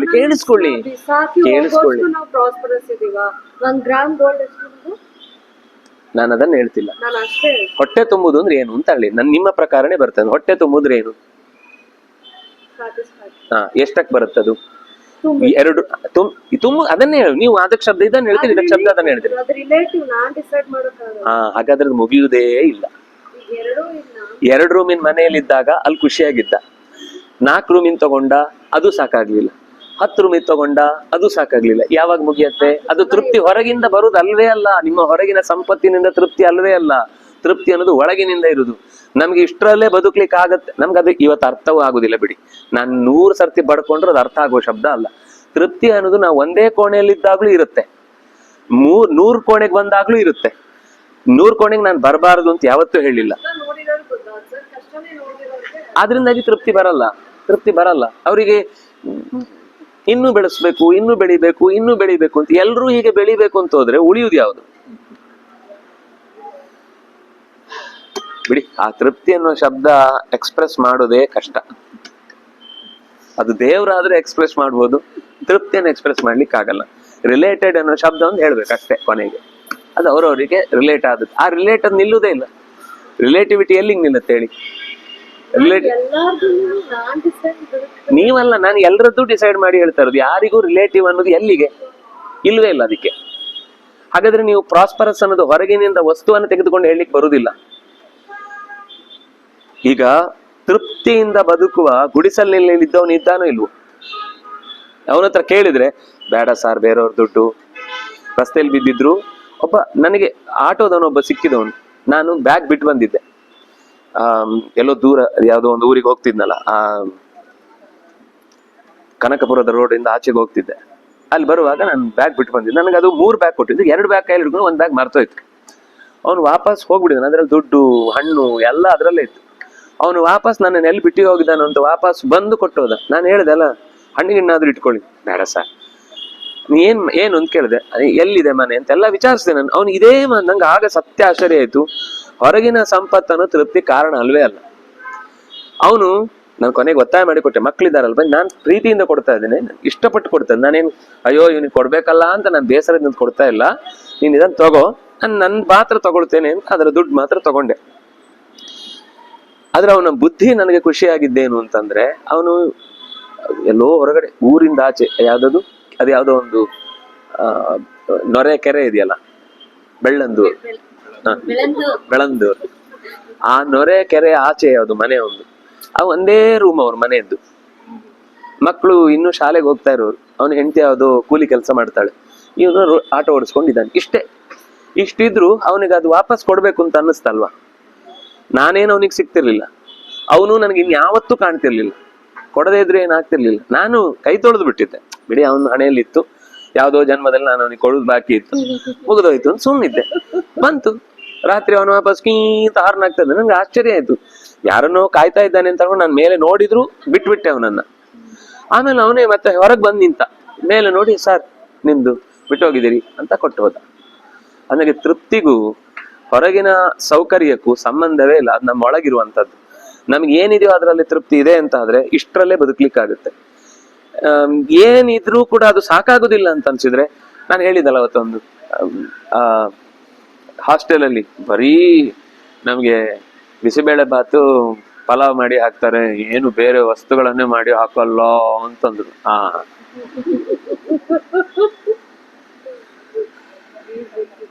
ಇದು ತೃಪ್ತಿ ಅಂದ್ರೆ ಇದು, ಹೀಗಿರುತ್ತೆ ಪರಿಸ್ಥಿತಿ.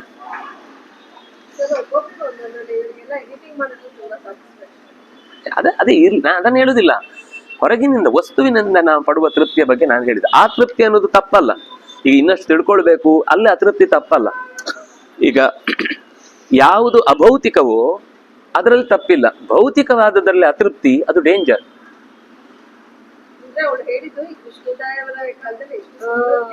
ಆತರ ನಾವ್ ಇವಾಗ ಇಮ್ಯಾಜಿನ್ ಆದ್ರೂ ಅವ್ರ ಅವಾಗ ರತ್ನ ರಾಶಿನ ಫ್ರೀಯಾಗಿ ಕೊಡ್ತಾರೆ, ನಾವ್ ಇವಾಗ ತರಕಾರಿನೂ ದುಡ್ಡು ಕೊಟ್ಟು ತಗೋತೀವಿ. ನೀವು ಕಂಪೇರ್ ಮಾಡಿ ನಾನು ಅಲ್ಲ, ಸಂಪತ್ತು ಹಿಂದೆ ಜಾಸ್ತಿ ಇತ್ತು, ಈಗ ಕಮ್ಮಿ ಇದೆ.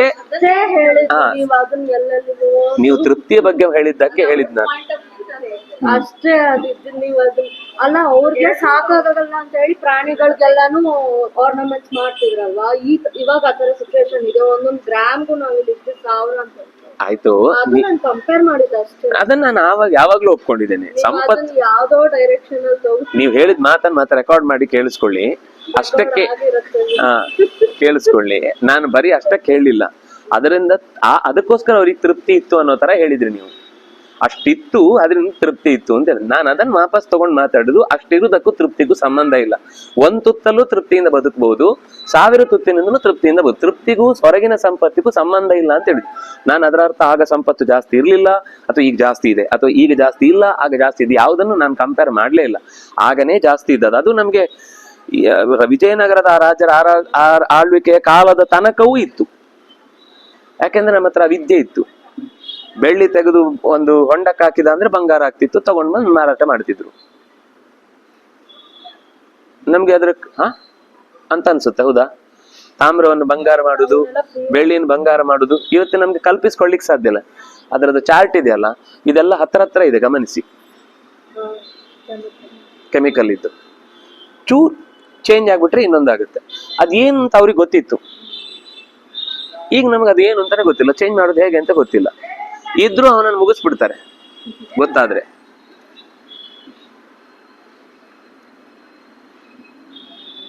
ಮತ್ತೆ ಅದರ ಒಂದು ವಿಶೇಷತೆ ಏನು ಅಂದ್ರೆ, ಯಾಕಷ್ಟು ಮುಗಿ ಬೀಳ್ತಾರೆ ಅಂದ್ರೆ, ಈ ಭೂಮಿ ಮತ್ತು ಬಂಗಾರ ಇದು ಎಷ್ಟು ವರ್ಷ ಹೋದ್ರೂ ಚೇಂಜ್ ಆಗಲ್ಲ. ಅಂದ್ರೆ ರೂಪ ಬದಲಾಗಲ್ಲ, ಕೊಳಿಯಲ್ಲ, ಅಥವಾ ಅದಕ್ಕೆ ರಸ್ಟ್ ಹಿಡಿಯಲ್ಲ. ಬಂಗಾರ ಅದು ಲೋಹವೇ, ಅದಕ್ಕೆ ಯಾಕಷ್ಟು ಬೆಲೆ ಇಲ್ಲ. ಅದು ಸ್ವಲ್ಪ ದಿವಸ ಆದ್ಮೇಲೆ ಕಟ್ಟಿದ್ದು ಹಿಂಗೆ ಮಳೆ ಬಂದ್ ಕಿತ್ತೋಗುತ್ತೆ. ಹಿಂಗೆ ಬಂಗಾರ ಕಿತ್ತೋದ್ರು ಮತ್ತೆ ವಾಪಸ್ ಉಪಯೋಗಿಸ್ಬೋದು. ಇದು ಮಣ್ಣಾಗುತ್ತೆ, ಉಳಿದದ್ದು ಎಲ್ಲವೂ ಮಣ್ಣಾಗುತ್ತೆ, ಅದರಿಂದ ಬೆಲೆ ಇಲ್ಲ. ಇದು ಮಣ್ಣಾಗಲ್ಲ, ಅದರಿಂದ ಬೆಲೆ ಇದೆ. ಒಂದು ಭೂಮಿ, ಇದನ್ನು ಯಾರು ಹೊತ್ಕೊಂಡು ಹೋಗ್ಲಿಕ್ಕೆ ಆಗಲ್ಲ, ಇಲ್ಲೇ ಇರುತ್ತೆ. ಆದ್ರಿಂದ ಇದು ಎಷ್ಟು 1000 ಕೋಟಿ ವರ್ಷ ಹೋದ್ಮೇಲೆ ಇಲ್ಲೇ ಇರುತ್ತೆ. ಅದರಿಂದಾಗಿ ಇದು ರಿಯಲ್ ಎಸ್ಟೇಟ್. ಇದು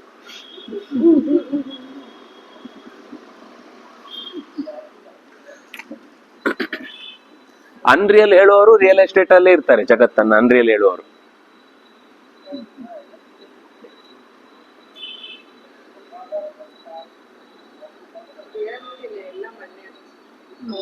ಮಣ್ಣೇ ಹೌದು, ಮತ್ತೆ ಯಾಕೆ ರಿಯಲ್ ಎಸ್ಟೇಟ್ ಇದೆ? ಅಲ್ಲ, ಮಣ್ಣು ಅಂತ ನಾನು ಒಪ್ಕೊಂಡಿದ್ದೆ. ನಾ ಹೇಳಿದ ಅದಕ್ಕೆ ಬೆಲೆ ಇದೆ ಅನ್ನೋ ವಿಷಯದಲ್ಲಿ ಯಾವುದು ಸುಳ್ಳು ಅದಕ್ಕೆ ಬೆಲೆ ಇಲ್ಲ. ಸುಳ್ಳು ಅಂತ ಹೇಳುವವರು ಕೂಡ, ಅನ್ರಿಯಲ್ ಅಂತ ಹೇಳುವವರು ಕೂಡ ಮತ್ತೆ ರಿಯಲ್ ಎಸ್ಟೇಟ್ ಅಲ್ಲೇ ಬದುಕ್ತಾರೆ. ಅದಕ್ಕೋಸ್ಕರನೇ ಆ ಸಾಮ್ರಾಜ್ಯವನ್ನ ವಿಸ್ತಾರ ಮಾಡ್ತಾ ಹೋಗ್ತಾರೆ, ಆಶ್ರಮಗಳನ್ನು ಕಟ್ತಾ ಹೋಗ್ತಾರೆ, ಸಂಪತ್ತುಗಳನ್ನು ಬೆಳೆಸ್ತಾ ಹೋಗ್ತಾರೆ, ಕಚೇರಿಗಳನ್ನ ಬೆಳೆಸ್ತಾರೆ, ಬೇರೆ ಬೇರೆ ದೇಶಗಳಲ್ಲಿ ಸೆಂಟರ್ಗಳನ್ನ ಬೆಳೆಸ್ತಾರೆ. ಹೇಳು ಜಗತ್ ಸುಳ್ಳು ಅಂತ. ಸುಳ್ಳಂದ್ಮೇಲೆ ನೀವು ಬೆಳೆಸುದು ಯಾಕೆ? ಇಲ್ಲ, ನಾನು ಬೆಳೆಸಿದ್ದು ಸುಳ್ಳು, ನೀವು ಕೇಳಿದ್ದು ಸುಳ್ಳು, ಅಲ್ಲಿ ಸುಮ್ಮನೆ ಆಗ್ಬೇಕಷ್ಟೇ.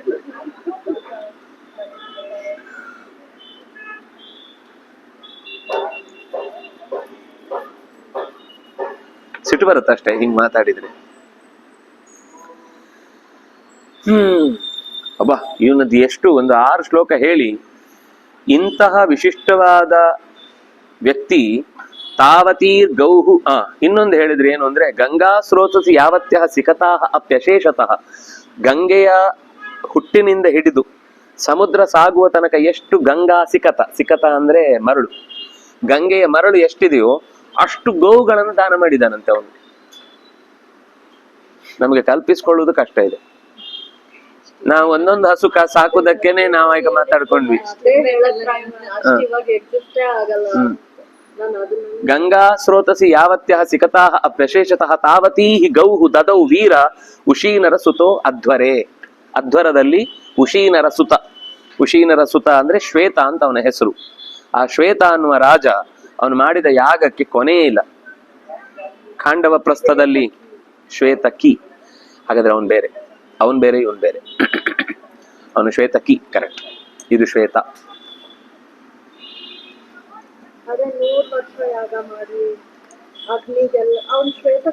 ಹೌದು, ಶ್ವೇತಕಿ, ಇದು ಶ್ವೇತ. ನ ಪೂರ್ವೋ ನ ಪರೇ ಚಕ್ರುಹು. ಹಿಂದೆ ಮಾಡಿರ್ಲಿಲ್ಲ ಅವನ ಹಾಗೆ ಯಾಗ, ಮುಂದೆ ಯಾರು ಮಾಡ್ಲಿಕ್ಕೂ ಇಲ್ಲ. ಇದಂ ಕಶ್ಚನ ಕೇಚನ ಮಾನವಾಹ. 100 ಜನ ಒಟ್ಟಿಗೆ ಸೇರಿದ್ರು ಇಷ್ಟು ಚಂದದ ಯಾಗ ಮಾಡ್ಲಿಕ್ಕೆ ಸಾಧ್ಯ ಇಲ್ಲ. ಇದಂ ಚಕ್ರುಷು. ಇದನ್ನ ನಾನು ಹೇಳಿದ್ದಲ್ಲ, ದೇವಾಹ ಅಪಿ ಚಕ್ರುಷು. ಈ ವಿಷಯದಲ್ಲಿ ದೇವತೆಗಳು ಶ್ವೇತನ ಯಜ್ಞವನ್ನ ಅಷ್ಟು ಕೊಂಡಾಡ್ತಾರೆ. ಒಂದು ಇವನದ್ದು, ಒಂದು ಮರುತನದ್ದು. ಮರುತ್ತಸ್ಯ ಸಂಗ್ರಹೇ ಆವೀಕ್ಷಿತಸ್ಯ ಕಾಮ ಪ್ರೇರ್ ವಿಶ್ವೇ ದೇವಾ ಸಭಾಸದಃ ಅಂತ ಯಜ್ಞದಲ್ಲಿ ಅವನ ಸ್ಮರಣೆ ಮಾಡಿದ್ರೆ ಆ ಯಾಗದ ಪುಣ್ಯ ಈ ಯಾಗದಿಂದ ಬರುತ್ತೆ. ಆ ಯಾಗಕ್ಕೇನ್ ಪುಣ್ಯ ಬಂದಿತ್ತೋ ಅವನ ಯಾಗವನ್ನ ಈ ಯಾಗದಲ್ಲಿ ಸ್ಮರಿಸಿ ಅವನ ಹೆಸರು ಹೇಳಿದ್ರೆ ಈ ಯಾಗದಲ್ಲೂ ಅಂಥದ್ದೇ ಒಂದು ಪುಣ್ಯದ ಭಾಗ ಬರುತ್ತೆ ಅಂತ ಅಷ್ಟು ನಂಬಿಕೆ. ಇವತ್ತಿಗೂ ಯಾಗ ಮಾಡುವಾಗ ಅದರ ಹೆಸರು ಹೇಳಿ ನಮ್ದು ಯಾಗ ಪುಣ್ಯ ಬಂತು ಅಂತ ಸುಮ್ಮನಾಗ್ಬಿಡ್ತಾರೆ. ಅಷ್ಟು ನಂಬಿ ಮಾಡಿದ್ರೆ ಆದ್ರೂ ಪುಣ್ಯ ಬರುತ್ತೆ. ಫಸ್ಟ್ ಆಫ್ ಆಲ್ ಆ ಶ್ಲೋಕ ಹೇಳುವಾಗ ಅದು ಏನ್ ಹೇಳುತ್ತೆ ಅಂತಾನೆ ಗೊತ್ತಿರಲ್ಲ, ಅದು ಯಾರು ಮರುತ್ತ ಅಂತಾನೆ ಗೊತ್ತಿರುವುದಿಲ್ಲ. ಅನ್ಯಮೌಷೀನರಂ ಐಚ್ಛತ್ ಔಷೀನರಾಚ್ಛೈದ್ಯಾತ್ ಧುರೋ ವೋಢಾರ ನಿತ್ಯುತ ಗತಿಂ ಯಸ್ಯ ನ ಯಾಸ್ಯಂತಿ ಮಾನುಷಾ ಲೋಕವಾಸಿನಃ. ಈ ಲೋಕದಲ್ಲಿರುವ ಯಾರೂ ಕೂಡ ಆ ಔಷೀನರ ದೇಶದ ರಾಜನ ಗತಿಯನ್ನ ಹೊಂದ್ಲಿಕ್ಕೆ ಸಾಧ್ಯವೇ ಇಲ್ಲ. ಯಾರವನು? ಶೈಬ್ಯಾತ್, ಶಿಬಿಯ ಮಗ ಈ ಶ್ವೇತ. ಉಶೀನರನ ಮಗ ಶಿಬಿ, ಶಿಬಿಯ ಮಗ ಶ್ವೇತ. ಅಥವಾ ತಲೆಮಾರು ಮಧ್ಯದಲ್ಲಿ 1-2 ಇರ್ಬೋದು.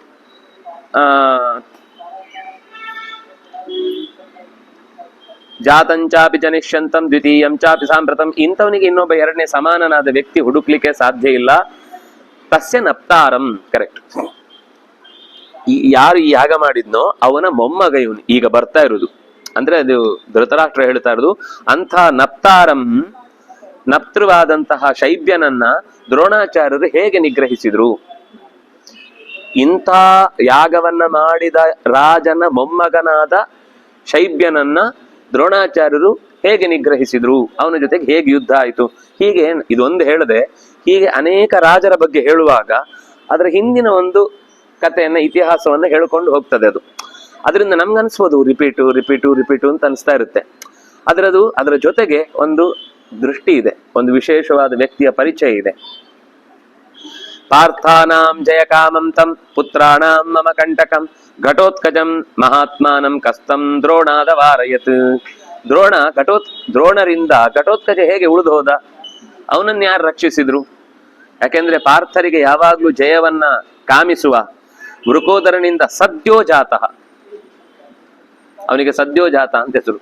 ಸದ್ಯ ಅಂದ್ರೆ ಕೂಡ್ಲೆ ಹುಟ್ಟಿದವನು. ಹುಟ್ಟುದಂದ್ರೆ ಏನು? ಹೀಗೆ ಬಿದ್ದ ತಕ್ಷಣವೇ ಈ ಪಾಪ್ಕಾರ್ನ್ ಕಾಳಿದ್ದು ಉಬ್ಬಿ ಬಿಡುತ್ತಲ್ಲ, ಹಂಗೆ ಉಬ್ಬಿ ತಲೆ ಬೋಳಿತ್ತು. ಏಳುವಾಗ ಒಂದು ನಿಮಿಷಕ್ಕೆ ಹೀಗೆ ಏಳುವಾಗ ತಲೆ ಕೂದಲೆಲ್ಲ ಸ್ಟ್ರೈಟ್ ಹಾವೆಲ್ಸ್ ಪಟಪಟ ಪಟಪಟ ಅಂತ ಉದ್ದಕ್ಕೆ ಕೂದಲು ಬಂತು. ಕಚ, ಕಚ ಅಂದ್ರೆ ಕೂದಲು ಅಂತ ಅರ್ಥ. ಉತ್ಕಚ ಅಂದ್ರೆ ಮೇಲ್ಮುಖವಾದ ಕೂದಲು. ಅವನ್ ತಲೆ ಕೂದಲು ಬಾಚ್ಲಿಕ್ಕೆ ಆಗ್ತಿರ್ಲಿಲ್ಲ, ಅದು ಹೀಗೆ ನಿಂತಿರ್ತಿತ್ತು. ಕ್ರೂರ್ ಸಿಂಗ್ ಅಂತ ಒಬ್ಬ ಇದ್ದಲ್ಲ ಯಾವ್ದೋ ಒಂದು ಪಾತ್ರದಲ್ಲಿ, ಹಾಗೆ ಆ ಪಾತ್ರದಲ್ಲಿದ್ದವನ ತರ ಪೂರ ಕೂದಲು ನಿಂತು ಬಿಟ್ಟಿತ್ತು. ಅವನು ಎದ್ದ ತಕ್ಷಣ ಬಂದು ನಮಸ್ಕಾರ ಮಾಡ್ತಾನೆ 5 ಜನಕ್ಕೂ.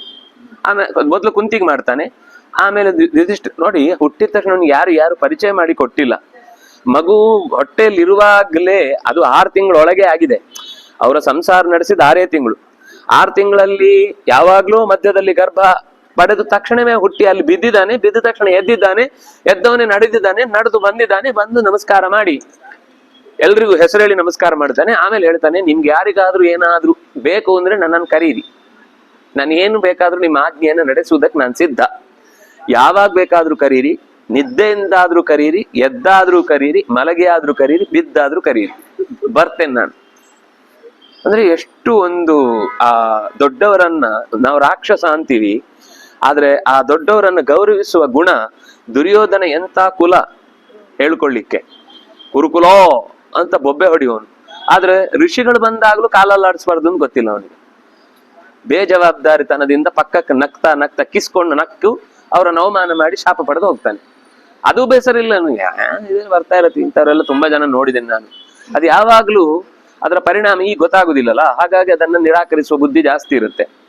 ಹಾಗೆ ಈ ಘಟೋತ್ಕಚನ ಶಕ್ತಿಯನ್ನ ಧೃತರಾಷ್ಟ್ರ ತುಂಬಾ ಹೊಗಳ್ತಾನೆ. ಎಂಥ ಸದ್ಯೋಜಾತ, ಕೂಡ್ಲೆ ಹುಟ್ಟಿದವನು, ಮಹಾಬಲ ಪರಾಕ್ರಮ, ಅತ್ಯಂತ ಬಲಿಷ್ಠ, ಮಾಯಾವಿ, ಅನೇಕ ಮಾಯಾವಿದ್ಯೆಗಳನ್ನ ಬಲ್ಲವ, ರಾಕ್ಷಸ, ಅತ್ಯಂತ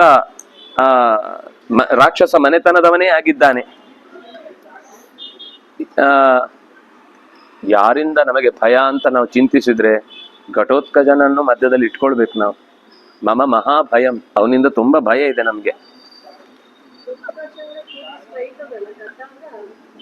ಘಟ ಅಂದ್ರೆ ಮಡಿಕೆ, ತಲೆ ಮಡಿಕೆ ತರ ಇತ್ತು, ಆಮೇಲೆ ಕಚ ಬೆಳೆಯಿತು, ಉತ್ಕಚ.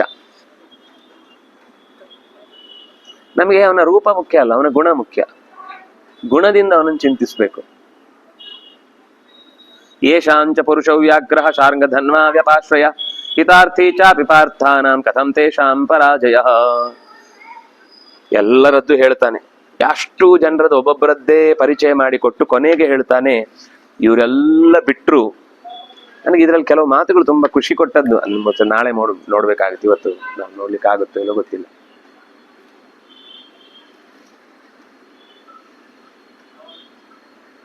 ಕೇಳಿಸ್ತಾ ಇದೆಯಲ್ವಾ?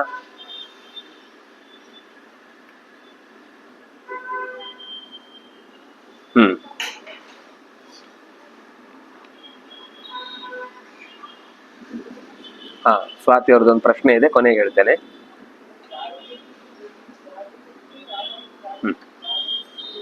ಪ್ರಸಾದ್ ಅವ್ರದ್ದು ಪ್ರಶ್ನೆ, ಅದೆರಡನ್ನು ಕೊನೆಗೆ ಇದು ಈ ಅಧ್ಯಾಯ ಮುಗಿಸಿ ಮಾತಾಡ್ತೇನೆ.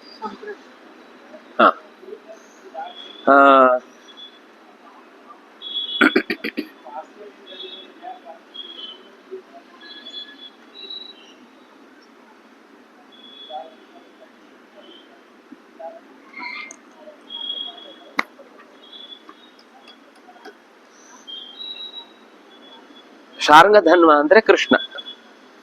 ಶಾರ್ಂಗವನ್ನ ಹಿಡಿದಿರುವಂತಹ ಕೃಷ್ಣ ವ್ಯಪಾಶ್ರಯ, ತನ್ನನ್ನ ನಂಬಿದವರಿಗೆ ಎಲ್ಲವನ್ನು ಕೊಟ್ಟು ಆಸರೆಯಾಗಿ ನಿಲ್ಲುವವ, ಅದು ಭಗವಂತನ ಗುಣ. ಪುರುಷೌ ವ್ಯಾಘ್ರಃ, ವೀರರಲ್ಲಿ ವೀರ. ಹಿತಾರ್ಥಿ, ಹಿತವನ್ನ ಬಯಸುವವ. ಪಾರ್ಥಾನಾಂ, ಅದು ವಿಶೇಷವಾಗಿ ಪಾರ್ಥರಿಗೆ ಹಿತಾರ್ಥಿ. ಕಥಂ ತೇಷಾಂ ಪರಾಜಯ, ನನಗೆ ಅನ್ನಿಸ್ತಾ ಇದೆ ಇವರೆಲ್ಲ ಒಟ್ಟು ಸೇರಿ ಏತೇ ಚಾನ್ಯೇ ಚ ಭವ ಯೇಷಾಮರ್ಥಾಯ ಸಂಜಯ ತ್ಯಕ್ತಾರ ಸಂಯುಗೆ ಪ್ರಾಣಾನ್ ಕಿಂತೇಷಾಮಜಿತಂ ಯುಧಿ.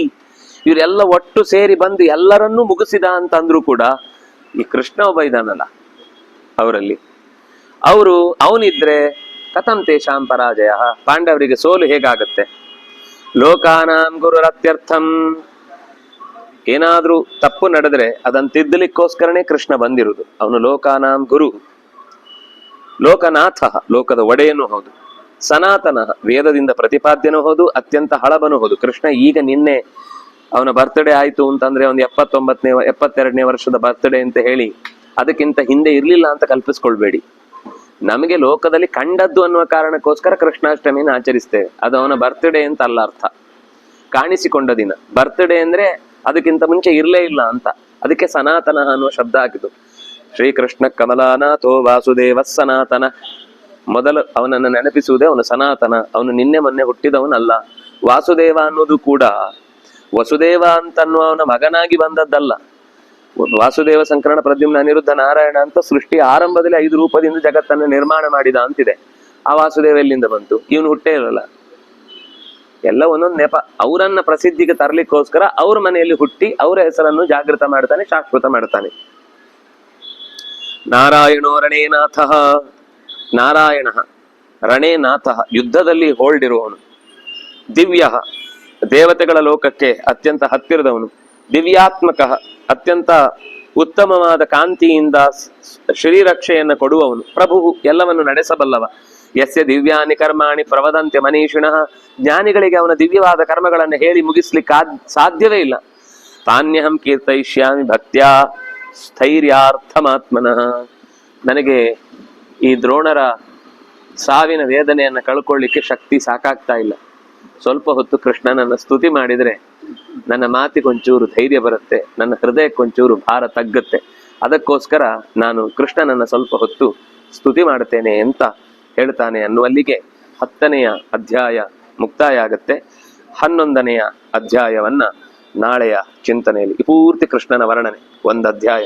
ಕೃಷ್ಣ ಮಾಹಾತ್ಮ್ಯ ಉತ್ತಮ ಅಂದ್ರೆ ಏನರ್ಥ ಅನ್ನೋದು ನಮಗೆ ಈ ಮುಂದಿನ ಅಧ್ಯಾಯದಲ್ಲಿ ಗೊತ್ತಾಗುತ್ತೆ. ತುಂಬಾ ಸ್ವಾರಸ್ಯಕರವಾದ ಒಂದು 2-3 ಸಂಗತಿಯನ್ನು ಹೇಳ್ತಾ ನಂಗೆ ಬಹಳ ಖುಷಿ ಆಯ್ತು.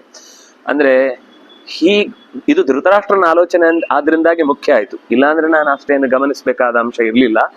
ಅಂತಹ ಅದ್ಭುತವಾದ ಒಂದು ಸಂಗತಿಯನ್ನ ಕೃಷ್ಣ ಯಾರು ಧೃತರಾಷ್ಟ್ರ ಮುಂದೆ ಹೇಳ್ತಾನೆ. ನಾಳೆ ಆ ಚಿಂತನೆಯನ್ನ ಅನುಸಂಧಾನ ಮಾಡೋಣ ಅಂತ ಹೇಳ್ತಾ, ಕಾಯೇನ ವಾಚ ಮನಸೇಂದ್ರಿಯೈರ್ವಾ ಬುದ್ಧ್ಯಾತ್ಮನಾ ವಾ ಅನುಸೃತ ಸ್ವಭಾವ ಕರೋಮಿ ಯದ್ಯತ್ ಸಕಲಂ ಪರಸ್ಮೈ ನಾರಾಯಣಾಯೇತಿ ಸಮರ್ಪಯಾಮಿ. ಶ್ರೀಕೃಷ್ಣಾರ್ಪಣಮಸ್ತು.